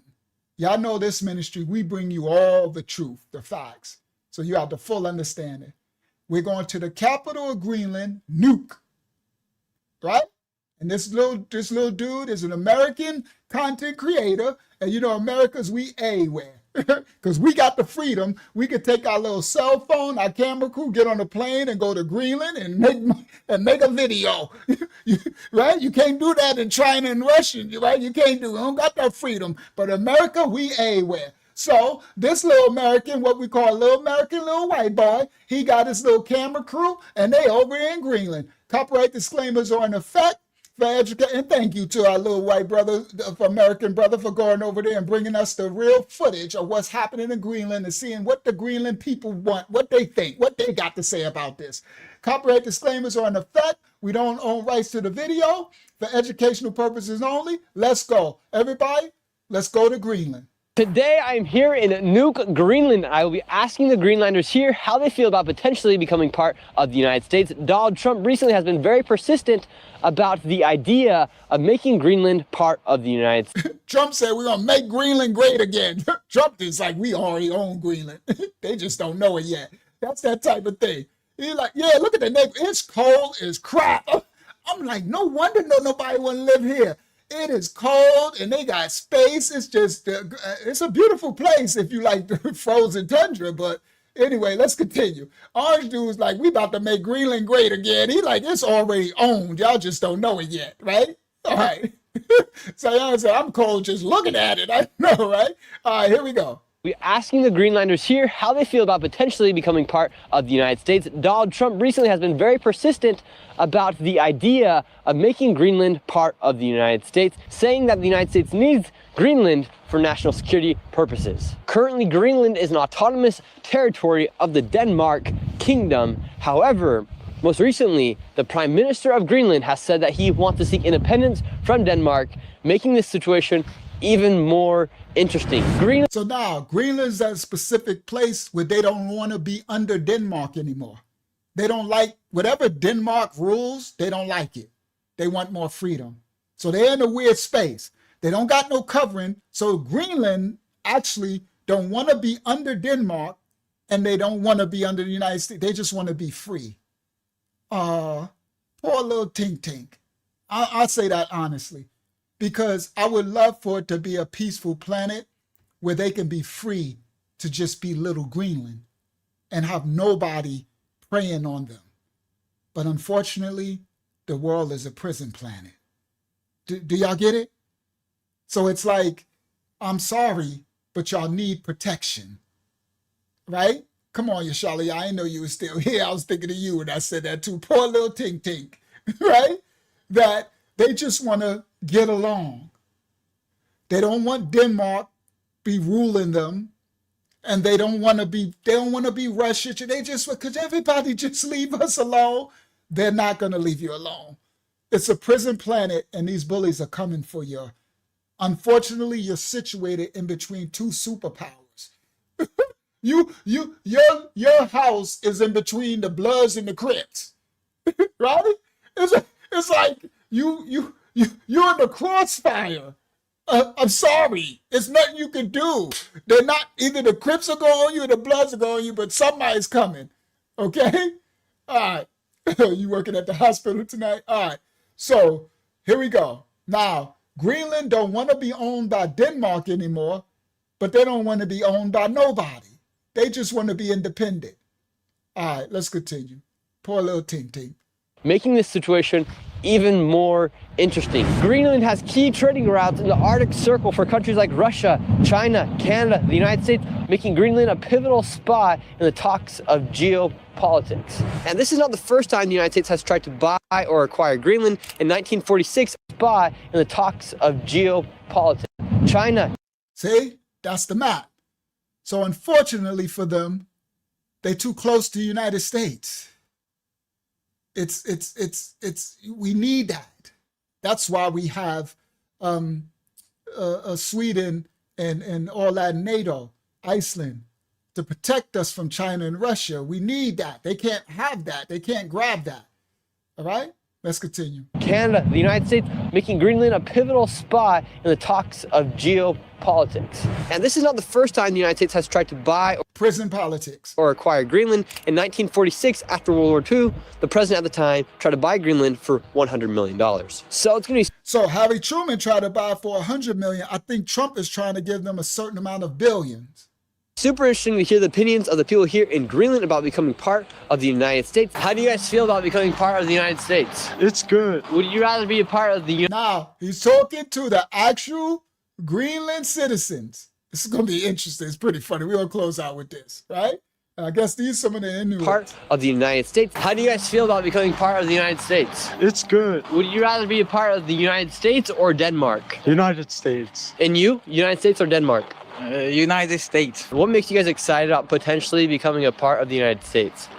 McDonald's. McDonald's. McDonald's. We want fast food. Do you think it's just a... Now, everybody listen clearly. That's these kids. He said, what make you want to be part of the United States? They said McDonald's. We want fast. Y'all really don't. I understand that y'all do want fast food. They want that American life, but it's not good for you guys. Whatever it is y'all eating is a lot better than y'all fast food. Right? They like, we want fast food. They want McDonald's and Kentucky Fried Chicken. They want Subway. Right? Mickey D's for the win. Right? That's the youth. They like, we want McDonald's. That's hilarious. You can't make that one up, right? Right, Yali? That's hilarious right there. All right, let's continue. Or Denmark? United States. And you? United States or Denmark? United States. What makes you guys excited about potentially becoming a part of the United States? McDonald's. McDonald's. McDonald's. We want fast food. Do you think it's just a power grab by Donald Trump trying to buy Greenland? Donald Trump and Putin in one box, and thank you. Look at Old Dog. Old Dog said, you take the orange dude and Putin and put them both in the box. And so he know already, because he know somebody's coming for our land, right? Whether it's Russia or the U.S., somebody, and he's correct. So the old dude, he already know. He like put them both in the box and they can both kick rocks. All right, let's continue. Just a power grab by Donald Trump trying to buy Greenland? Donald Trump and Putin in one box, and thank you. How do you feel about the United States potentially buying Greenland? Greenland's not for sale. It's their own country, so it cannot be bought. So is Greenland a country or a territory? Today it's an independent country, but it's it's a part of Denmark. Oh, poor little Tink Tink. He can't even explain himself, right? He like, Greenland's it can't be bought. Yes, it could, bro. It's gonna be taken. That's what's sad about this, is that the citizens need to understand that what's happening on the global stage, the powers, they're coming to take it. So you're going to have to, you're not free no more. Whatever freedom you had, you got to understand that you don't want to be under Denmark. Denmark is under America. You understand? You're not free anyway, right? So you got to be under some protection, right? So he's like, we're a people, and people can't be, yeah, they could. They always did in this prison planet. All right? Let's continue. It's a part of Denmark today, but the law says it can be independent whenever they want to. Okay, so it's up to the people of Greenland whether or not they want to be a part of Denmark. Yes, it is. It is. But for now, there are some economical problems by leaving Denmark totally because it's very. So he says they have economic problems trying to separate from Denmark, which got no power at all. Just so y'all know, Denmark can't defend themselves, right? He says, so if we separate from Denmark, we can't even feed ourselves. So it's like, bro, I'm sorry, y'all can't. I wish I could protect them. Honestly, I wish it wasn't a prison planet. I wish it was a thing where we could be like, just let those set up a protection for, and let those people just live. But it's not like that. The world is a prison planet, all right? And they're coming for you because of where you're geographically located. That's your real problem, is where you're located. It ain't the resources, none of that. It's the location, the positioning, the global positioning of the warring powers. Totally, because Some of the resources is just a byproduct, okay? Because they're trying to get the resources later too. Whoever get that global power, get the resources that'll be mine later, right? But that's a future event. The event now is literally global positioning. Because it's very expensive leaving Denmark totally because it's a very expensive country to drive. Everything is expensive here, so they need support from Denmark. Do you think Donald Trump would be ruining? So everything's so expensive there, expensive to drive, so they need financial support for Denmark. So you're gonna go to somebody. You don't want to be with Denmark. You can't. That's the thing. Was like, bro, pick a side. You got to pick something. You can't. Like, I don't want to be with Denmark, but we need your money. We don't want to be with the United States, but we need your protection when Russia and China is coming to debo you. So they need support from Denmark. Do you think Donald Trump would be ruining the United States' reputation with NATO if he went against Denmark and bought Greenland? To imagine an armed conflict. That's a great question. Would the United States be ruining their reputation with the NATO agreements if he said, forget Denmark, we taking Greenland or buying it? Yeah, but guess what? They don't care about the NATO agreement no more. We are in a new change in the world stage. Money is going digital, and the world powers are vying for who's going to be head. So U.S. is smarter. U.S. already knows. We don't care. We got to make a new agreement. We're going to call it Play-Doh or something, right? I don't know. You're going to call it Dildo or Diddy. So I don't know, right? We're going to make a new agreement. It's going to be called something, right? But that old stuff, I'm sorry that everybody, if you stuck on the old guard, you got to stay with the times. That's over. That's why that's why they're saying we taking stuff. And we don't care about the agreement. Sorry. That worked. It worked for 50 years or whatever. So good. Now we making a new agreement. We got a brand new lease and contract. You get down or lay down. That's it. The Prince of Politics, everybody. It just is what it is. All right? An armed conflict. Right. So that was a great question. Between two NATO countries, that is I cannot imagine. So he's like a conflict between two NATO countries he can't imagine. Brother Greenland, it won't be an armed conflict. Denmark will never. They ain't got no arms to go against America. It will just be they taking it over. That's it. And then they're going to take over Denmark too. That's the part Denmark needs to understand. I know already because I'm from the streets. I know how this works. If America is forced to take Greenland, then they're going to take Denmark too. Literally, we're going to have two. That's it. They're going to take it over, and you should have got down, right? That's it. You should have got down. That's just what it is.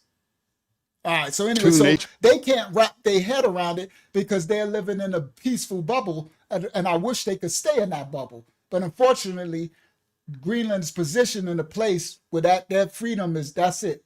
Now they can still live, but you're going to be occupied.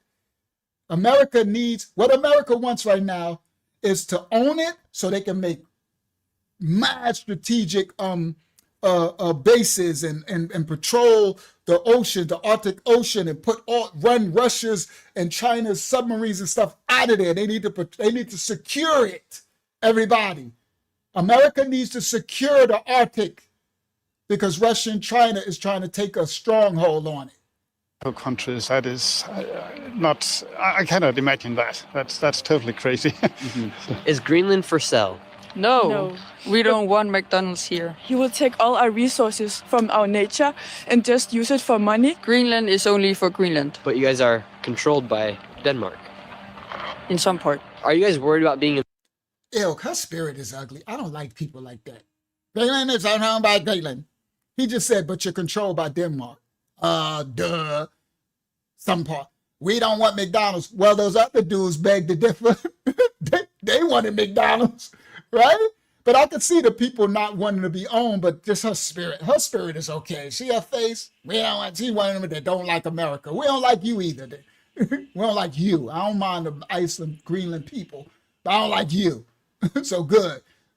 So yeah, look at her face. We don't want McDonald's. Shut up. Let's continue. That's totally crazy. Is Greenland for sale?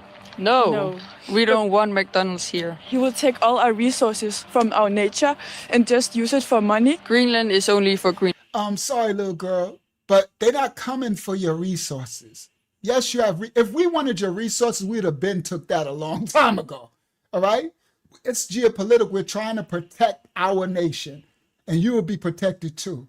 So it's bigger than that. You know, I understand her thing. She thinking they just come in the money grab and take all the resources, right? And this one over here, you don't like America. Yeah, good. We won't bring our pizza parlors either, right? But anyway, I'm sorry. Let me stop. Let me get out of my, I'm about to say, eat your Walrus burgers but let me stop. All right, so anyway. From our nature and just use it for money. Greenland. She's like, they're going to take all our resources from our nature, our beautiful nature under the ground. They're going to use for money. I'm sorry, but the world is changing. All right. Yeah, I don't eat McDonald's either. So again, that's people thinking all America eat is that stuff, right? Again, but anyway. So unfortunately, they have the wrong picture, but let's continue. Want McDonald's here. He will take all our resources from our nature and just use it for money. Somebody said, boy, she get us some fries and sweet tea. That'll go right out the window, right? It's funny, she be online at McDonald's. See her 3 years from now, right? You come back and be like, I thought you said you ain't want McDonald's. Why she got a whole Big Mac in her hand or something, some fries. And she be like, but these fries and sweet tea, right? That's addiction food. That's drugs.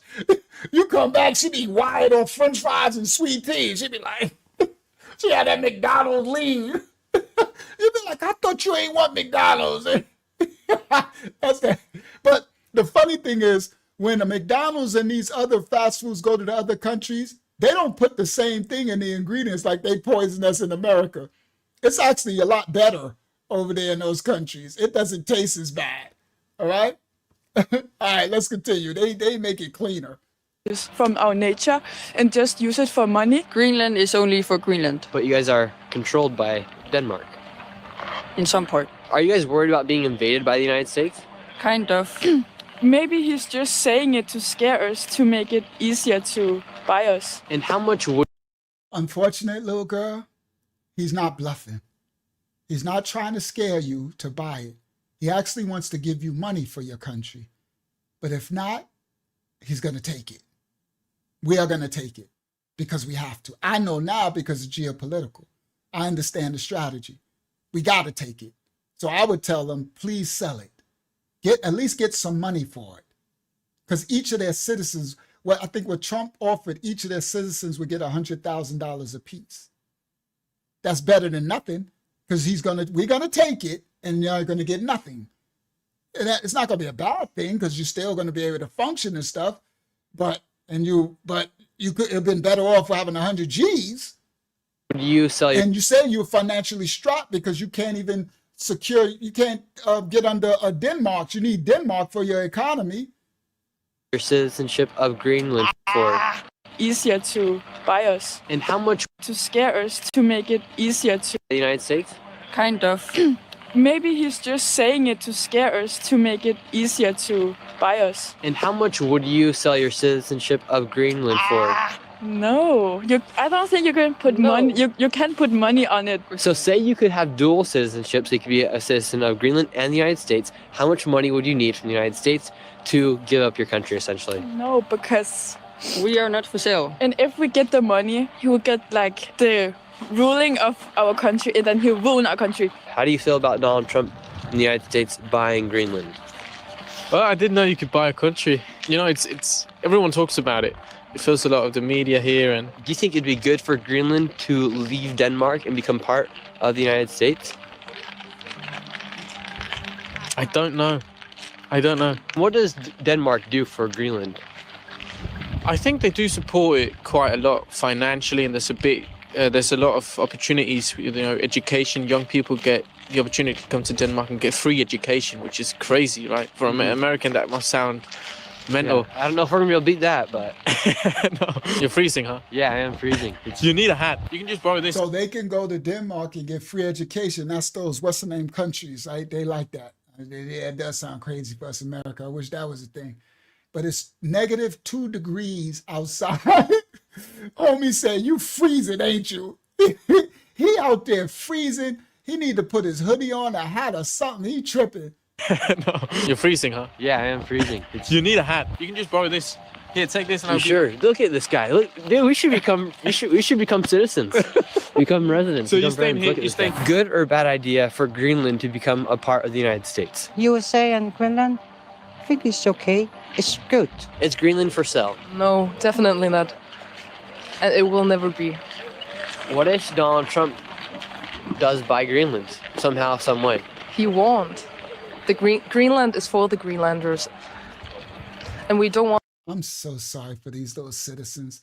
Do y'all see that they have no idea what's coming for them? It's really sad, right? Greenland is not for sale. He won't own Greenland. First of all, Denmark owns Greenland, right? The cognitive dissonance is just insane to me anyway, right? You literally are owned by another smaller country, smaller than y'all, and you think it's not for sale, right? And you think you're foolish enough to not know that Russia, China, and United States are coming for it, and one of them is going to take it. But our country is offering to buy it, and yeah. Somehow, some way. He won't. Greenland is for the Greenlanders. And we don't want to be twice colonized. And remember these two girls, as we will talk to them later in this video about how China has made their own attempts to gain territory inside of Greenland. You see that? Receipts. China and Greenland, mind, science, and nods. The independence. All right? 2018. Their own attempts to gain territory. How Greenland could become China's Arctic base. Now y'all see it? I know we need that 100 G's, but right? So again, they don't understand China's been making their moves already. Their own attempts to gain territory inside of Greenland. Do you think Donald Trump will buy Greenland? No, we are not for sale, but understand him fully that he's protecting our right to self-determination. And he said he will tariff Denmark if they don't respect it. So that's very good for Greenland. Denmark threatens us with taking away our right to health and education. Really? So you wouldn't be that mad if Donald Trump did buy Greenland? He can't, but we will certainly... See, he actually understands a little. He said the U.S. is actually trying to protect some of their rights against Denmark. Denmark taxes them, and Denmark does them dirty. Really? And then he said, so you'll be for it if America bought it. He can't. I think they really have a gap in their understanding that, yes, you can buy it or take it. I don't think they grasp that part. Like, it's either buy it or get it taken. They think they live in a world where it's like, no, nobody can take it. He's going to take it. So you wouldn't be that mad if Donald Trump did buy Greenland? He can't. But we will certainly cooperate with the United States. We already do. How much would you bet that Donald Trump... He can't buy it, but we will cooperate. We already do. Bro, if he can't buy it, he's going to take it. But let's continue. Does not buy Greenland. My fortune. Your fortune. What would you say He said, how much you want to bet that Donald Trump does not buy Greenland? My fortune. Probability is that he buys it? Like 10%, 20%? Zero. Zero. I don't want to be American. I don't want to be Dane. So what do you want to see happen with Greenland? I think it's natural what's going on. We've been working for self-determination. Oh, poor grandma. Grandma said, I don't want to be American. I don't want to be Denmark. She just want to be free, Greenland. Unfortunately, Grandma, you're on the prison planet. We've been working for self-determination for many years. We have experienced some pressure from the coming president from US, but that should not shock us. That should not shake us in our work and wishes to realize our self-determination. So it's not about Denmark, it's not about the US, it's about Greenland. Our problem is that we are situated geopolitical in the middle of two big superpowers. You got it, Grandma.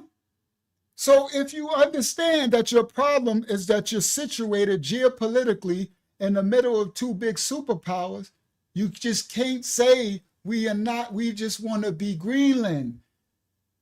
It's very unfortunate. I would love to make it where Grandma could be free, right? Where everybody's free. But we gave this world up. This world belongs to Hasatan, everybody.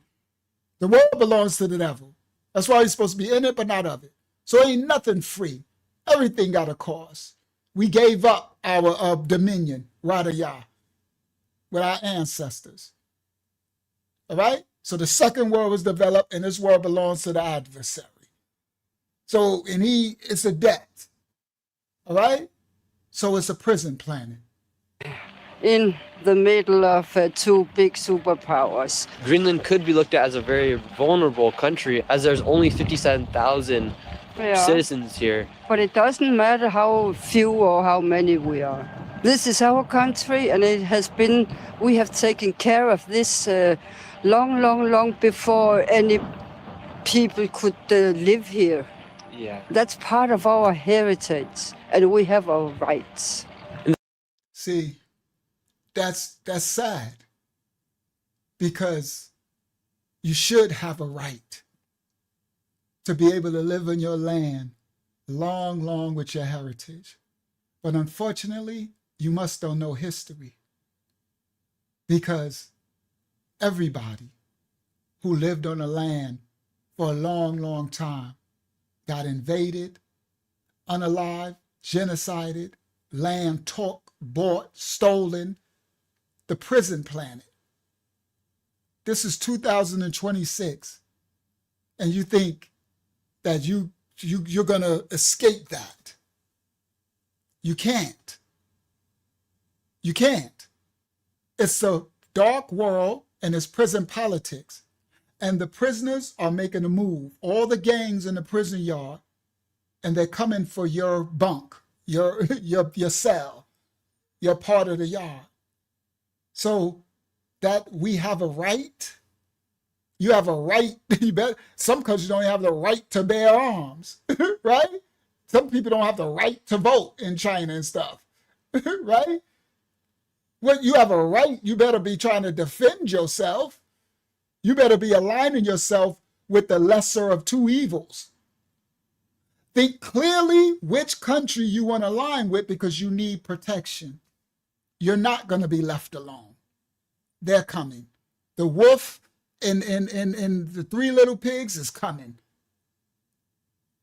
Our heritage, and we have our rights. In the past 4 years, the United States has given over $200 billion to countries like Ukraine, Israel, whether that be through military aid or financial aid. See, that's our problem with the United States. They gave over $2 billion to the Ukraine, and billions all the time to Israel, and they want to give them billions. Where's ours, right? Now, at least the orange dude did give us stimulus checks for a minute, and I think that went up into the billions, right? But we need another, and he did say it, though. He said the tariffs he's trying to do, but they keep messing. He was saying that the tariffs he's charging to other countries, he's trying to make that into a stimulus to give to us. But the West, not the West, what they call them, the left, the other wing, they keep messing with him, right? I'm like, bro, leave him alone, because we already know he'll give out a check, right? And those people in Minnesota right now is still trying to pay up for the PPP loans. They still get money off that for they fake daycare centers over there in the Minnesota. Minnesota's a mess. You think Minnesota siphoned almost $1 trillion, billions of dollars still in the PPP stuff. They opened up all type of daycare centers and senior assistants. Taking all, that's what it's about. Y'all don't know it, but that's what it's about. Because of lockdown, they got to ante up all that PPP money, right? But yeah, they're saying, he's trying to do the tariffs to give us some rounds of money. I wish they leave him alone and let him go ahead. He's giving everybody else, all these other cars, they buying into, and he amped up the defense budget to 1.7 trillion this coming year, right? We need more defenses because he's preparing for what's happening. All right, we're about to close out. $200 billion. We'll finish this on part 3 because I got some stuff I was going to show tonight, but we're going to have a part 3. There's a lot of money. Yeah. So that goes to show that we have a lot of money. If Donald Trump were to offer you guys $5 billion, and you guys have 57,000 residents here, each resident would get around $100,000. Oh, he said if Donald Trump would offer you that. I thought he had offered it already. No, if. You guys become United States citizens for $100,000. No, I think not. Not me. Why do you think Donald Trump wants to buy Greenland? The reason that I believe that he wants Greenland is because of the military use, that because of the Arctic. He claims that there is a lot of Russian and Chinese activity, which is why he's very interested. But also, if I'm correct, territorial expansions. How much money would you sell your citizenship of Greenland to the United States for? I wouldn't. I'm very proud of my cultural identity, and I believe that one day we're going to become independent. What if the United States worked out a deal where they are able to liberate Greenland? Unfortunately, bro, this world is getting darker, and you're not going to come independent unless you side with a nation. But you just being independent and nobody messing with you when your geographical location or Arctic, and everybody, the ice, the warming from the glaciers melting, all of their precious minerals, right, and metals that's buried in their ice is melting. So it's actually becoming accessible. And in the future years, it's going to become more and more accessible. And they have uranium, a lot of it. And uranium is what they use to make their nuclear stuff. So the United States is not about to let China and Russia grab this land and get all this uranium, get the positioning of the strong. That's why the Orange Juice said we have to take it. Now y'all getting it? I know y'all already getting it. I'm sorry, I keep saying that. But there's so many different levels to it. That uranium. Now the other minerals, cool, but that's a lot to mine and stuff. But the uranium, Russia and China is trying to do a checkmate. Probably the most uranium undiscovered in the world. All right? Greenland from Denmark, and you guys were able to be independent, yet the United States military could still be here in Greenland and expand, and they could also mine in the other places where there are natural minerals. Would that be something you'd be interested in? No. I'm about to. You don't want the United States here at all? No. What do you think about Donald Trump wanting to... All right, because there's more. So I'm going to say this for part 3, because it gets funny, right? And I don't want to... It's already 2 o'clock. All right, so now, let me close out. Do I want to show something else to close out? No, because that's going to go into another part. All right, that's China, because I was going to bring that up. All right, nah, let me just close out. All right, let me just close out. That's what I'll do. Just close out, Unky Unk. All right, here we go. Share this tab instead. Let it run. All right, to close out, everybody. Whoa. What we showed tonight was not chaos. We showed strictly positioning.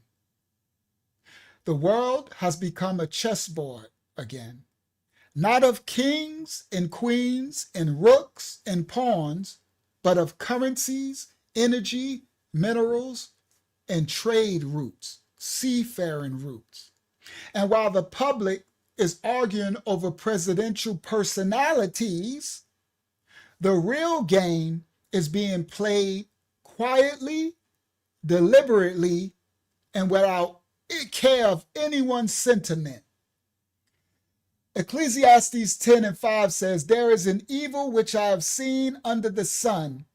Folly is set in great dignity, and the rich sit in low places." See, in times of transition, that's what we are in. We're in a transitionary time on this earth. And in times of transitions, appearances deceive. And the powers that are making their moves, they do their moves beneath the surface.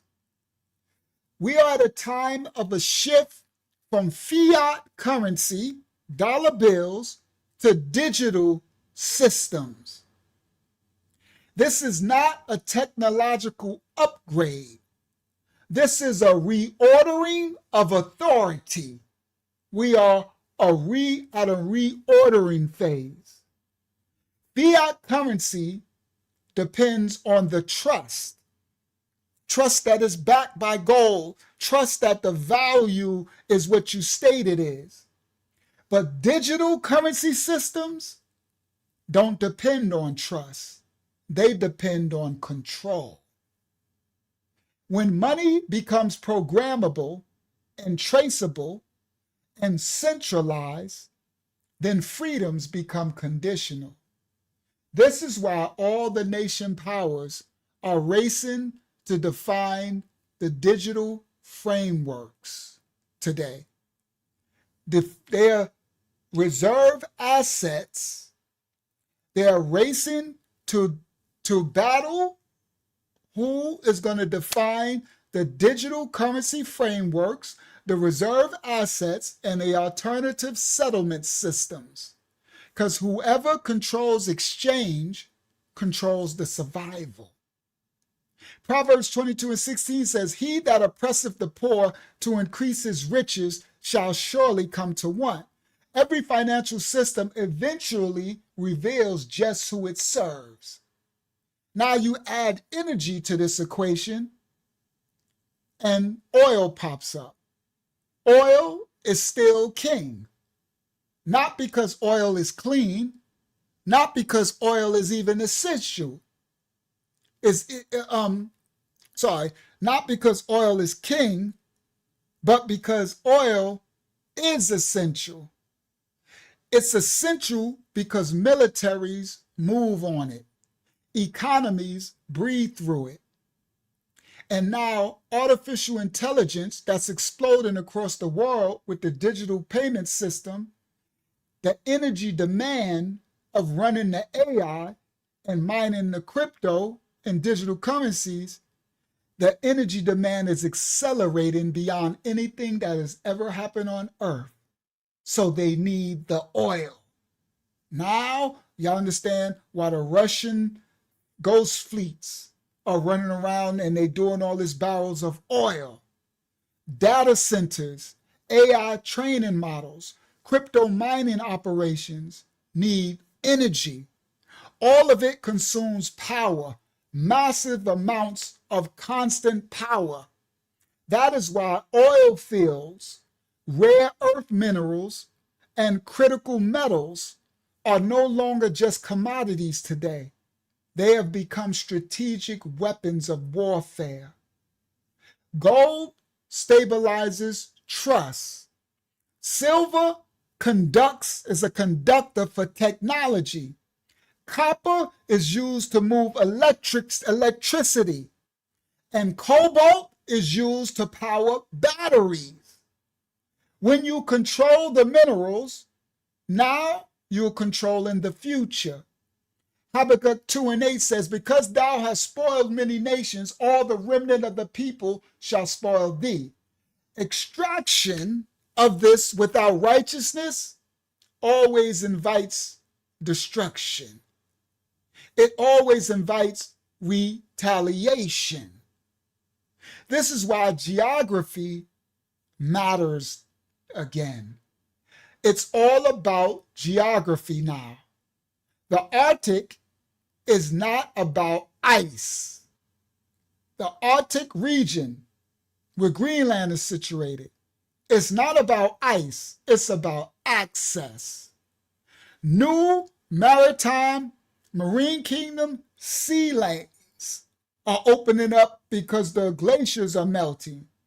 And these sea lanes shorten the supply chains.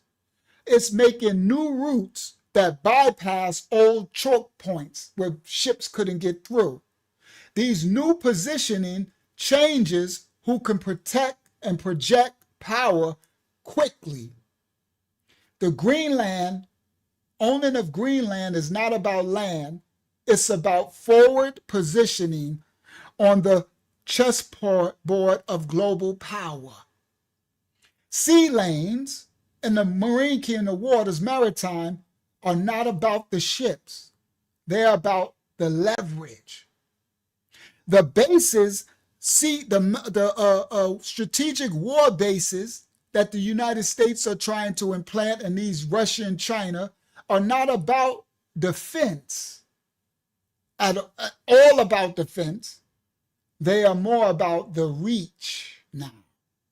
We have all our defenses, but now it's strategic positioning of how quick your reach. Genesis 22 says, thy seed shall possess the gate of his enemy. 22:7, Barashayat, Genesis. When you control the gates, you control the flow. Gates are portals. So they need to control these lands because these are doors. All right? So when you see these nations discussing these territories about aid, money, partnerships, and security cooperation, you need to understand the subtext. The subtext, what they really saying is they're placing pieces on the chessboard. Not for today. That's why I said they ain't worried about that, those minerals in Greenland right now. They ain't playing for the chessboard for today. They're making moves for decades ahead. This is why everything right now seems so urgent, right? It's like all of a sudden, we rushing China, we rushing Iran, we're doing this in Venezuela, and everything is urgent. Chaos has erupted out of nowhere. Everything feels so urgent because once these empires, these kingdoms, these systems, these countries lock in, once they grab a country like Greenland, they're difficult to reverse those moves, right? The policies that are there right now will bind generations later. It's all about global positioning. Isaiah 10 says, woe unto them that decree unrighteous decrees. See, this teaching is not to glorify nobody's power, not the United States, not China, not Russia. This teaching is meant to strip away the illusion that the people, the masses, are under. No empire escapes consequences. So Greenland and all that, understand something. You think that you have the freedom on this second world dark earth to do what you want. For those people in Greenland, I bet y'all slaughtering those fish. I bet those seals don't feel too, right? Those walruses. You can't kill and unalive to feed your belly and think something, some other big, predator ain't coming for you. That's why your righteousness is what covers you. So no empire escapes consequences. No system can outrun the accountability, and no chessboard remains stable forever. Human strategy always reaches a limit. So all kingdoms fall. Human strategy reaches a limit, but divine judgment never has a limit. So, as you close, what is the charge for the children of the Most High tonight? The charge is, everyone, do not be distracted by the noise. Do not be seduced or diddied by the narratives that they put out. Do not mistake movements for morality. Watch the global power chessboard. Watch the money and where it's going. Watch the energy and who it's going to. Watch the metals and who's trying to take it. Watch the countries and who's trying to gain positions. And watch the maritime sea routes. Watch the routes. Because when kings move quietly, the wise are called to discern. When that queen is moving on that chessboard, you need to watch where she's going, move 3 moves ahead. And I want y'all to all remember this. The chessboard of global power may shape the nations, but it does not determine the final outcome. Only thing that determines the final outcome of it all is righteousness. And that is the truth behind the strategy. This has been, did Russia just offer to help the U.S. take Greenland? That answer is no. I'm going to find that video. And yes, it could be, because these serpents still work together. So the moves that they show you on the surface, they're still vying. Now they're vying to see who's going to be the head, but they're still working together at the same time. Because neither one of them wants the nuclear war to happen, because that ends it for everybody. But they're vying to see who's going to be the head. So when I found that video, that Russian dude, he said, this is what Putin is thinking, but will never say. That's where the title comes from. Did Russia just offer to help the U.S.? That dude said, I'm going to find the video. He said, I'll play it next time. He said, this is what Putin is thinking, but he would never be able to say publicly. But he's the devil advocate of Putin. I'm going to find his name when the video play. He's a monster, beast mode. He just say the stuff. And what he was really saying was, of course, Russia is trying to negotiate with America. Because even if Russia doesn't become the head of the serpent, they want to be right there. They want to be the neck. Right? Nobody wants, the further you go down, you don't want to be the gut. You don't want to be. So of course they're going to play ball. Because the bigger picture is they're mounting all these defenses to go against the Most High's, the coming judgment, the chariots of the heavens. These are the children of the fallen angel Anunnaki. It's nothing but the Tower of Babel. So they're preparing this stuff that they're preparing. It ain't for one another. It's to protect them from one another as they become one Ihayad, one nation, one global superpower. But it's ultimately to bust through the firmament, to prepare for the judgment that's coming. They're fighting against, they have space programs, they have all type of these aliens they talk about they fighting against. That's the righteous angel Malachi's that's coming to fight. That's what that is. Most people don't know whether you believe it or not. They believe in it. You don't got to believe it. They know it. That's why they got the space program and the space stations. That's against the Most High's righteous chariots that's coming to bring this judgment. This has been written. That's why they're trying to go to the Atlantis under the sea, Marine Kingdom. Some of them talking about trying to get on Mars with Elon. They trying to go and hide in the mountains and caves. Moses said, I'm going to collapse it. That's what they really got all these armaments for. Now, a temporary thing is to make sure as they gain for who's going to be ahead of this serpent. But all of these trillions and stuff, they got the weapons that they show you ain't nothing. It's the ones they ain't showing. Whatever it is they showing, and that's going to come out next time. It's crazy what I'm going to show y'all. You ain't seen nothing on what they don't show you. All right? All right. This has been, did Russia just offer to help the U.S. take Greenland? Now y'all have more understanding of what's really going on the chessboard of the global powers. Why the orange dude is taking Greenland, and we got no choice. He gonna take that, right? And now you understand how Greenland got taken. You understand some of the, right?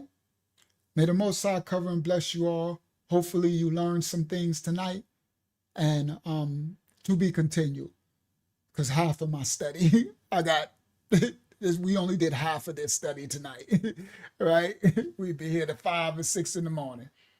May the Most High cover and bless you all. We live again Friday, right? Friday, 9 p.m. And go forth and be the light. Now you'll have more understanding.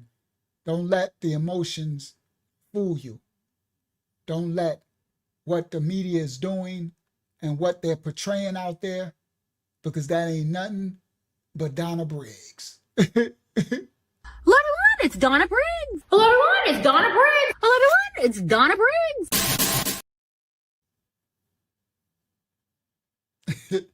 They ain't nothing but Donna Briggs. Ain't nothing but a lie from the lake of fire. That was that black woman that turned white.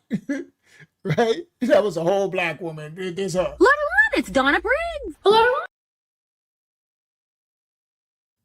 everyone. She turned herself white. So ain't nothing but Donna Briggs. Shout out to Brother Dickie over there. Shout out to Jazz, Dewan. I ain't know people on Facebook. I ain't see them. Shout out to Dewan Brown, Jazz, Daryl Preston over in Germany, and my brother Dickie McFadden over there. Shout out to Facebook. All right? So don't believe the hype. Study, show yourself approved, and like and subscribe to this channel, because we're going to keep bringing you the raw truth, raw and cut and no chaser. And I'm going to keep teaching the truth and finding all of the real sources in the truth to discern it for you. All right? All right. May the Most High cover and bless you all. We see y'all Friday, Eastern Standard Time, about 9 p.m. All right. From the house of y'all to y'all worldwide, have a blessed night, everyone. Most High's covering and blessing over you all. We love you all. Go forth and be the light in this dark world. Thank you, Hakyama, for your assistance. Thank you, Elder Tamayah and Yasha, for your covering.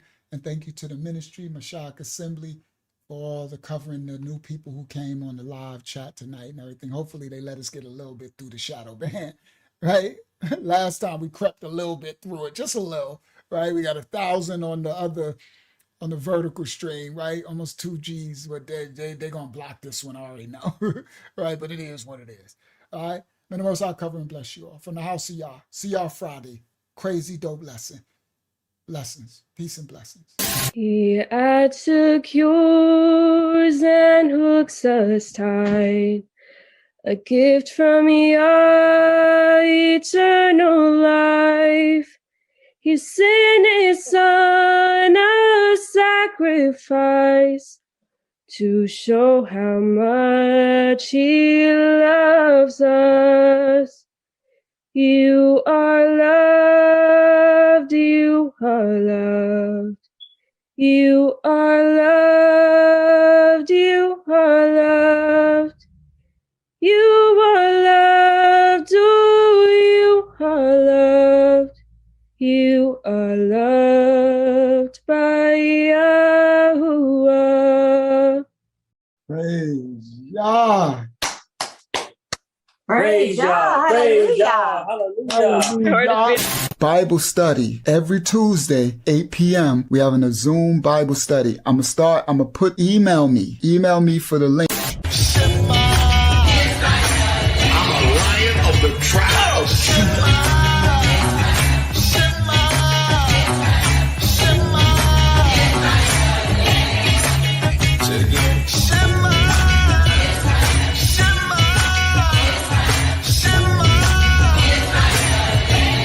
Precious chosen people of the Most High.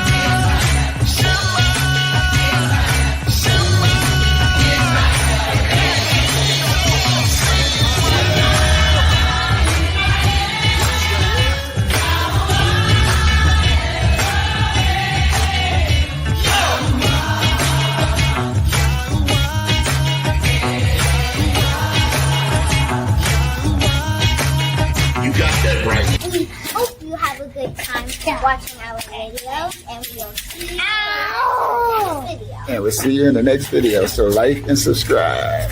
Our channel. Yeah. We are the true Hebrews. We are the true ones that fulfill Bible prophecy and scripture.